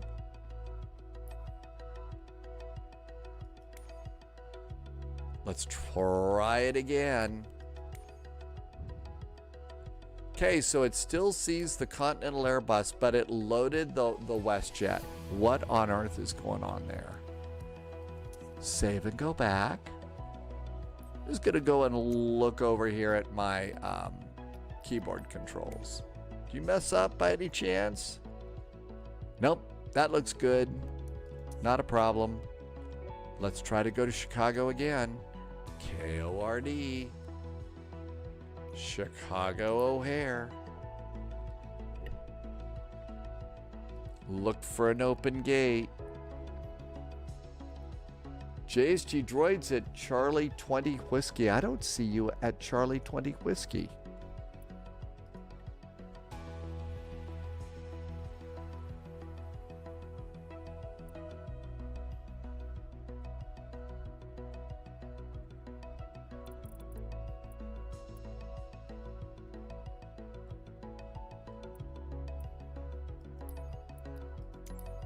There we go. All right, let's give it another shot. See if we can go to Chicago this time, or if we're going back to Victoria.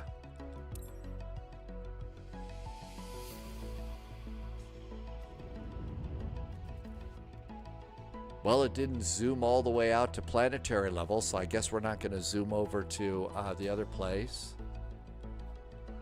How about the really long jetways at the south side of the Charlie terminal?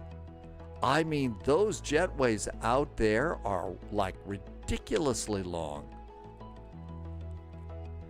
I wonder if they've got a people mover in that. If there's a people mover that'll take you down there. We may have a little bit of a wait now because I haven't flown this since the last update. So we may have to do a little bit of WASM waiting. We spend a lot of time doing that. A lot of time. Okay, I see JSG Droid right now. There's JSG Droid. Chicago has got 41 departures, 39 arrivals.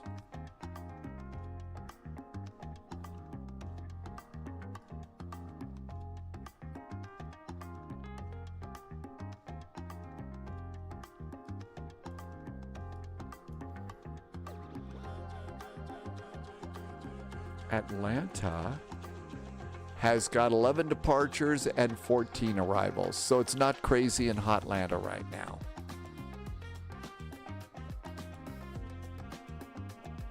It's like we got a little more ATC going out of Chicago, but there's a little bit of a gap going down to Atlanta. That's okay. Fly Lex Sim, happy pizza flying. That's right, we finally got a really great new Chicago airport, so we get to hang out a little bit more at good old Chicagoland. Uh-oh, looks like somebody's going to 18 Whiskey. I may have to move. That's okay. GSX makes it easy to do that. Fly like Sim, happy Chicago flying pizza to you. This is a really nice airport. Now I got to figure out, is there a... let's see, is our favorite pizza place out here?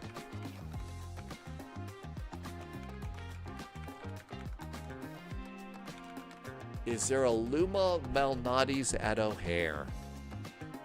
Lou Malnati's Pizzeria. So there's where Lou Malnati's is, around here.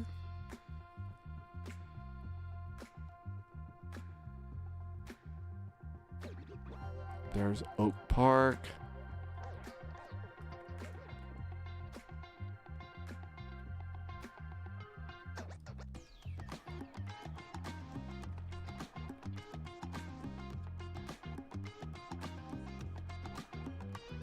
There's O'Hare over here. Okay, there's one over here. So there's one at Robinson Woods. There's one at Park Ridge Country Club. There's one at Songbird Slough. I don't know if they actually have any at the terminal. I think if they had it at the terminal, they would have that in there. So there's no Lou's at the terminal, but I guess kind of walking distance here. I don't know if I want to go to the one here at Songbird Slough. They've also got Lou's at the Mendana Country Club. Thanks, JSG Droid. Maybe it's that it was indicating mine. Okay. I would think that they need to have a Lou. There's a Lou's over here at Robinson Woods, so maybe that's close enough. But surely they've got to have a Lou's at the pizza place at the airport. Yeah, I think we're doing a load in here. Still says 101 on the app. Does it say 101 on the temperature gauge? Nope, not yet. Is it official out at the airport? That's where the 100's really important. Let's see. Here we go. It says, nope. It says 96 there. It says tomorrow, though, we're expecting an invasion of smoke tomorrow and tomorrow night. Great. And all the smoke actually is going to start rolling in later tonight here at CYYJ. Not good. We've got a little map we can look at for a second. This is, oh wait, that's NCWeb. Here's the smoke map. Okay, that is wildfires there. Let's fly the airplane. We'll do smoke later.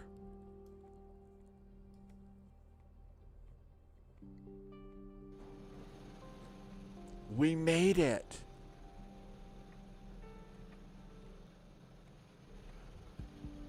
Charlie 18.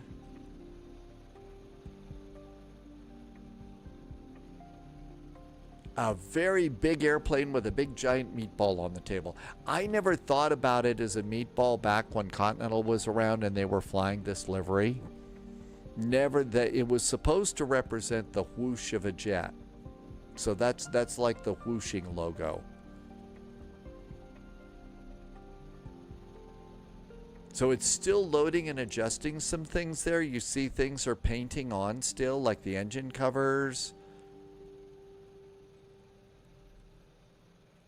I think it's looking good there. Let's go over and do. Hey there, big Continental jet.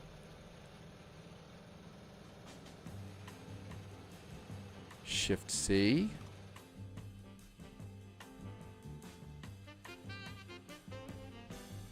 Okay, looking good there.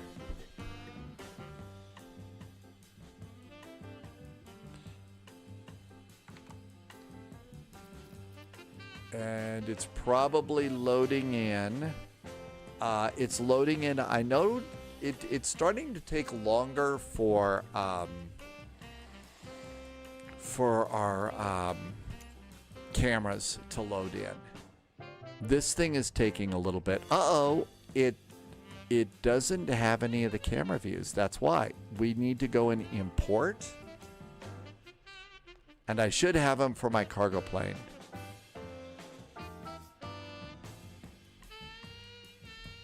And import them all. Replace them all.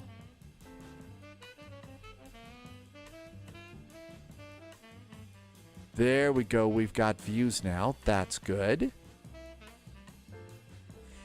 Now let's see. Oh, it's still spinning. Let's give it a second.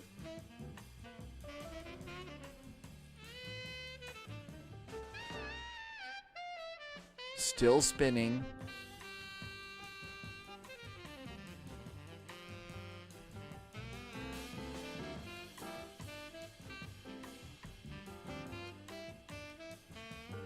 Let's try and launch VATSIM while this thing is spinning. I try not to do too much with it.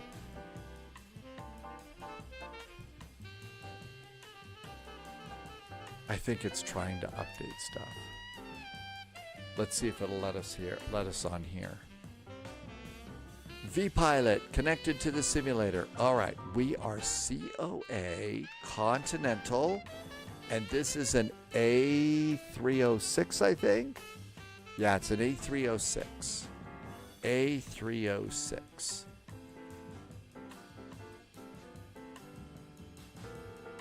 It's either a B or a C. I don't know.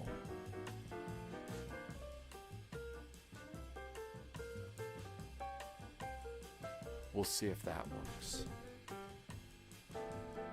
Now, what I was going to try and do is go back outside the airplane. So I was going to go back out here, and I was going to walk forward a little bit. I don't know if you can launch the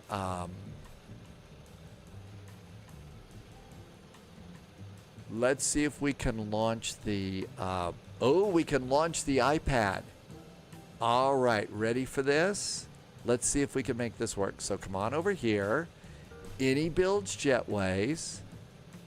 All right, lower jetway to left door.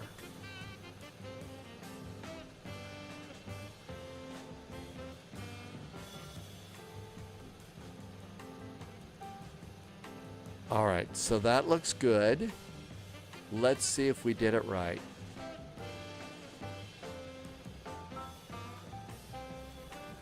So let's see how this works. Got a PDC.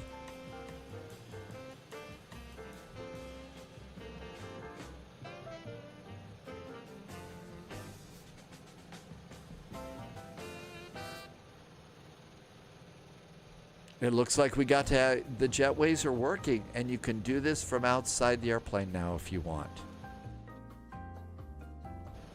So if we look out over here, you can see we've got them both, and we didn't cross the streams. We didn't cross the streams. How about that? So now we can come in here, and we could go to ground gear. And let's see, it's opened up the L2. Let's open up the L1. We ought to get those going. We could do cargo and cargo. There goes our cargoes. So back here, now this is going to look a little weird. I need to get our seats a little bit better here. So let's see, there's the cockpit door. There is the L1. And that looks really good. So first class passengers are kind of cool. Abelars, welcome aboard. Drama, I hope I said hi when you came in. And then the other jetway should be over here. We'll have to reset the camera views. Hey, look at that. We got that jetway set too. So those worked really, really good. Let's get Elevate X ready.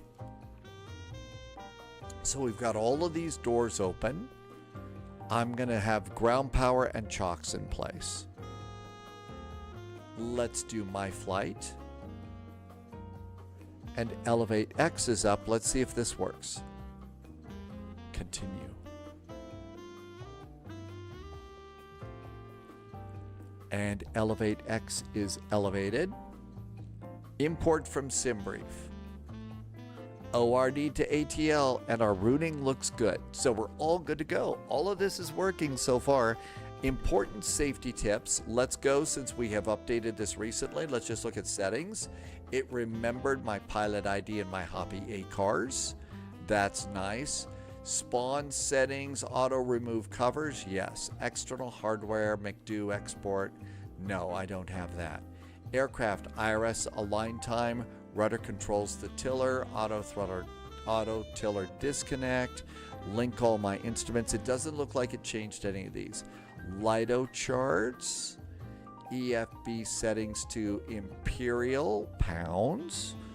Looks good. On-screen keyboard works. I disabled all of the maintenance stuff. I don't really do that one. Cockpit settings, and that's good. Now then, let's look at the one other thing is these. So there's my throttles. Idle, idle reverse, full, and forward. And let's see how those look here. So idle, reverse, looks good. I think all of that's good. If I hadn't gone and checked these, there would have been trouble. But we're all set and ready to go there. Let's do charts. And the charts app for this is incredibly good. So we need airport parking.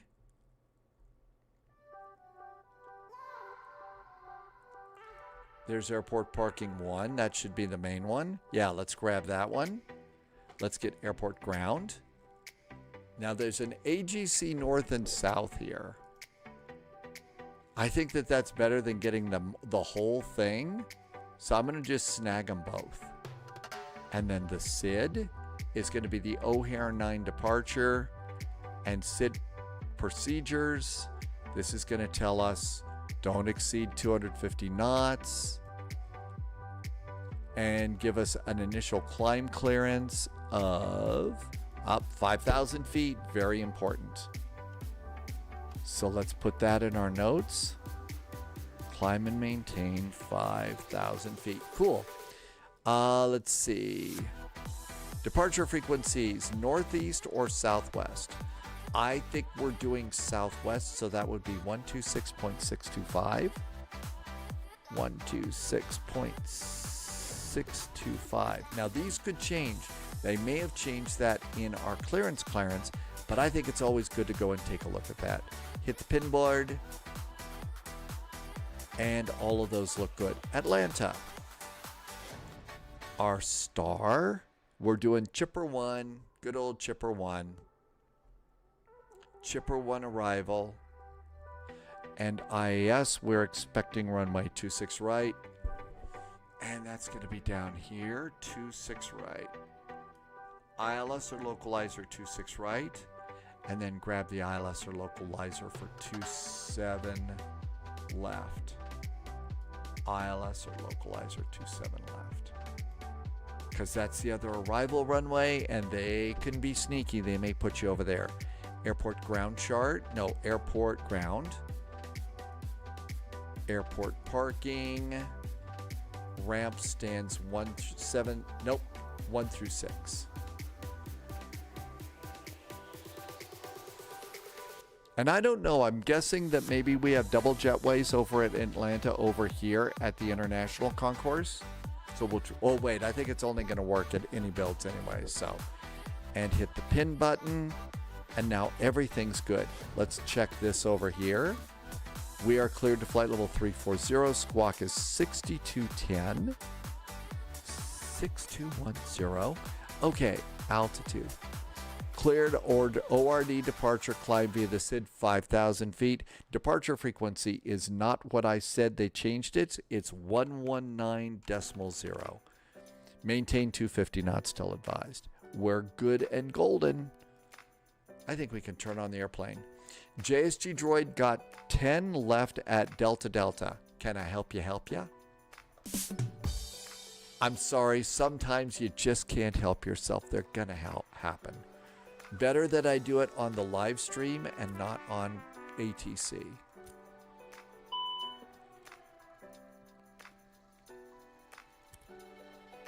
Ground power. Galley on.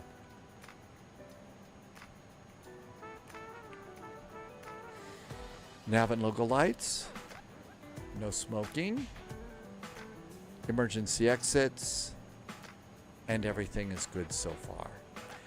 Let's see. JSG Droid's Tora is set for 10,000 feet. I don't know anything about. I don't know anything about what happens in the Jewish religion. I'm sorry, I don't know anything about the Torah. Sorry, JSG Droid. I mean, that's like 2 in a row. I shouldn't do that. And I really shouldn't do religious jokes either, should I? Menu. ACARS. Sim brief.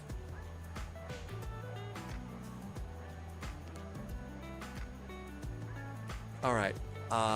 Continental 441. Flight level 340. I'm now banned. I know. Banned for doing religious jokes. What could I possibly be thinking? Okay, all this looks good. Let's come on over here. And let's go to weight and balance. Update from SimBrief. And apply the load to the aircraft.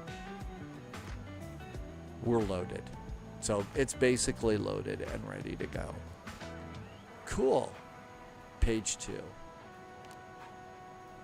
Block fuel, according to Mr. Flight Plan. Mr. Flight Plan says 17,457 pounds of fuel.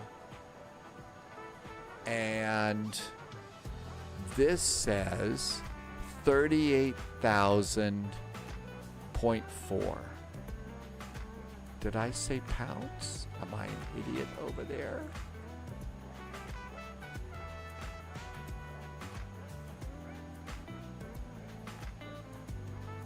Yep, this is in kilograms. The airplane is smart. My flight plan isn't. Let's put it in pounds. Polyot says that in some parts of the real world of aviation, they're starting to just say, you know what, we're going to universally go to kilos and pounds will be gone.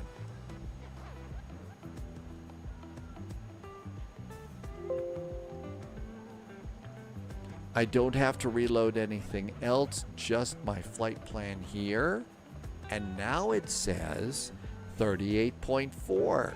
There we go.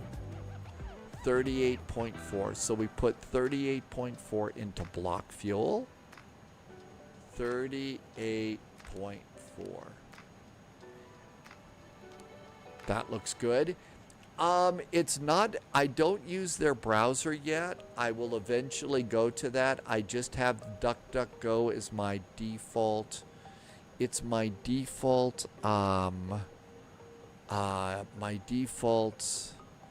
search engine. It's supposed to be good for privacy kinds of things, and that's why it is that I went with them. Not that I'm that worried about my privacy. I'm just not that important in the grand scheme of the world. But that's why I do that. Okay, I did turn on my oxygen. And we've got the alignment going. Oxygen in this airplane is over here. Passenger and crew is down here. It's different. I'm trying to be a lot safer than I used to be. Okay, this is good. And align the IRS. Cool. Now then, let's do APU. APU. Now then, our zero fuel weight is set to 251.09. And this says 251.09. How about that?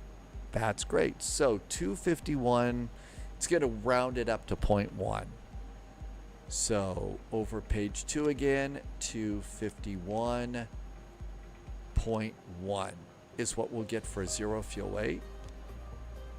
Our center of gravity is, can't say, is that a 3 or an 8? 28.3. 28.3. Actually round it to the 4. That looks good. Taxi fuel. 2,750 pounds for taxi fuel on this airplane. We're not flying a light Airbus right now, are we? So 2.75 is taxi. Wow. 5% or 15 minutes is 2.97. Alternate is 6.25. Final reserve for 30 minutes is 4.86. This says 4.9. That's close enough. So that's set. Great. Flight plan. ORD SID. We are expecting runway 10 left.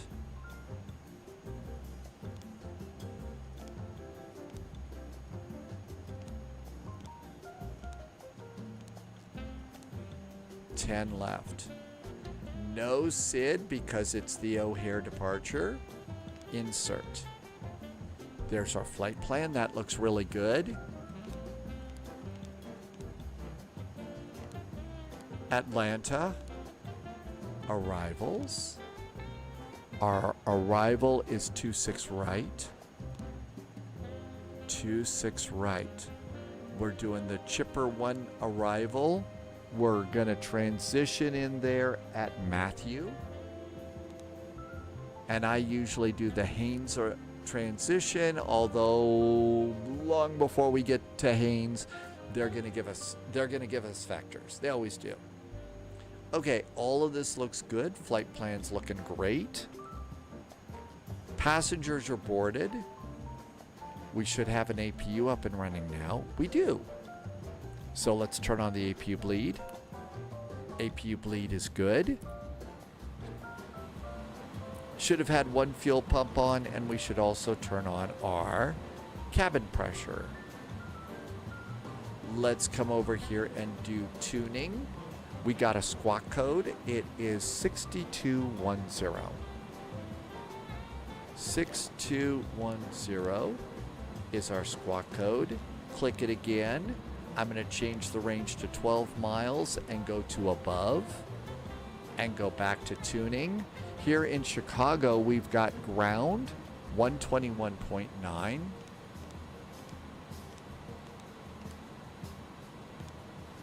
We have departure is 119.0. And tower is 12075.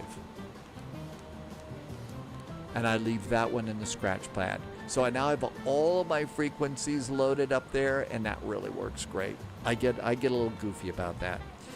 Let's see here. It looks like the radios are on, but I'm going to go and flip this up and turn it on, see if we hear people. I also had the radio turned off on the Stream Deck. So, all right. We are now waiting for IRS remains in alignment. We could go and close a few doors. Let's go to ground gear. I'm going to close the 2L door now. There goes the 2L door. I'm going to close my cargo doors. And I'm going to go to tab. And I'm going to disconnect this door. And let's go outside. And they should be getting the back jetway is going away, but I left the forward jetway in for our final load sheet. Final load sheet. That worked really good. Welcome aboard, Agent. Stay sharp. Oh, I closed that door. Thank you for Victor. Go ahead and turn. Thought I closed that door. Victor, are you able to left Victor 6, or do you need Victor 5? Yeah, we can turn around and make 66. All right. Lagno. Thanks for the follow. Welcome aboard. Go Victor 6, Victor Bravo. I Sierra, think that is Sierra, JSG cross runway 9, Droid right over at there. Sierra, Echo. JSG hold for Droid's Foxtrot, over there. Foxtrot. What's up? Thanks for coming by. We have got the newly updated Airbus A300. I've got a passenger model here. We're flying an old vintage airline out of O'Hare because this airplane actually used a double jetway scheme for boarding, and now we got double jetways. Lang is your name. Thanks, Lang. Thanks for letting me know. And we're also waiting over here. I'm going to go and do flight plan on this side, take off and approaching over there. And I'm going to leave that door open for just a little longer. Let's do takeoff performance. We are expecting runway 10 left. 10 left. But we're going to do a Tora. We're going to do a shorter from Delta Delta, which is 10093. 10093. And now let's go get weather. The altimeter at O'Hare. Alright, Continental 1959 O'Hare ground. Runway 10 left at Delta Delta. Taxi uniform Lima Romeo. November. The altimeter Delta, is 3000. And that's correct. 3000. My guess is push and start is at our discretion in the ramp area.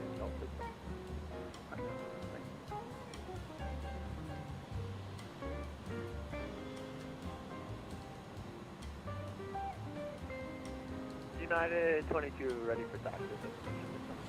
Okay, that looks good. United Flaps are going to be 15 and 15. Air conditioning on. Anti-ice is off. And that looks good. Calculate. There we go. There's our speeds for takeoff. Looking good. And I think we are aligned. We are. So we got to pop on the pitch trim. And we're going to turn on yaw dampers, auto thrust, and our flex for takeoff is going to be 63 degrees. Auto, flex, and 63.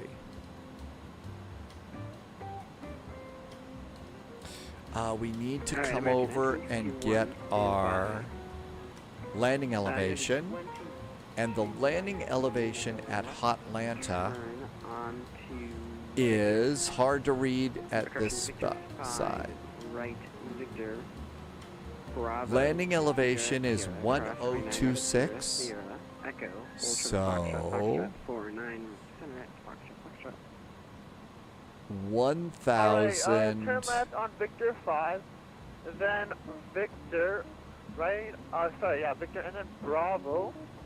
Then we'll go Sierra. I think it's about halfway. That's about as good as we're going to get on that one. Final load sheet is now aboard. Let's go close our last door. So, American 1951 O'Hare ground. Ground. Close the door. Doors closing. American 1951. I've got APU power. I'm going to disconnect ground power. We would like to get While we're doing that, I'm going to go and turn on my fuel pumps. The buttons for the fuel pumps are a little bit harder to get to now. The click zone is smaller, so you have to be a little more careful about turning on your fuel pumps. In fact, a lot of the buttons have changed here. And we can get probe heaters too. All right, we've closed our doors. Ground power has been disconnected. It has. I'm going to disconnect ground power.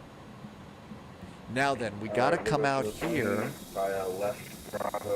and we're going to get rid of our front jetway. So tab button, left door.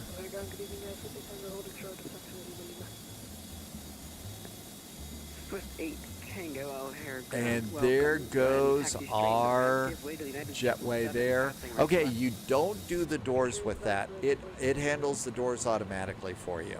Hi, Marty. So it automatically does your doors for you. Doors are closed.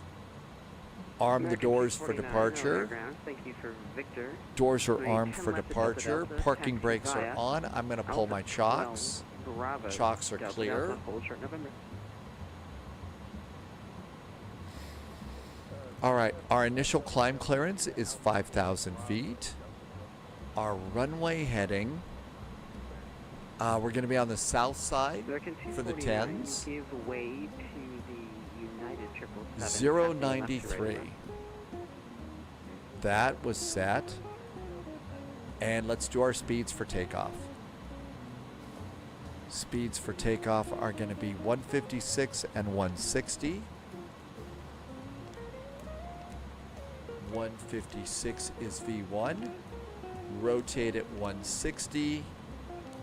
And we come up here and we put our V2 up here, which is 163. Couldn't read it.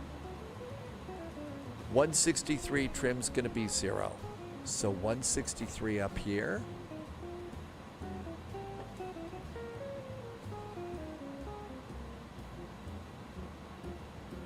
And I'm going to set my secondary as 210. That way I've got a little bit of extra time to get my flaps up. Sometimes I'm a little late on that. Okay, it's going to be a profile and heading select departure because it's O'Hare, and it's going to be vectors because we love O'Hare. Our left on the runner is Alpha. Thank you. All right, I'm going to give them a call anyway because I got to push and start onto one of their active taxiways. Push and start onto uniform, I think. O'Hare ground. Hi there from Continental 441 at stand Charlie 18 Whiskey. We do have information Victor aboard, and we need to push and start onto, I think it's uniform. Continental O'Hare ground. Go ahead and push and start at your own discretion. Try to remain clear of uniform, but it's okay if you incur just a little bit. Contact me for taxi. Give you a call for taxi. Continental 441, thanks. GSX. Prepare for pushback and departure. And we'll use United stuff even though we're Continental.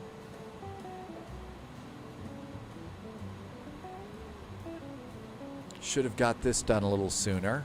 Hi, push crew. There's our... Hello, Captain. We are ready for pushback. Cool. All right. While that's going on, let's come over here. And we're going to go to my flight. And I'm going to go to my checklist because it's been a while since I've been in the airplane. Cockpit prep. Pretty much done. Fuel quantity, we verified that. Takeoff data is set. Landing elevation is set. Altimeters are set. Brakes and anti-skid are always on. Windows and doors are closed. The bacon's going on and the parking brake is on. Before start checklist is good. Seatbelts. Seatbelts are on. Beacon is on. Unit 22, give way to the Continental A3. Locking gear. I believe is crossing from right to straight. Almost out the door.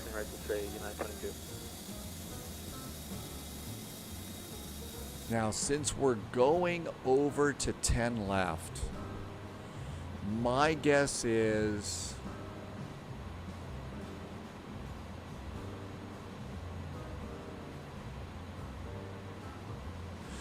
nose left facing northeast.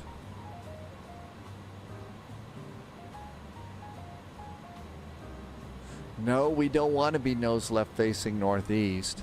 Great to see Chicago with so much traffic. Thank you very much. Because we're going to 10 left here. I bet they want us to taxi. Well, maybe not south on uniform. This is all closed. Let's do it this way.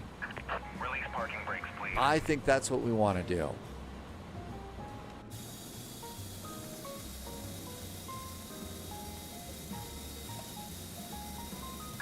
Commencing push. Out we go. Aero Switzerland, welcome aboard.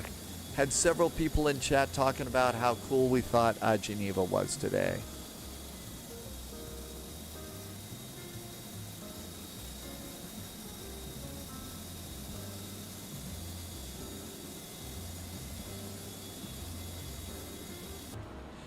JSG droid uniform Lima, Romeo, November, Delta, Delta. Okay. So you got uniform. There's uniform goes all the way down there.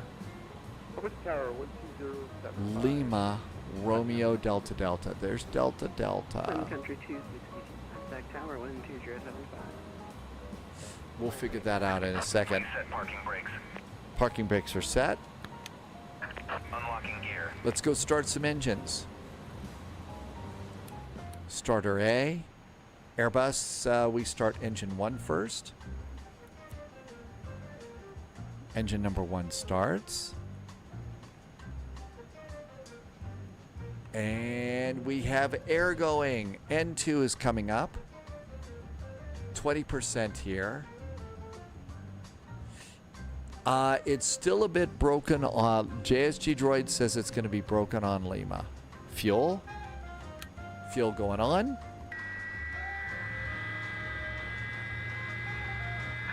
Tow truck disconnected. Bypass pin removed. So it's broken at Lima and Romeo. Left is clear. Right is clear. Yeah, I've never been there, of course, to Aero Switzerland, but, you know, departing Geneva at sunset over the lake is actually really incredibly scenic. Go ahead and I need to hydrate. Boy, I sure do. Thanks, Aero Switzerland. And looks like we're getting a good start on engine number 1. Oil looks good. Starting engine number 2. I'm not in trouble, am I? Engine number 2 starts. Good night. N2 is going up. United 22 cross 9 right in contact tower 12075. At 20%, we introduce fuel. 16, 17, 18, 19, and 20. And we flip up the engine, the fuel cutoff. There's engine 2. And engine 2 starts. So, Uniform Lima Romeo. Let's make this a little bit bigger. Ah, I see. Uniform Lima Romeo. It's over there. So we actually parked in a good place on this. All right. 2 good engine starts. There goes the generator flip over on engine 2. Alpha 6, Bravo. Aero Switzerland says it's not just nice in the sim, it's lovely in real life. I'm in Zurich and Geneva every 2 to 3 weeks. Really, Aero Switzerland? I think that's awesome. You know, you've got the really great railways around there too, which just makes it pretty great. Okay, ignition back to normal. APU bleed off. APU off. Flaps are going to be 15 and 15. Flaps are 15 and 15. Speed brakes are armed. Auto brakes are max. Profile and heading departure. Profile and heading are set. I think we're ready to go. 10 left at Delta Delta, taxi via Alpha 6 Bravo Delta Delta. Alpha 6 Bravo Delta Delta 10 left United. O'Hare ground. Hello again from Continental 441, pushed and started from Charlie 18 Whiskey. Information, Victor remains aboard, requesting taxi. Continental 441, O'Hare ground. Thank you for Victor. Go ahead and go Quebec, Kilo, Romeo. Romeo, November for 10 left at Delta Delta. We are going Quebec, Kilo, Romeo, November, and we're expecting 10 left at Delta Delta. I'll avoid saying, can I help you, help you? Oh, couldn't avoid it at all. Thanks for Continental 441. Art. Quebec. Oh, they put me on Kila. JSG Droid, they moved us over here to Kila. Romeo. American 12. November, Delta Delta. Got it. Lima. I see how we're Go ahead going. and taxi the Let's ramp do via nose light. straight, then left to Hey, Victor, Mike on the radio's right here. It Alpha is the ramp. Happy Sunday. Hard to believe it's Sunday already. I thought it really, it feels to me like it was just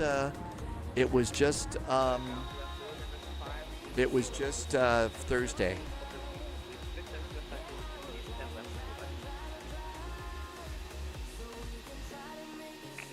Emirates 5 Whiskey Romeo O'Hare ground. Are you able 9 centerfold?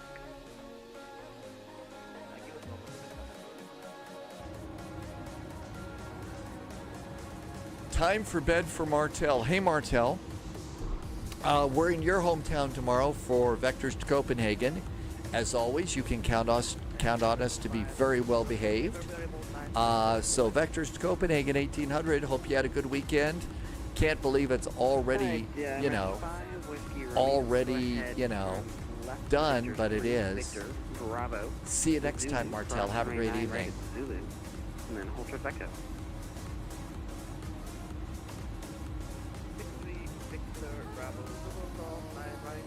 Somebody just took off over there. Hold trifecta. Quebec Uniform 3. Uniform 2. Quebec and Uniform. 17 O'Hare ground. Are you able to make a loop or make a U-turn? I think that's Keela over there. Is that Keela over there? 10 left at Delta Delta. Taxi via Alpha 6 Bravo Delta That's Delta. got. Oh. NASCAR, it's all I got is Monday and Tuesday, and then NASCAR is going to Oshkosh. Really? Yeah, this is a little messed up here. American 2917. O'Hare ground. Runway 9 center Foxtrot Foxtrot. Taxi via straight onto Alpha 10 right Bravo Sierra Sierra. Cross runway 9 right at Sierra Sierra. All right, I need to activate the other Navigraph. This map is messed up. Hang on a sec.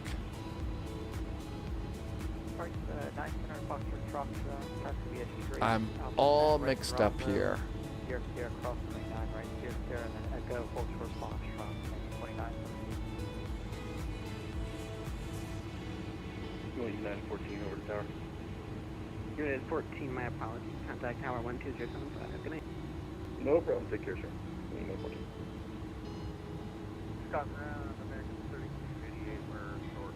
Number 11. American 3288 O'Hare ground. Welcome. Behind the Emirates, passing from right to left. All right, this is a bit of a mess here. Echo Echo Victor. Right Alpha to the right. This is a bit of a mess. Party behind the Emirates, 7. I'm going to go back this way. American 3288. There is a problem with the new scenery, yes.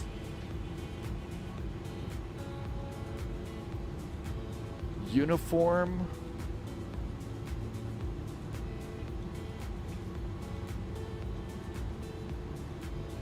I wonder if there's some default stuff leaking through. I wonder if there's some default leaking through. Yeah, JSG Droid, yeah, I'm having issues with Lima and Romeo. Our Aero Switzerland, one of the 3 runways is being further extended in Zurich. There was a bit of an outcry, but it's being extended. That's right, it changes. American 2917 O'Hare ground. Are you okay?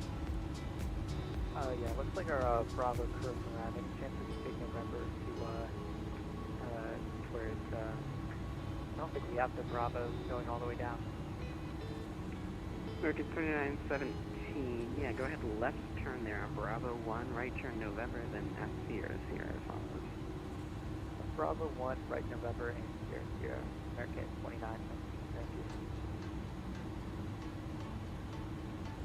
you. Aero Switzerland, it's so they did get it extended, right? Even though there was an outcry.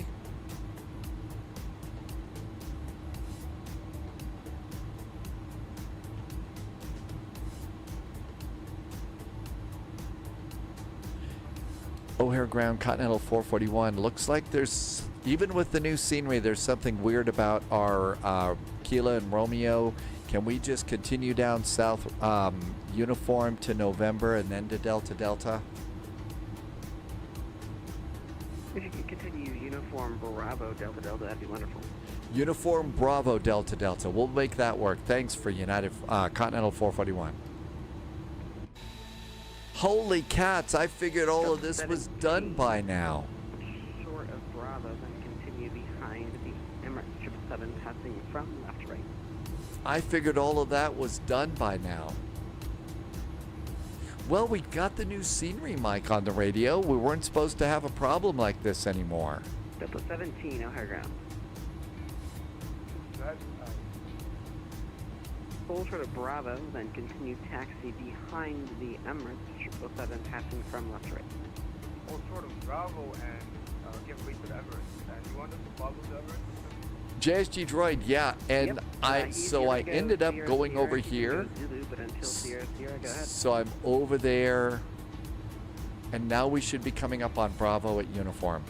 So Uniform works, but all of the other stuff didn't work at all, JSG Droid. So you had to off-road too. All right, anybody over there? Nope, good. We're good to go over there, and it's gonna be Bravo over here. Good evening. Tom's back in chat. Welcome back, Tom. Well, I'll tell you what. I'm sure eventually it will be better. Left turn Victor, right turn Alpha, into the good night. Continue straight, left turn Victor, right turn Alpha, yeah.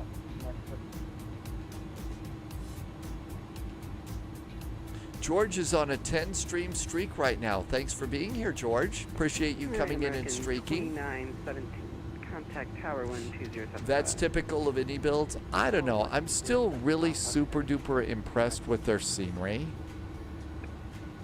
Really super impressed and happy with it. Okay, this should get us to Delta Delta. I'm done with the moving map.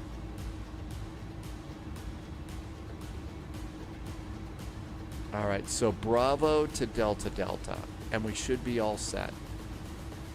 George, thank you for being on a 10-stream streak. Tom, thanks for coming in on YouTube. Welcome. We're just taking off on an old Continental A300. This airplane just got updated, and it's really, really nice. American 651 O'Hare Ground, are you okay? Yeah, Valerie. All right, is this Delta Delta here? No worries. Hey, look at that, it is. Continental 441, left turn Delta Delta, contact tower 2075. 2075, left turn right now at Delta Delta. Thanks so much. Have a good weekend from Continental 441. You as well, my friend. Have a good night. Cheers. All right, I think we're fully ready here, right? Think we're fully ready. And we want the O'Hare 9 departure, and it's going to eventually be to Kaminsky.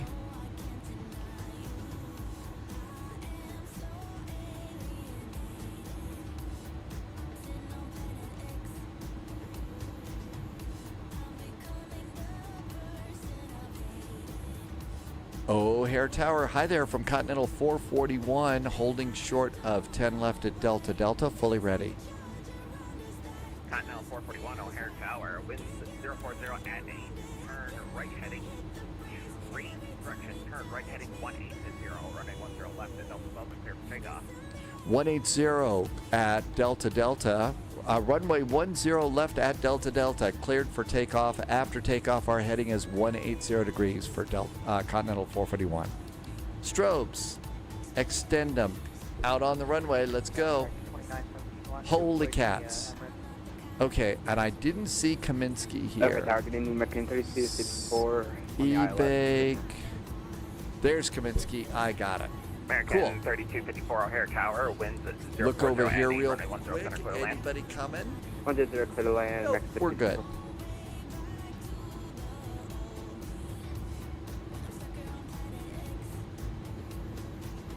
Aero Switzerland's got to go. Hey, understand it's late where you are. Appreciate you coming in today. Always great to hear about what's happening in Switzerland too. Have a wonderful evening. We'll catch you next time.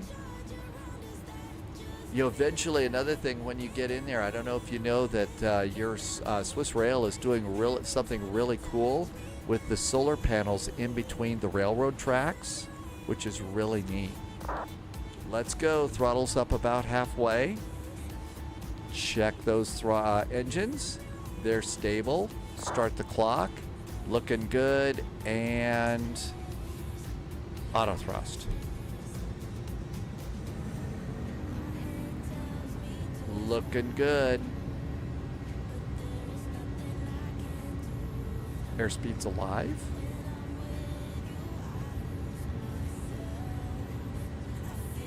Target tower, good evening. I'm at 29, 100 knots checked.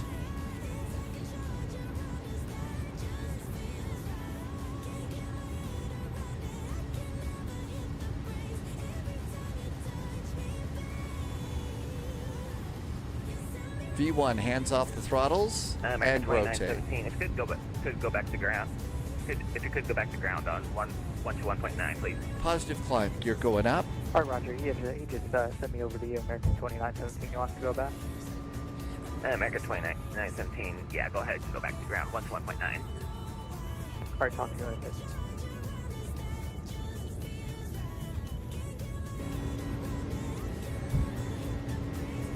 Right turn, 180 degrees.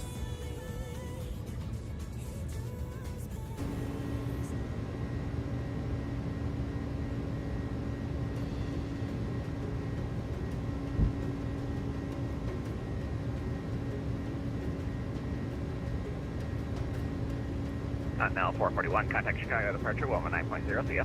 119.0 for Continental 441. Thanks for some nice ATC. Happy Chicago ATCing. Especially with the any-built textures.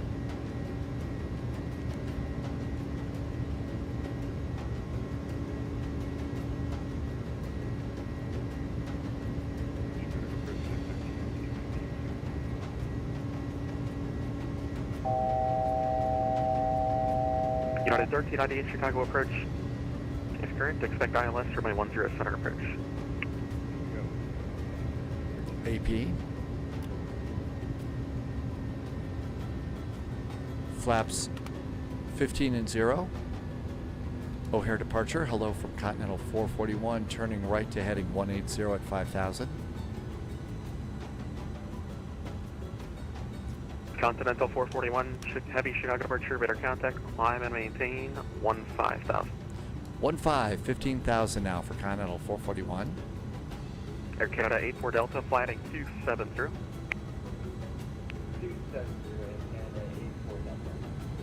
Giant 9371 heavy, turn right, 15,000, 180, not exceeding 250 knots. Flaps are up. Speed brakes are disarmed. Vectors 2 final, to set a maintain 7,000. Landing gear is up and now neutral. Auto brakes are off. Air Canada 84 Delta, a heavy, nice departure. How about that? This one was really nice. I think this airplane has gotten some Continental great 441 updates. heavy, cleared direct to Kaminsky. Direct to Kaminsky now for Continental 441. Thanks.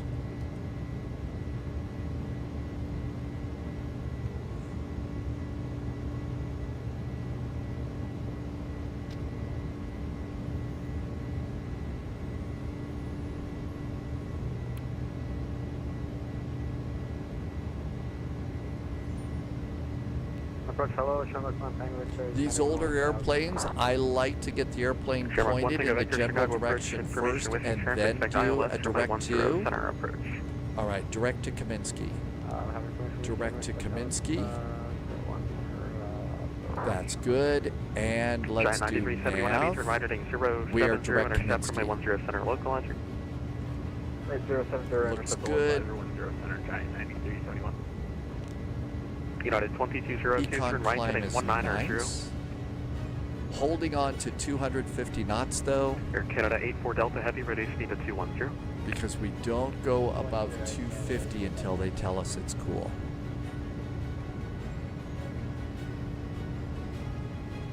10,000 feet. Landing Continental lights. 441 Heavy, contact Chicago Center, 134.87. 134.87 now for Continental 441. Thanks so much. Have a good weekend. United 4.8 Rita. There's Chicago Center. O'Hare Center, good evening. Continental 441 passing 11,000 for 15. Direct Kaminsky. Continental 441, Chicago Center, climb maintain flight level 340 is the normal speed. Flight level 340, and now it's normal speed for Continental 441. Thanks.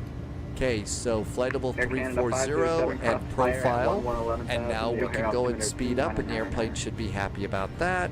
And out we go. Left fire at 11,000, altimeter. We need to fix some of our cabin views. JSG Droid remembers when the A300 first came out in 2020, the plane we love to hate. It was, okay, it's old, kind of clunky, but it's a really good airplane. And we did have some like, because it was a pain in the butt.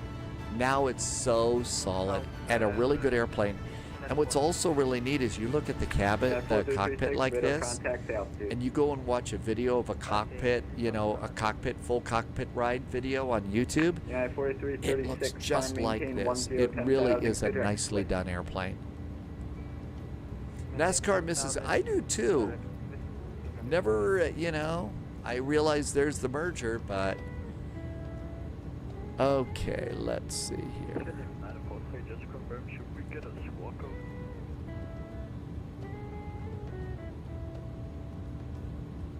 Scandinavian 943, squawk 4757.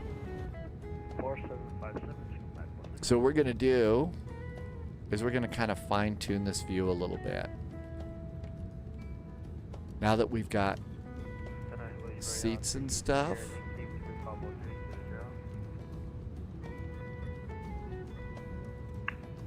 Let's go back behind the wing a little bit. Across the river at flight level 200.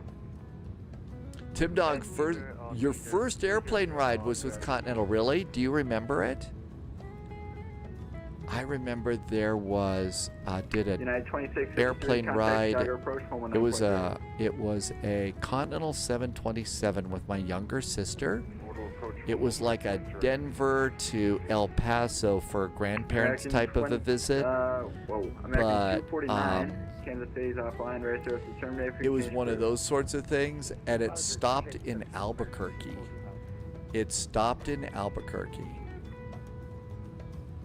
That's probably pretty good. Okay, we got a nice view there. Let's go over and get this one. All right, so we're going to go and do that. Tim Dog, you remember a trip to El Paso too? All right, let's go back here a little bit. You and your parents always flew first class, really? Scandinavian 943, contact Chicago approach 119.0.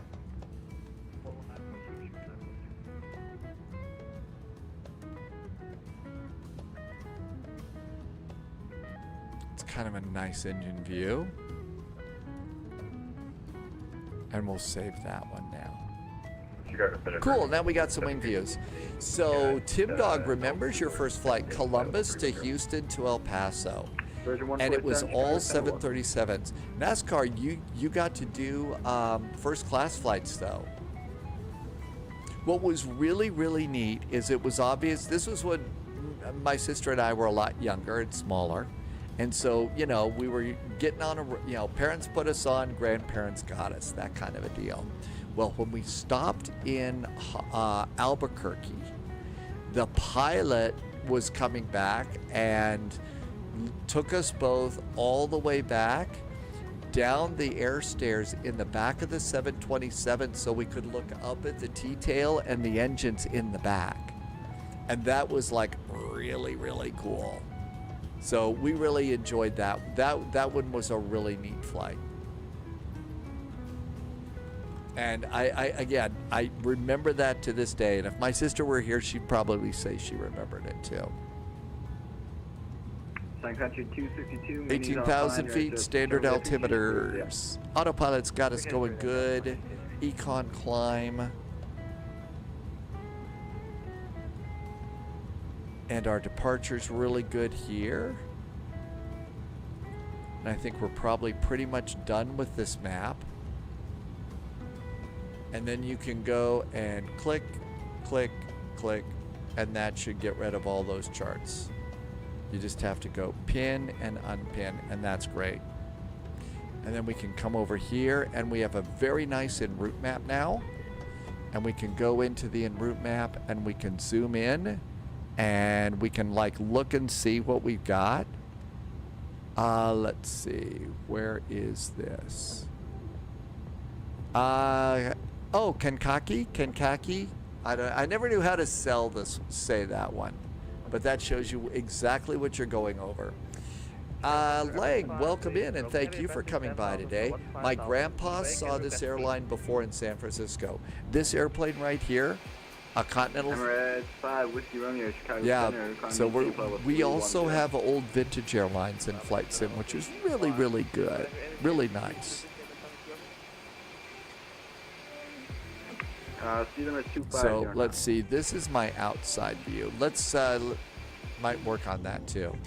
NASCAR birthday flight sim flight this year is going to be IAH down to HRL and back. Is that Harlingen or is that another place, NASCAR?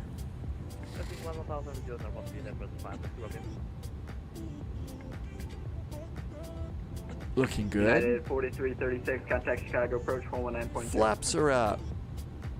Speed brakes are down. Auto brakes are off. Landing gears neutral. After checks are good. That is Harlingen, really? Chicago Center. There was a really big bicycle race down in that part of Texas that I was in. It was in February. American 2437, and Chicago that was Center, the second coldest bicycle race I was ever in. It was like 3 or 4 degrees above. It was like 35 degrees that day. It was 35 degrees on that flight. It was really crazy. There was another one though in Central Texas, and I can't remember what it was, and it was actually about 30 degrees to 28 degrees during that ride. So it's below freezing. It was a 100-mile ride. I remember at the end of the ride, one of the people on the team bicycle group that I was with, Paula, she had you know, warm hat and everything else and a face mask. There were icicles on her hat and stuff. It was one of those rides. Okay, go to airports. Lufthansa 432 Delta crossfire at 11,000. The O'Hare altimeter 2999. Climb still good. It was really cold that day. It really was. So this is a nice first class seat. If you look up here in the airplane, seatbelt sign, no smoking sign actually works. Come out here. You can see that it's row 3 and we're in seat A. So there's row 1, row 2, and there's row 3. We'll go and walk through here in a little bit, but you can see lots of stuff modeled. They did a beautiful job on the airplane.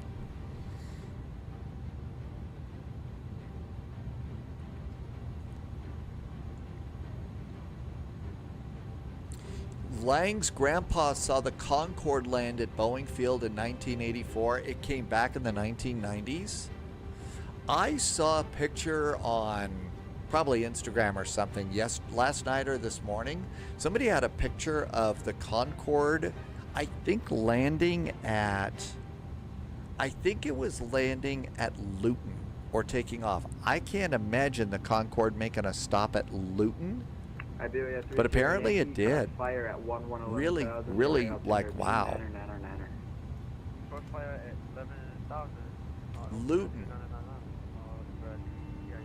When the Concorde came in and out of Phoenix, Mike on the radio said it was covered by the local. I would imagine it was. That was probably a very big deal in Phoenix.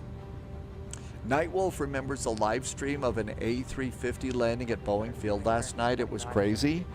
Yeah, there was some crazy pilot out there, got behind the controls, bounced the airplane down the runway at SeaTac and decided to go land at Boeing Field. They had to call out the Boeing police because somebody had the audacity to land an Airbus at Boeing Field. Imagine that. Some people just don't have any boundaries, I guess. Continental 441, Indy Center is offline, ready to service was terminated, pre-change approved. 122.8 for Continental 441. Thanks for some ATC. See you back in Chicago. 122.8. Would have loved to have seen the Concorde at Oshkosh. Yep. Nightwolf doing pretty good. I think I recovered from my Wasm crash going into Boeing Field last night. Yeah, we told the authorities about the Wasm crash, and they just looked like, yeah, sure, we heard that one, boy. You're going to have to take you downtown on suspicion of being suspicious. Okay, altimeters are all checked and set. I bet we have an after takeoff checklist. After start, I never set our pitch trim. That's why it felt a little funny. It should have been 0. Rudder trim was 0. Spoilers were armed, slats. All that was done. Before takeoff, pretty much all of that was done. After takeoff, slats and flaps up, landing gear is up neutral, packs are on, altimeters are both set. After takeoff checklist is complete. Back to the map here, which is really nice. It used to be that these maps didn't work so well. Now these maps are looking really, really good. They're just great.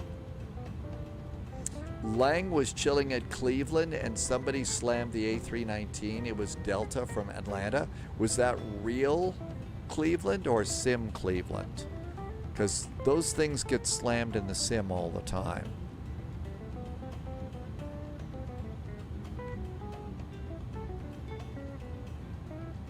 Rantol. Hey, they got an airport at Rantol.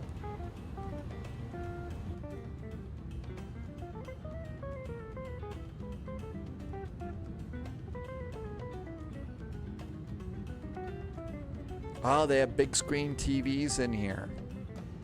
That was back in the time when you had one screen, one movie, and you either watched it or, that was it. 24,000 feet. It's smooth. Let's go seatbelts to off. Seatbelts are off. Okay, let's run across the lower part of the upper panel. All right, so let's see. Seatbelts are off. No smoking is on. Strobe lights, beacon, and nav lights are on. Everything else is off. APU is on. The cabin is climbing a little bit, it looks like. So I think our pressurization is good, and I believe we get pressurization down here as well. Oh, I left my TCAS on standby. I'm a bad pilot. Oh, terrible pilot. Whoops. Shh, don't tell anybody. And over here, did we have pressurization over on the other one too? Yeah, there should be air conditioning. Yep, cabin altitude is at 2,510 feet. So that's nice. It's 23 degrees in the airplane. Engines are happy. Total air temperature is now below 10, but we're clear of the clouds, clear of moisture, so very cool. That was a real slammer though. It was very windy. When it's windy, you put the airplane down on the runway and you don't mess around with other stuff. You put the airplane on the runway. NASCAR has a nice 26 knot tailwind. We are at 33 knots on this. Still got a little climbing to do.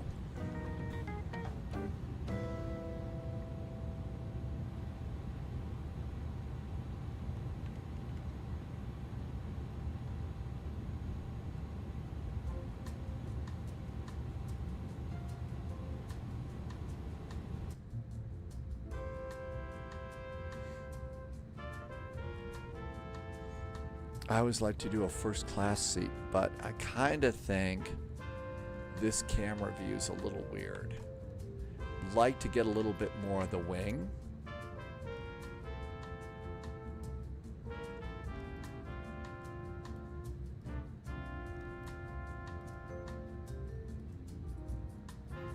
So I think we're going to go back out of first class here. I think we need to go and grab one of these seats here so we can see the engines and stuff.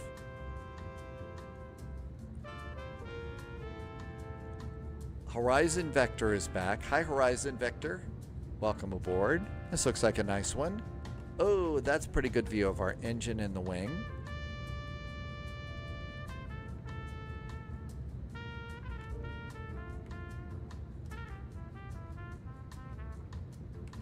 It's kind of nice. Yeah, how about if we make this our... All right, do we have a nice seat here? Yep, that looks pretty good. So that's going to be our engine view. Save it. And this should be seat... Where are we here? This is row 6. So that's 6A.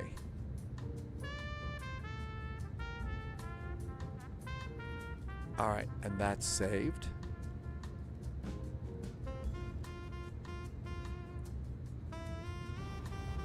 I thought I turned seatbelts off.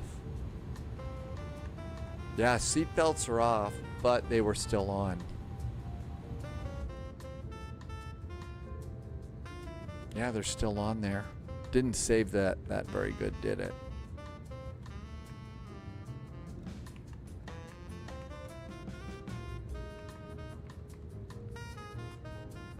That's actually a little bit better. Get a little bit of the GE logo in there.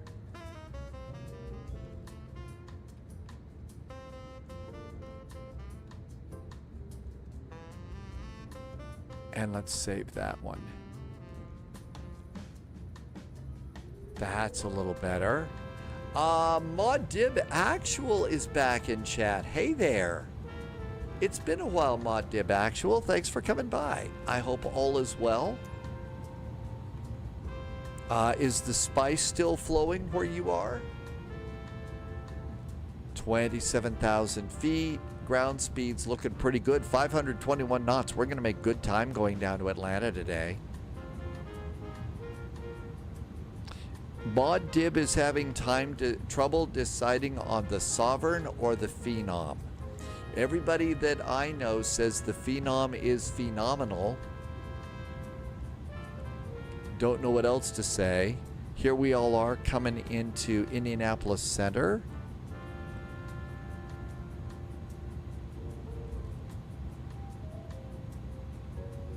Looks like Atlanta went offline. Uh-oh. They probably saw a bunch of crazy spies coming down. NASCAR? Okay, ModDib. NASCAR wants the Sovereign. Why do you want the Sovereign? There's JSG Droid just passing Evansville. ModDib Actual says that the spice is flowing and it's triple-digit heat. Do you have your still suit ready to go? You don't want to be caught out in this kind of heat without your still suit. Drumma has both of the airplanes and suggests the Sovereign because it has an auto throttle. That's probably a good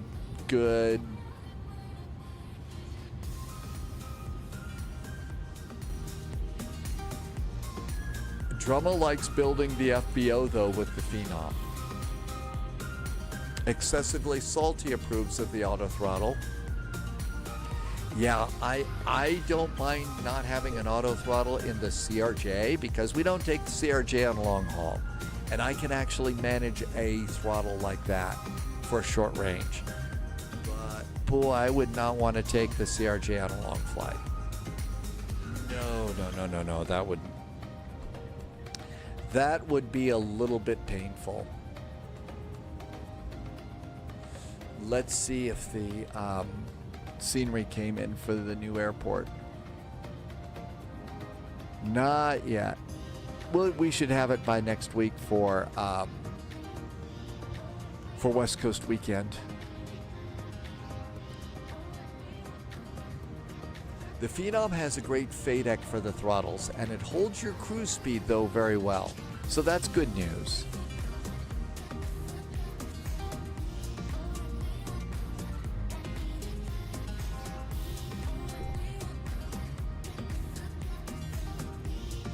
Let's see if we got any thunderstorms popping around us. It looked like it was starting to get a little bit shady out there. Nah, not really. There's some to the southeast of us. There's a little bit running down the highway that's going to go south of us, so no reason to worry about thunderstorms tonight.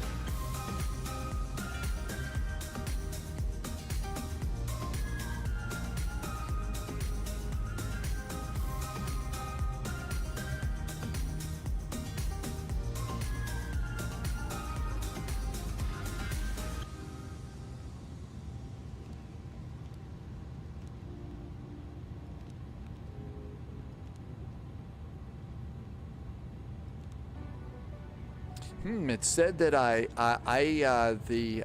that I left my transponder in standby, but I guess I was squawking mode Charlie because nobody in Chicago told me to squawk mode Charlie. So it must have been in mode Charlie, maybe from the last flight. No, I turned it off at the gate when we landed. I'm actually really good at remembering that then.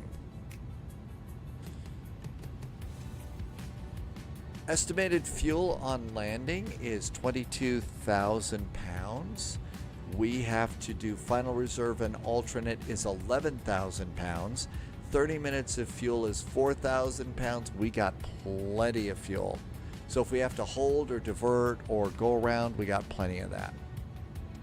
The longest flight was, for me, I think it was that MD-11 flight. We did an MD-11 flight, I think it was Munich or Paris to Chicago.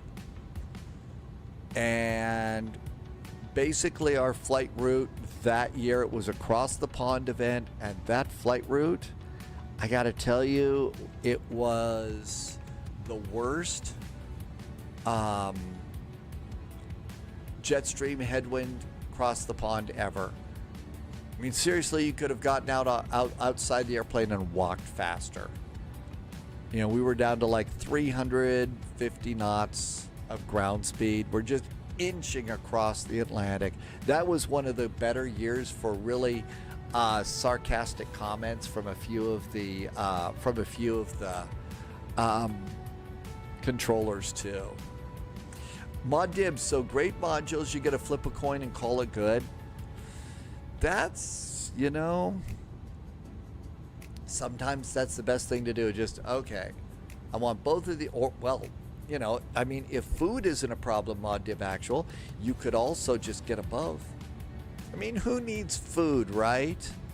Paying the electric, well, pay the electric bill so your sim plane works. Maybe that's a priority after all. Sorry.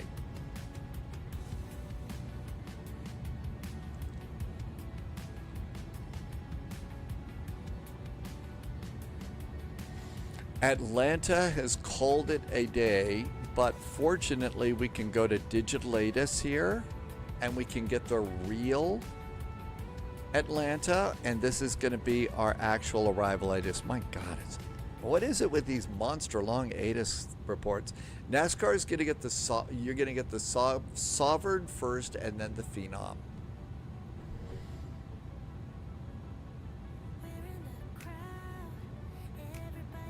Here is the ATIS if your airplane does not have it.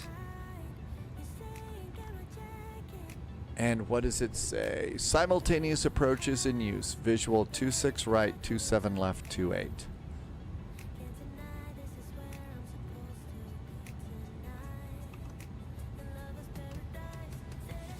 Okay, we're planning 26 right, so we're good to go on that one.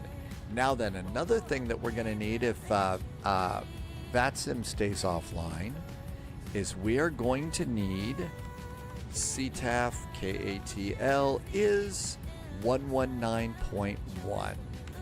So 119.1. Rambo Monkey, did your first ever VATSIM flight. Where did you go on VATSIM, Rambo Monkey? Irvy's got slow-cooked pork steaks tonight, asparagus, mustard mash, and garlic mushrooms.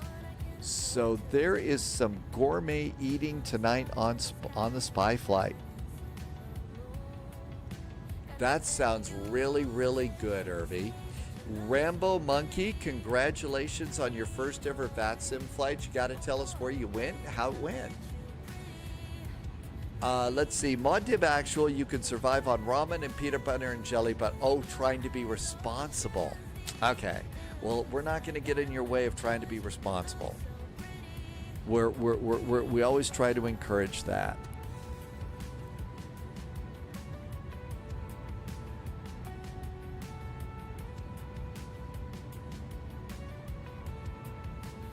Going over a nice little lake here.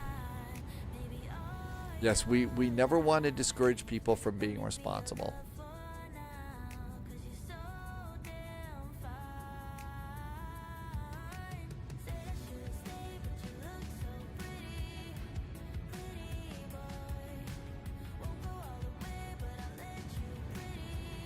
I thought more people would be coming into chat today and saying, holy moly, Spain won. I think we've really only had about 6. Rambo Monkey, EGPH to EICK. Hey, don't say just that was your first flight, and it sounds like you did a really good one. So 3 cheers on your flight there. That's awesome. How departure from nice from Scotland. Landy says the Phenom has a more rounded corporate pilot experience. You get to manage passengers, deeper systems with maintenance and upkeep, and keeping an eye on the plane. The Sovereign is more forgiving and slightly less mature as a product. Well, sounds perfect for me. Immature and more forgiving. It's a beautiful plane with great sounds and incredible short field takeoff performance. Neither plane is going to set a speed record. Also consider the Flight FX citation. Yeah, a lot of us have the citation, and I think that's the one you want if you want speed records, right? That's the big one. Rambo Monkey, 3 cheers. Congratulations on your first flight. The first ones are always the hardest ones, but you know what? You got through that. That's great. Drama is going into Boston in the Sovereign right now. So, I don't know. Drama, according to Landy, are you feeling slightly less mature but more forgiving? Not making fun of you, Landy, and that was a really nice write-up. Thank you for popping in with that. And it does. The Phenom does give you the corporate pilot experience. You have difficult customers. You know, some of them are cranky, all of that sort of thing. So, you know. Oh, so that's the story of your life too, huh? Less mature but need more forgiving.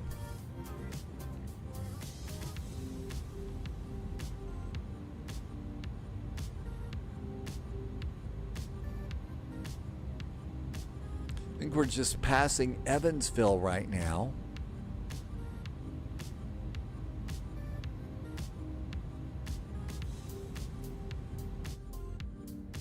And we're making a turn over their VOR, which is outside the town, it looks like.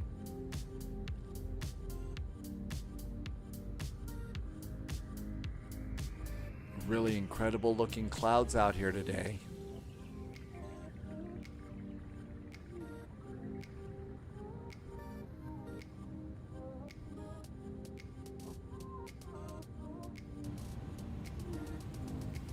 And this is an airplane like the Boeings. You need to hit the top of the heading bug every now and then, just pop it up to the top. That way, if the autopilot fails, and these autopilots have been known to fail. Uh-oh. I saw a 007 appear up there, and it just went to 008.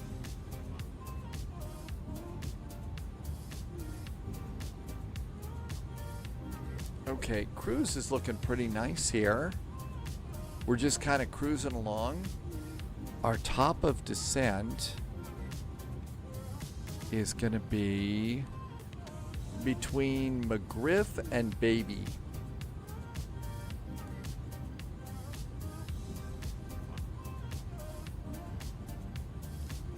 And we are 334 miles out of Atlanta at the moment. JSG Droid says Memphis has popped online. You're about ready to get beeped from Memphis. And no, actually, you've already gotten beeped as you're going over BNA. I'm gonna get beeped. Memphis is 121.9.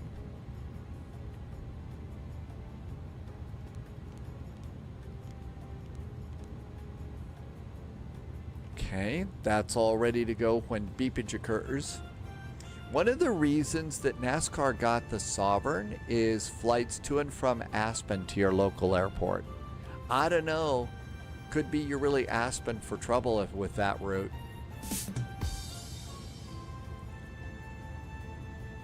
Couldn't resist another dumb joke, sorry.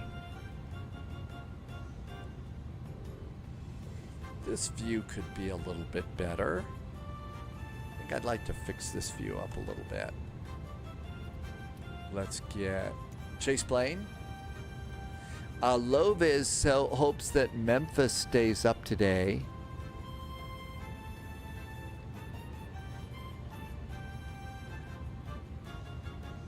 Because Loviz, where's number 3?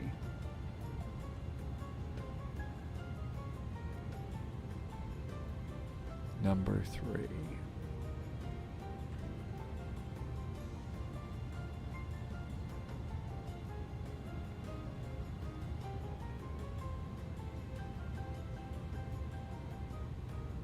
There we go. I want to just adjust this a bit.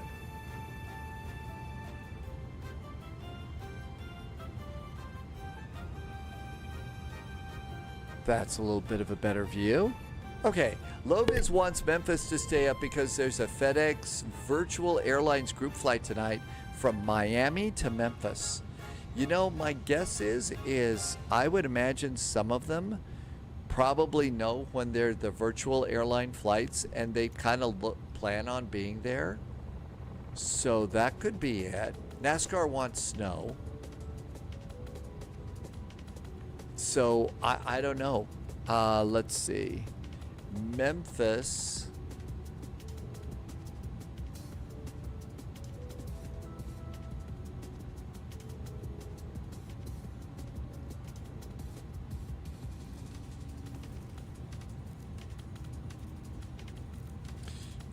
Let's see. Ground Tower ATIS. Departures. Used to be a way that you could click on this and it would tell you how long they've been online and stuff. So Atlanta's still off, but Memphis has popped on. Beepage has occurred. Hi, Memphis. Memphis would like to talk on 132.55.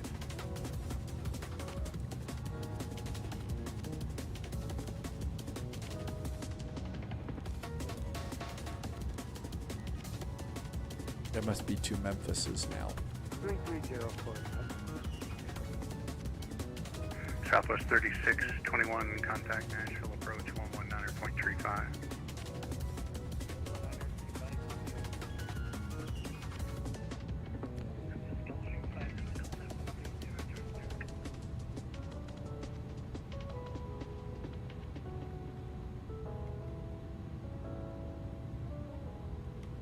Gulfstream 5, Lima Delta, Memphis Center, ident.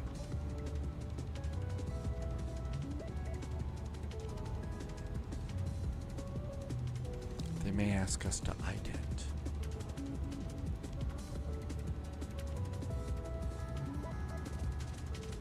Memphis Center, very good evening. Continental 441 is at flight level 340. Continental 441, Memphis Center, ident. Number 5, Lima Delta radar. That was not ident. west of Bowling Green, Lockham. That was not ident. Had to click it the other way. Continental 441 radar contact 42 miles west of Bowling Green. Continental 441, hi, thanks.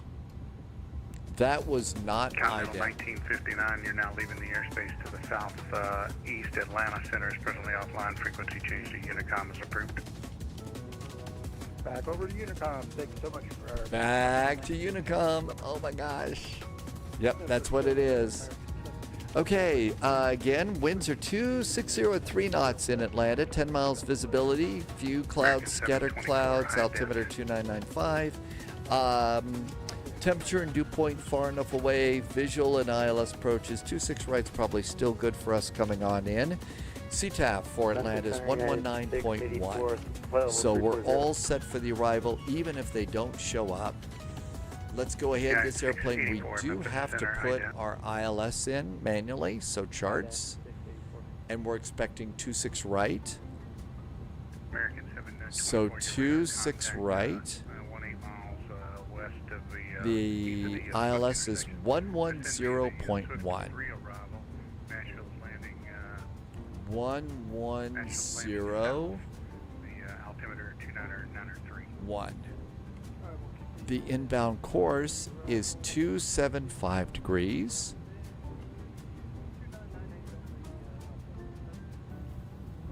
Yes, sir. The altimeter Nashville 29903.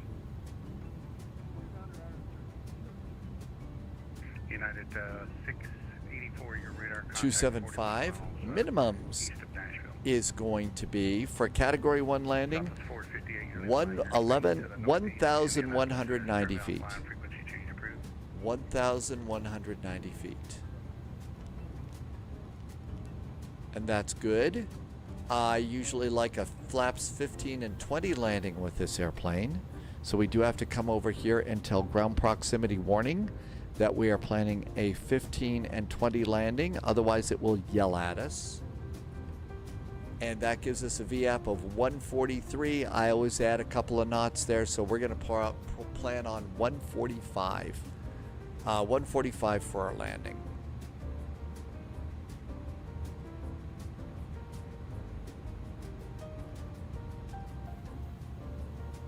Rose Express 450. Okay, to come in on the chipper landing.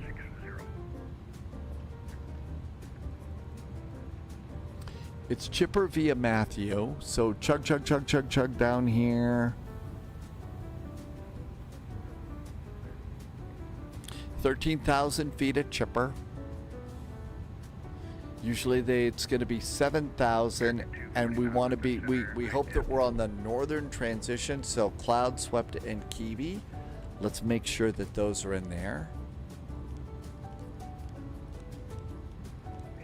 Cloud, Swept, and Kiwi. That looks pretty good into our ILS. So we've got the right transition on that too. That's good.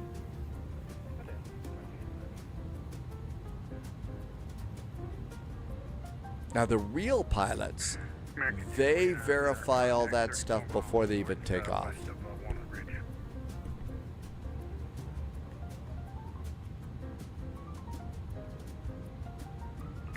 Delta 2890, your radar contact 41 miles north of Meridian.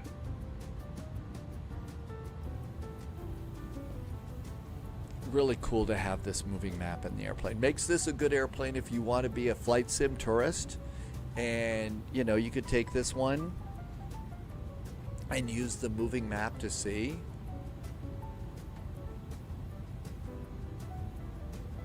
Boozy Sheep is still with us. Oh, you got the Aspen joke? Estimated fuel on board at landing is still 21.8, so we got tons of fuel. We're honking along here at Mach 0.8. How about that? With a ground speed of 503 knots and a tailwind of about 27 knots. Always like a good tailwind like that.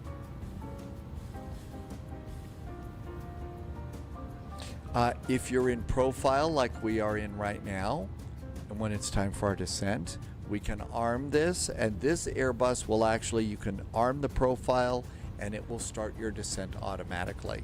The A319, 20, 21, A340, A330,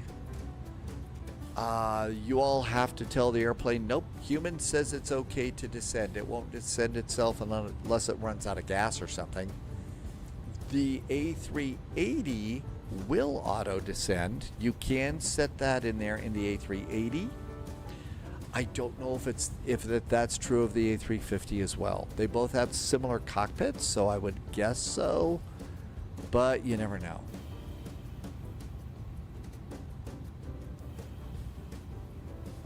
We pretty much got the whole thing set up here.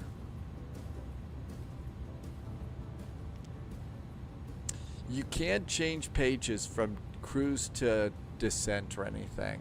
I think you can do it on the tactical side. That's if I've got to go. That's if they tell us to slow down.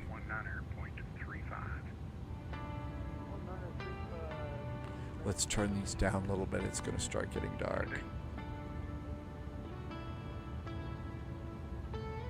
And we'll come down and do these. These are down here. And we'll also dim these.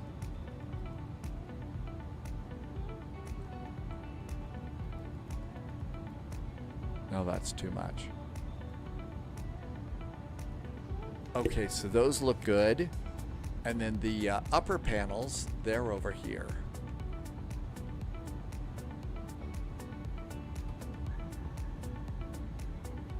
We may need radar on this. Delta 2779, would you want to stay on your course? You're going to be shortcut you over there on the Hobbit Road. I'm going to turn on system 1.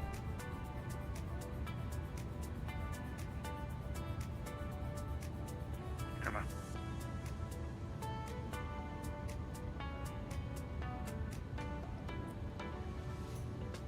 Nope, that's not weather, that's terrain.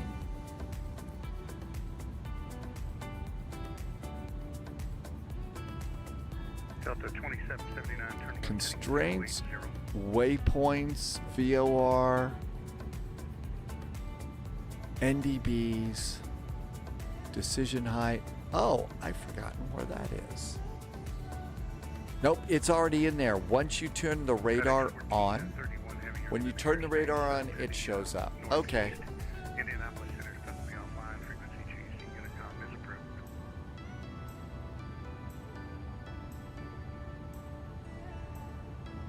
We don't have to change speed, so we don't need tactical. Reference page, we don't need anything on that. 214 Heavy, Fort Worth Center, 135.17. So we'll leave that on mode for the moment.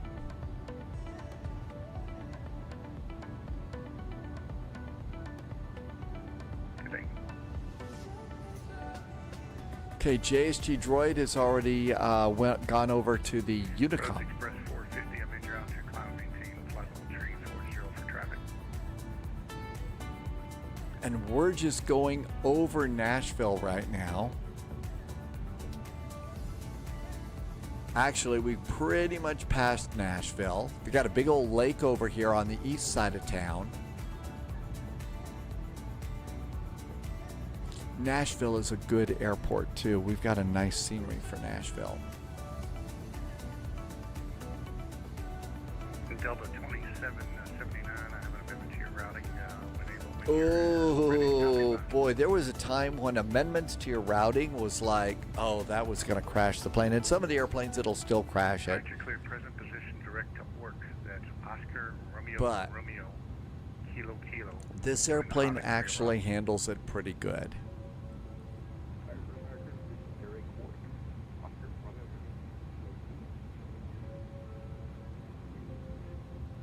Back, right.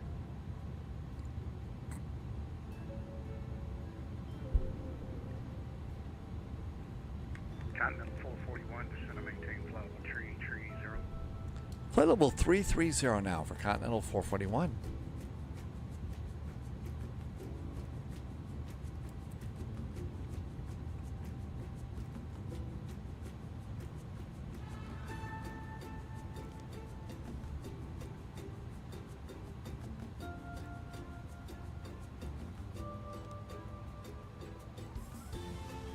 Can I?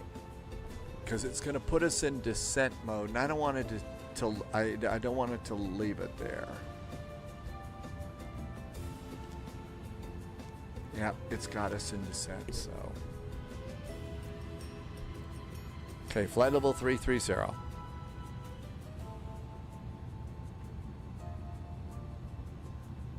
And we'll just hold Mach 80 by ourselves, but now we're going to have to descend ourselves automatically because it's no longer, I don't think it's going to play nicely in profile mode.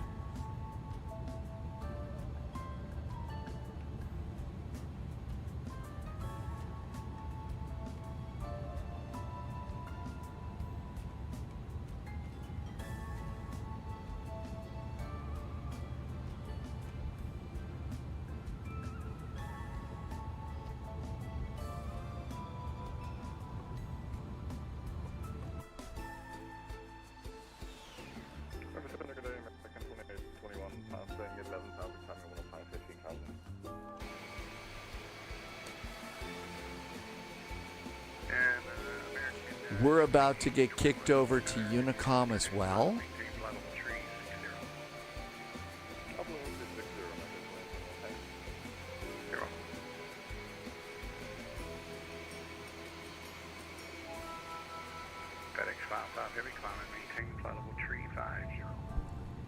Lovis says there's a VATSIM event.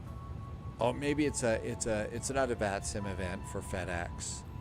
Yeah, it's a virtual fly-in, so it's not a VATSIM event, but there's the FedEx, what's the word? Virtual airline. It's going to be an event for them, so I don't think it's going to show up here. We've got Nuremberg Monday and Vectors to Copenhagen together, and then Monday nights at Metro. That is Detroit Metro. Yeah, it's 668 Memphis Center, ident.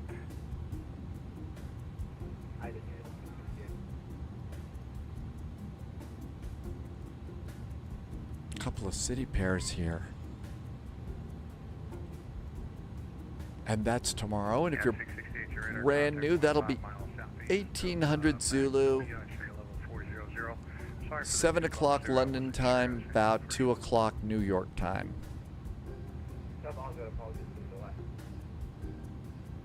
Continental 441, you're leaving the airspace now to the southeast.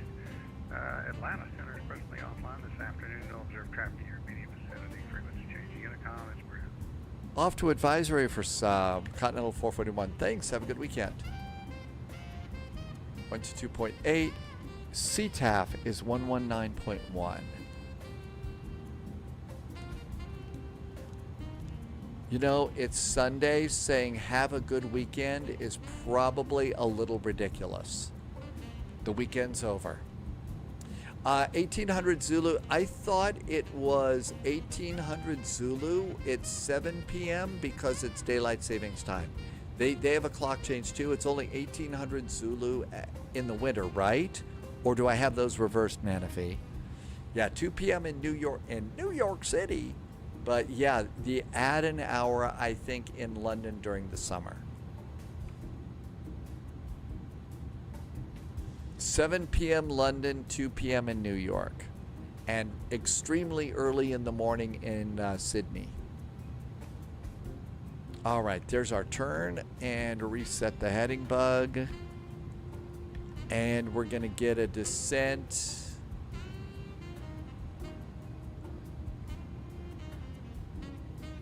We're going to have to do our own descent here.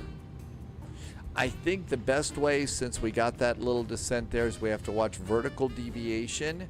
When vertical deviation's on the run, and there we go. When it starts moving down. I think if we also pop constraints in, that's going to help us too, when we start seeing some altitudes pop in there. But that's where those are. We are going over Arnold Air Force Base. Arnold Air Force Base. I'm going to guess that is not Arnold who will pump you up. I think it's another Arnold.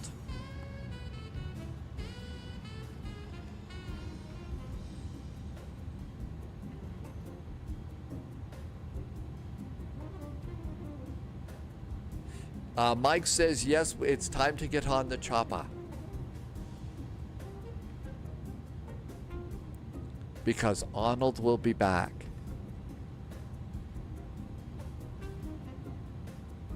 All right, so we have to pay attention now to when our descent. Let's make the map a click bigger just to see. Is it going to give us any kind of indication? No, it really isn't. We have to be at 13,000 at chipper. I'm going to dial in 13,000 right now. And I'm going to just go ahead and make it a vertical descent starting now.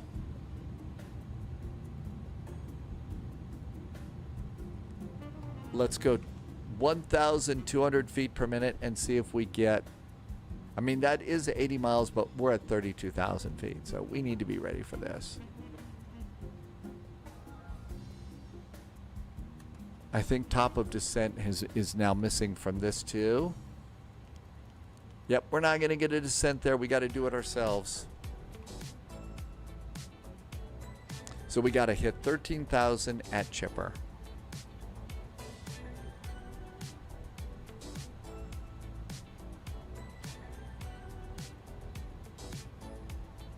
I think that's the only altitude on the arrival. Airplane had issues with your autopilot flying out in the A330, but I hand flew it pretty well and got it fixed and had a pretty good landing. Felt like butter, but somehow was rated by, oh, it feels like that to me all the freaking time. All the time. I feel like there's butter all over the runway. Then I look at the landing report and it says, no, you slammed it. So it's just, ugh. I think that Volanta and ElevateX is fixed. Eric Arnold is in chat, first time on YouTube, letting us know that that Air Force base was named after the founder of the Air Force, General Henry Hap Arnold. So that is a pretty big deal then. So if that was the founder of the Air Force Air Force. That's a really big one. Eric, thank you for taking the time to pop in with that. It's really cool to find out things like that.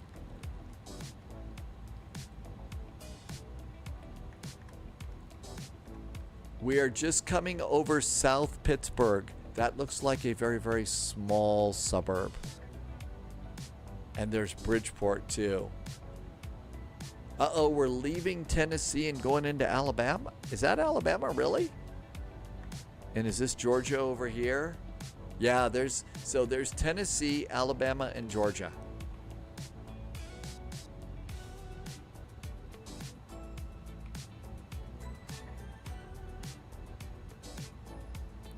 I don't think we're descending fast enough. I got a bad feeling about it. Yeah, see, we're getting a banana here. I had a bad feeling about that. Now we're going to hit 13,000 at chipper. I think we're going to need to slow it down.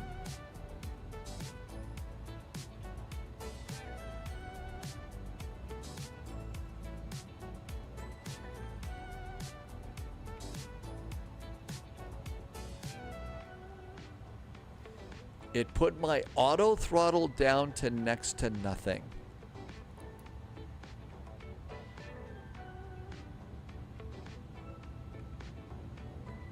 That's a little scary. It totally put my auto throttle to 0. That could have gotten messy at the bottom of the descent if I wasn't paying attention to that. That would have been scary.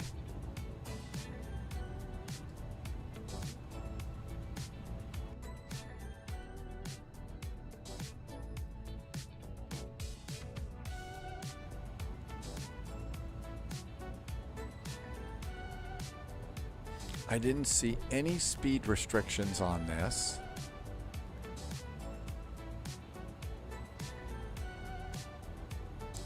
Chipper at 13. At chipper, landing east, expect to cross at 250. Landing west, expect radar vectors after Kiwi. Landing west... the only thing we've got is at chipper. It's 250 knots at chipper, but that's for a east landing. We're landing west today.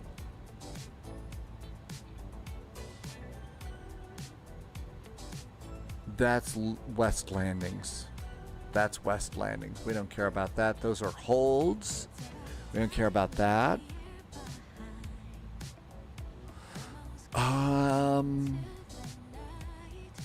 Nope, don't see anything else.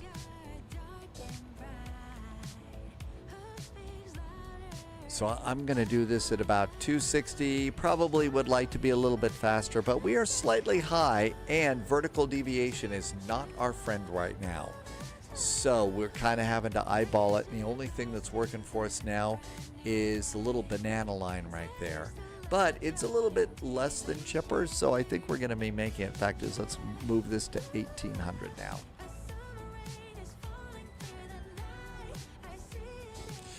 Tom Whalen wants to know, if you're only allowed to keep and fly one airliner, what would it be? Oh, that is really difficult.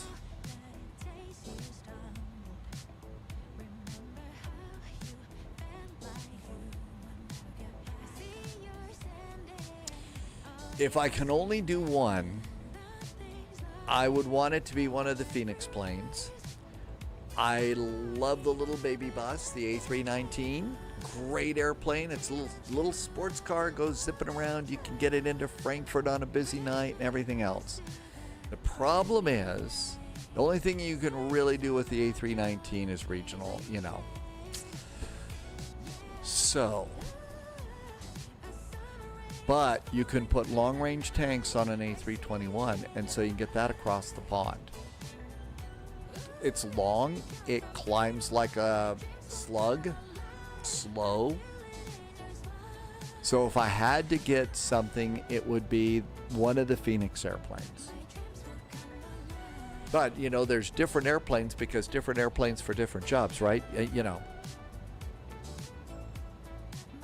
You have the 747 for long hauls across the pond and the 737 for short hops between Chicago and Milwaukee. So it's a tough question, but I think that's the one that gives me the most flexibility. Plus, eventually, we'll be able to get that airplane with cargo variants. I realize that's a little bit weaselly on the answer, but that's kind of the best I could do. Tom wants to sit next airplane. There are some good ones. So any of the Phoenix airplanes, A319, 20, and 21, great airplanes.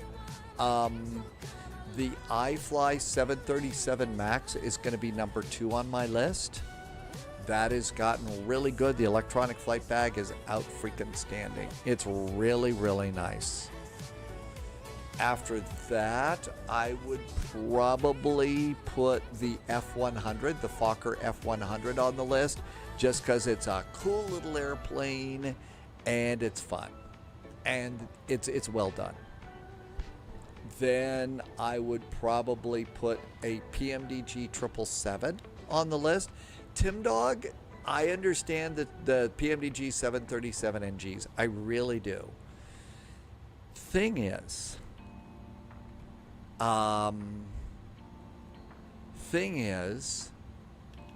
we've got the iFly now, and I've got the PMDG 777s.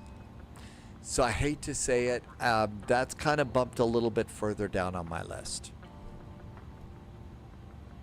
All right, let's do a little ATC for ourselves here.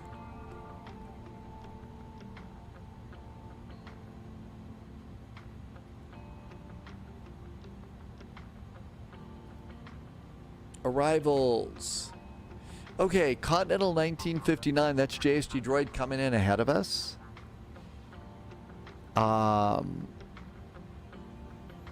There's an American flight after that, so 0022, so those 2 flights are coming in. I'm at 28, the next one is 32. Let's just do our normal speeds and we'll be fine. My guess is that American JSG Droid's going to be on the south runway, you're on the north runway. Even though you're landing at the same time, I'm going to guess there's no reason to panic. Tim Dog says that PMDG is more realistic. There are some things about it, Tim Dog's right, that are a little more realistic. The Max for me is more is a little easier for me to control with the switches and the mouse wheel and stuff. And again, I'm goofy about their EFB. Now, eventually, you know, when the holidays roll around, the Katy Pilot EFB is going to come out. That could just put every airplane, you know, we'll just use that one. I don't know. That's going to be a really great EFB. Altimeter's 2995. Altimeter's checked and set. But right now, the A306, this airplane is a great, so I'd have a hard time between this airplane and the MD-11 for my cargo plane. Because this airplane isn't doing passenger duty anymore in the real world. This airplane is doing cargo duty all around the world. And this is a great cargo plane. I don't think it makes it across the pond. So the MD-11, although this one's fun. Low-vis is right. This one's fun. It's become solid. We can take this into a VATSIM event and be 95% confident that it's going to be a good airplane and not, you know, plow us into the ground. Or have a WASM crash. Like last night. I love the Unibuilds A350. I do, absolutely. The thing that kills me about the Unibuilds A350 is every time I'm within 20 miles of the runway, I get the orange screens of, so there we go. We did the A3, was it the A300 or was it the A310? EDDK to, was it that the A310 for across the pond? Because the A300s don't go as far as the A310. No, it was the A300, and that was from EDDK into Chicago. We got this one that far? Oh, I'm sure. Low-vis, absolutely. You're going to remember a lot better than I am. Remember, gray hair, memory failure, all sorts of other things.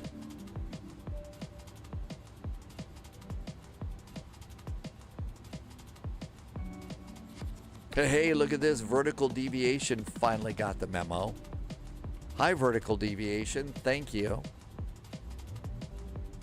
And that's at 13,000 feet.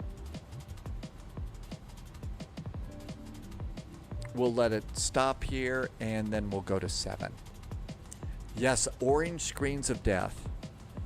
Although we didn't die yesterday, you know, we probably left a few pieces parts on the runway, and we bounced in at SeaTac.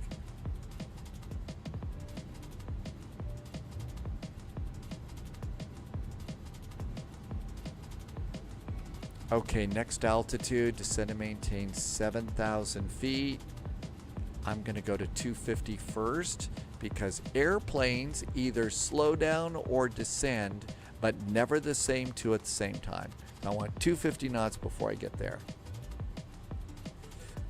Original Darkwind is doing the grind in the BBJ for a jet card.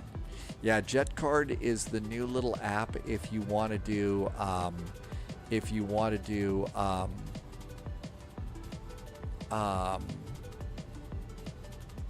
business jets and be really realistic about it.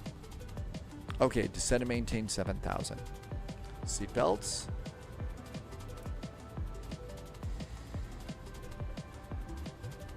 Checklist, approach checklist, passenger signs are on. Briefing, yeah, we did something like that. ECAM status is checked. Altimeters are set. Minimums are set. Ignition, continuous relight. Landing elevation is set. We will get that done in just a second. Charts. So ignition to continuous relight. Continuous relight.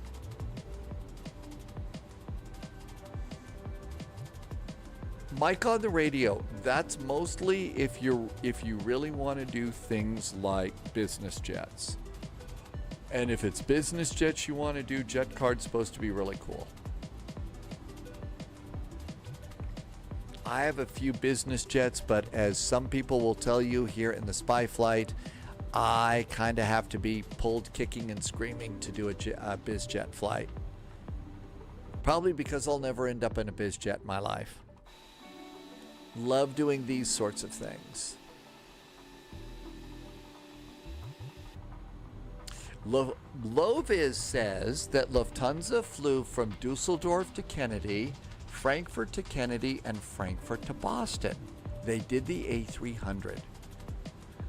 Well, I need to go and take this and start running some numbers, because I was under the impression that these things were not cross the pond possible.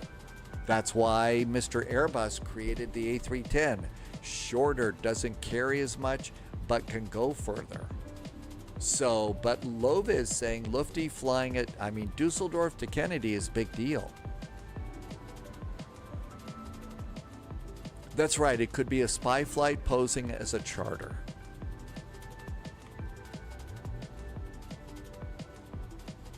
Original Dark Wind says JetCards27. Big Bird is in chat. How is departing from ORD with the air quality? Actually, it's not too bad today. Some of the air quality stuff is beginning to shift a little bit, like starting tonight.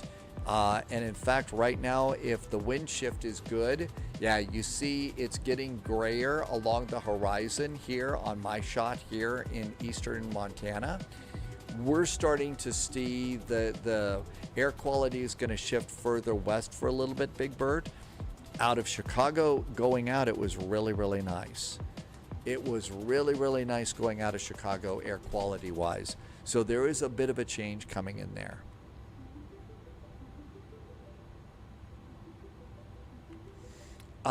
It does have less range than the A310, but Loviz says it can make it across the pond. So, hey, if this is across the pond capable, you definitely want to use it maybe in cross the ditch or cross the land. TAW Halen is south of ORD and it's haze for the first time today.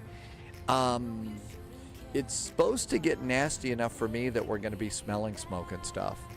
But I'm guessing it's a little bit less for you in Chicago right now, Halen. Simbrief, absolutely. Loviz knows because we flew it on Cross the Pond.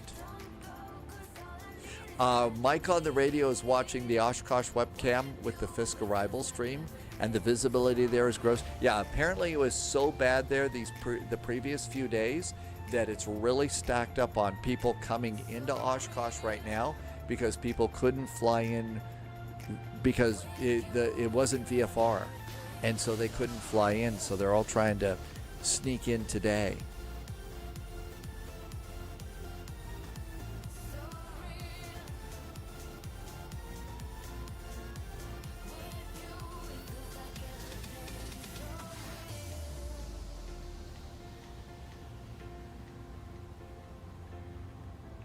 Final plunge altitude is 5,000 feet. We're going to 7. That's perfect for us here. So this thing can do that. Well, you know what? We can just run some basic numbers right now. Let's just do new. So we're going to take an A300. I've got it for a lufty. And let's do it from EDDF to KORD. Let's see what it does here.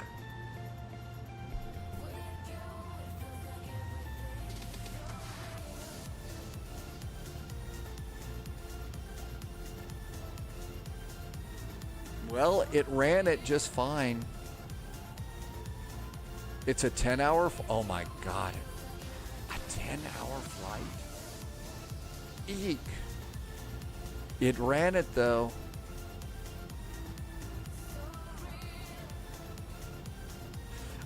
Big Bert is new to flying airliners, and I have so many questions.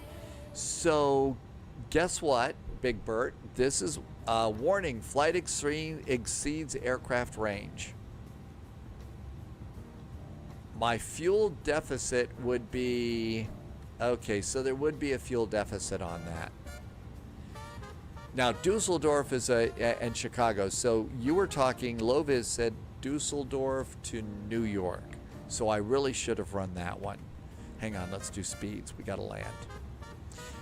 Big Bird, this is a live stream where you can ask questions. It's not your imagination. This is complex. This isn't a typical computer game, okay? It really isn't. The scenery looks really, really good. Hi, downtown Atlanta. The scenery looks great. The airplanes are really, really cool. But it's the learning curve's a big deal here. Send to maintain 5,000.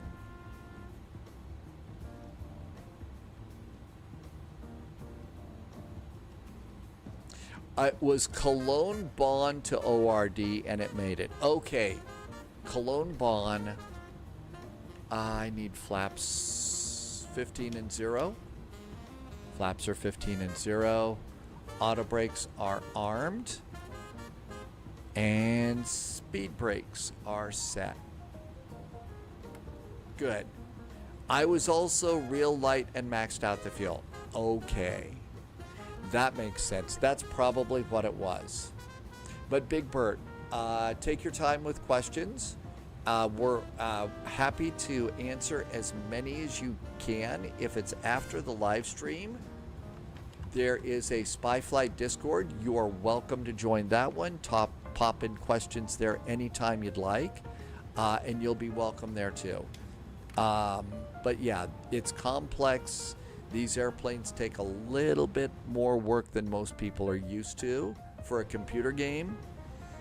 But we're also flying in a very realistic environment with real world weather, real world time, and also we're flying real world rules too. And if there was ATC, you'd hear voices telling us to do this, do that, and we're expected to do those sorts of things. Let's turn on the ILS system. ILS going on, and I've got glide slope and localizer. Why in God's green earth am I putting that down right now? 501 Aviator, welcome aboard. Because I'm trying to get down to start doing a turn in, because usually when I'm coming into Atlanta about now and a lot of other airports, they start turning me in for a arrival a lot sooner than this. I get tuned in, I get turned, so I'm trying to get my speed down because I'm about ready to make a turn.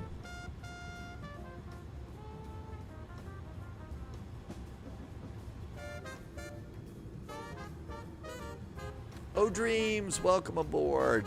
Thanks for coming in. There's my 5,000 feet. There's Haynes. No ATC in Atlanta tonight. Nope, it's just us. But yeah, 501 Aviation, I'm just, you know, get these things out because, as you know, the airplane like this one, you can either slow down or you can descend. You can only do one. You can't do them both together, even with speed brakes. So I'm getting my speed down as quick as I can. Glide slope's coming on up here. Getting ready to make our turn. Let's get on over to CTAF.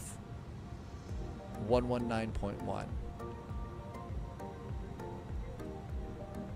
Hot Atlanta traffic. Continental 441's big old 8310 on a downwind for 26 right. Turning final in the next 5 miles. Atlanta. Big Bird, what are some tips for making flights realistic like the experience? I learned how to fly the Airbus A321. It's great. Flight planning is bad as well. Okay, so one of the things you saw somebody was putting in there, we like to use, use Simbri for our flight plans. 180 on the turn, and we're at 210. That's perfect for the turn here. Poor planning. There's no reason flaps should be out on the downwind. I was just trying to get myself a little bit of drag so I could keep my speed down for a faster descent. Let's also come down here and do ATC below and tuning. That looks great. Looking good there. And descend to maintain 4,000. And 700 feet per minute should do me for now. Landing lights on. Cabin call. I don't know which one you use. All right, everything's good to go there. And landing. All that's good. We haven't forgotten anything on that list.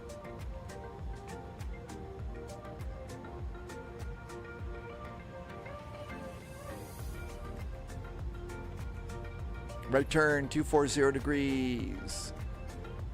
I think I turned a little bit too late. Let's arm it. Get a little help from the autopilot. Land. Help me.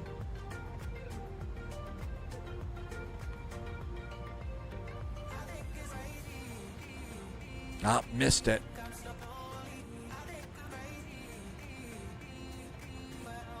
$290.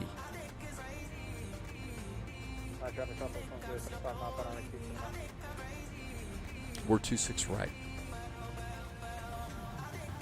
Hotlanta traffic. Continental 441 is 15-mile finals for runway 26 right. Hotlanta. Boy, it's a good thing we decided on the ILS. I don't think we're going to see much of the runway with the sun right in our freaking eyes. Purely wrong. You can descend and slow down at the same time. Some ways yes, some ways no. It never works that well for me. Here comes our localizer. It's going to snag us there. I think wheels might be good. How about wheels? Hi, wheels. Here is the flight that we did. Low-vis has the information. So we were half full of cargo. All right, so it was the A306. It was a cargo flight. And what Low-vis says that we did is we ran the cargo halfway. 9 hours and 50 minutes.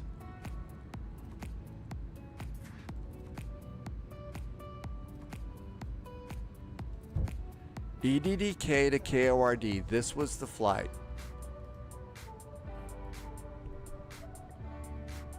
Snoozy Skyways is here. Welcome aboard. I'd better get back in the cockpit here. Okay, what do we decide for landing? Takeoff and approach. 143. Let's call it 145. We're way too fast. 145. Weight exceeds the range. My fuel deficit. I know you're right about it. It's just being cranky, Low-vis. But I'm sure you're 100% right on that. We'd like flaps 15 and 20. Flaps are 15 and 20. Gear down 3 green. Auto brakes, speed brakes.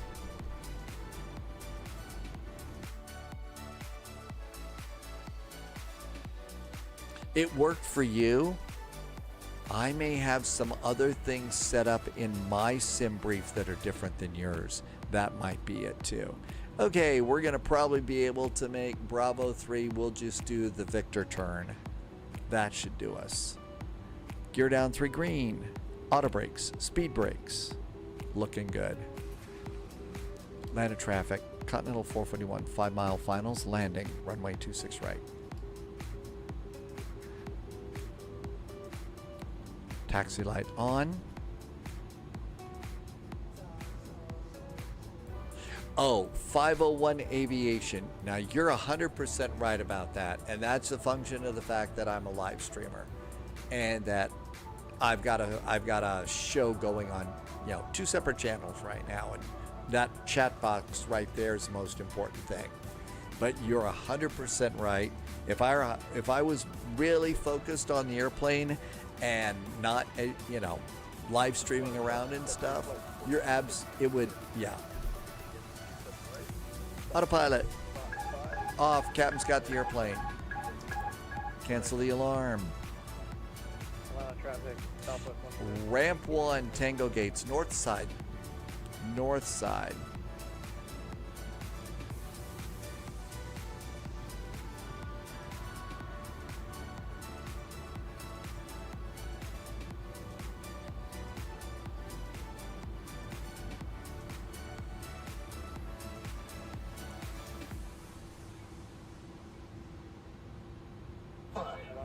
Skiathos 107 crossing runway 27 right Tango, continuing Lima to the ramp. 400.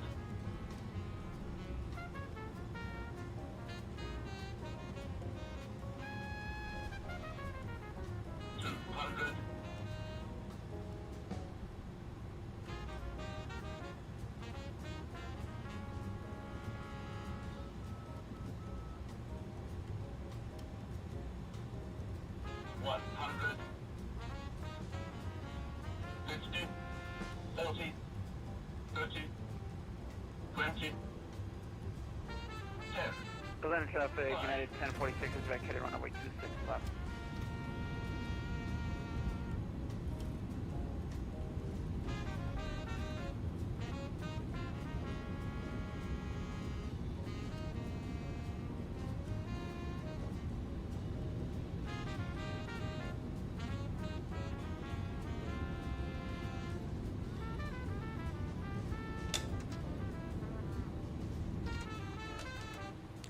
$433? No way. There's butter all over the runway. See how you get robbed on these things?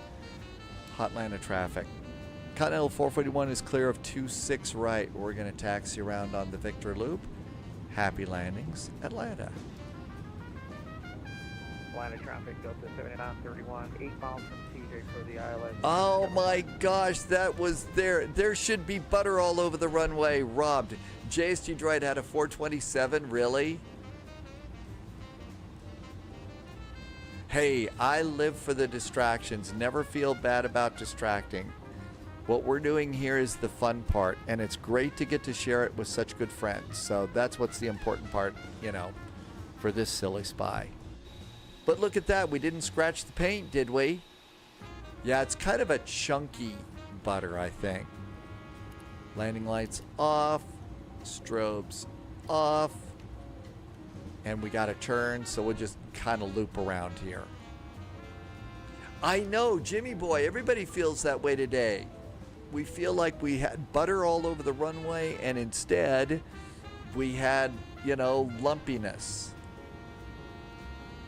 I don't know, something's weird.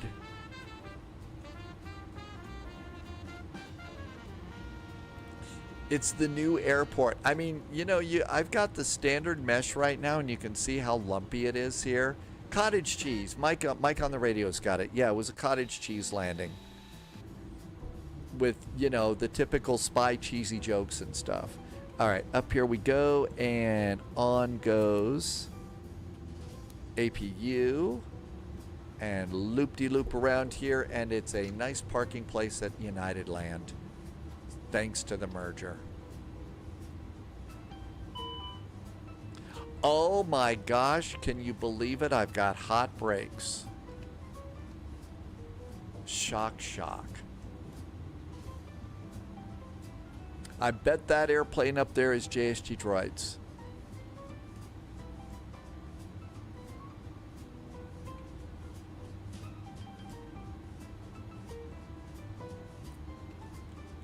APU starts. More of a margarine landing.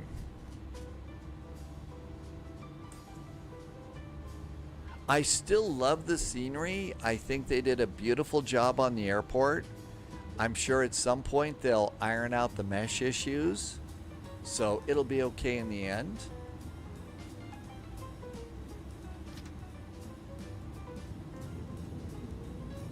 Loviz says, yeah, the scenery, the rollout was a bit of a mess.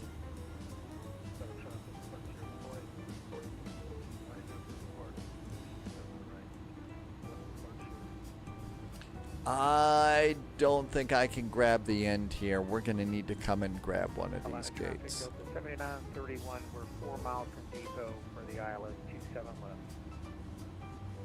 I don't think that's good. That one's going to be a little bit tight. I'll whack one of the JSG Droids wingtips on that one. Let's get this.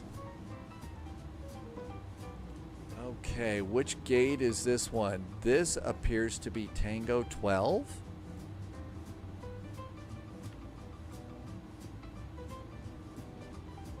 Tango 16. Let's get a little help from GSX on this. Tango 16. Tango 16.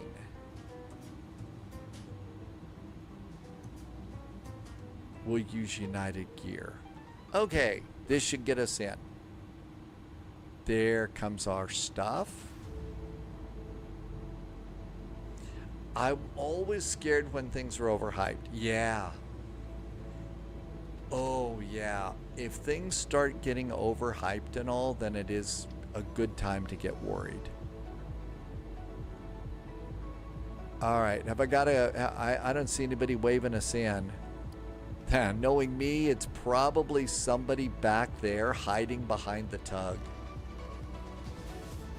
I don't see gate guidance. Is there somebody over there hiding?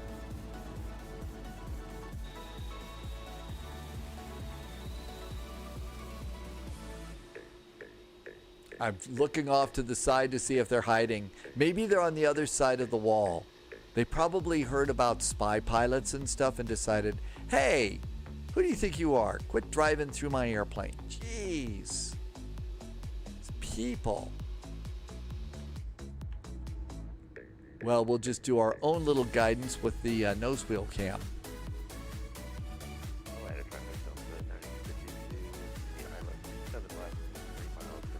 My guess is they would put this thing all the way up front here.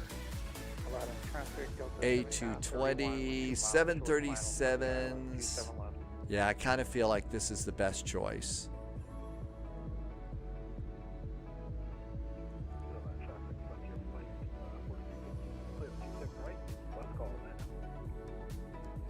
There we go. Parking brakes on. Okay, did we get the APU light on? APU light is out. That looks pretty good. So, engine number 1, engine number 2. That looks really good. We need to go to standby on this. Standby. Cool. There goes those guys. Turn off the probe heaters. Probe heaters are off.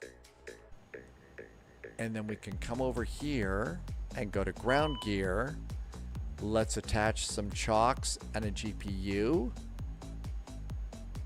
And we could see if GSX wants to request deboarding. And that'll take care of that. Disarm your doors. Doors are disarmed. And looks like we got a jetway coming out here. It's only going to be one jetway. And it's opening all the rest of our doors. Hey, the airplane actually kind of fits in here a little bit. So it does fit in this gate. It's opened up the 1L and it's also opened up the cargo doors. Let's go ahead and I'm going to pop in ground power. We'll just use the APU for air conditioning. And then you got to be kind of careful with all your fuel pumps. Leave one on for the APU. My guess is that they would have air conditioning that comes in from the terminal. So,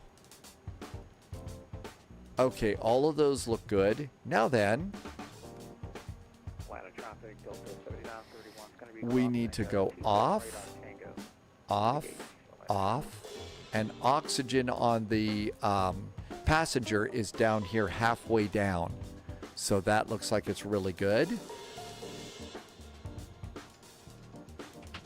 And there's passengers walking by and a flight attendant, so that's good. So we're deboarding the plane just fine. Got some passengers here in the terminal. I think they did a great job in the terminals here. I think really good job on the terminals here at the new Atlanta airport. Really, really nicely done. And you can see, oh wow, all of our baggage is coming out just fine. Well, except for the not so great landing rate. I think that wasn't too terribly bad. And if as soon as they start smoothing out the mesh, it's going to be pretty good. Over there's JSG Droid's plane. Looks like yours fits here into United Land too, and I don't think that they would have bring these big of a planes in here, but they probably could have brought some of them in there for sure. Tomorrow, Vectors to Copenhagen.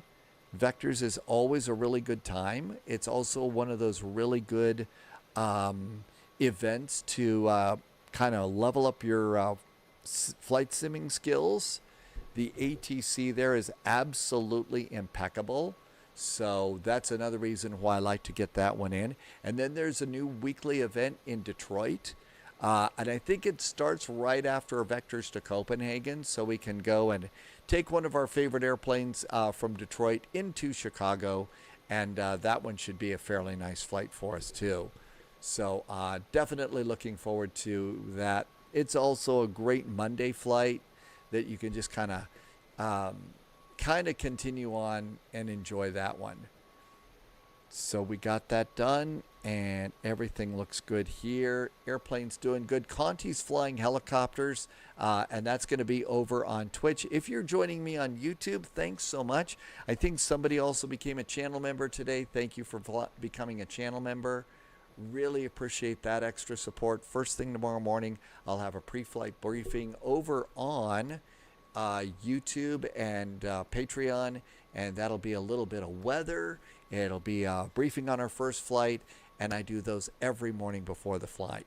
So can't wait to see you on that one. And I also can't wait to see you on Monday. Thank you. I really do appreciate the time that you spend with me.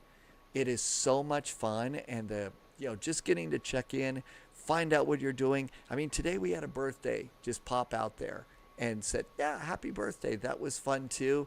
And you know what? If you're not having such a great day, come on in here.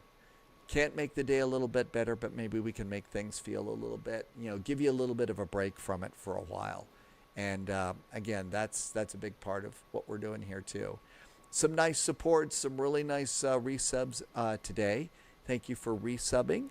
And I can't wait to see you tomorrow. Departure time is, as always, the normal time, 1800 Zulu.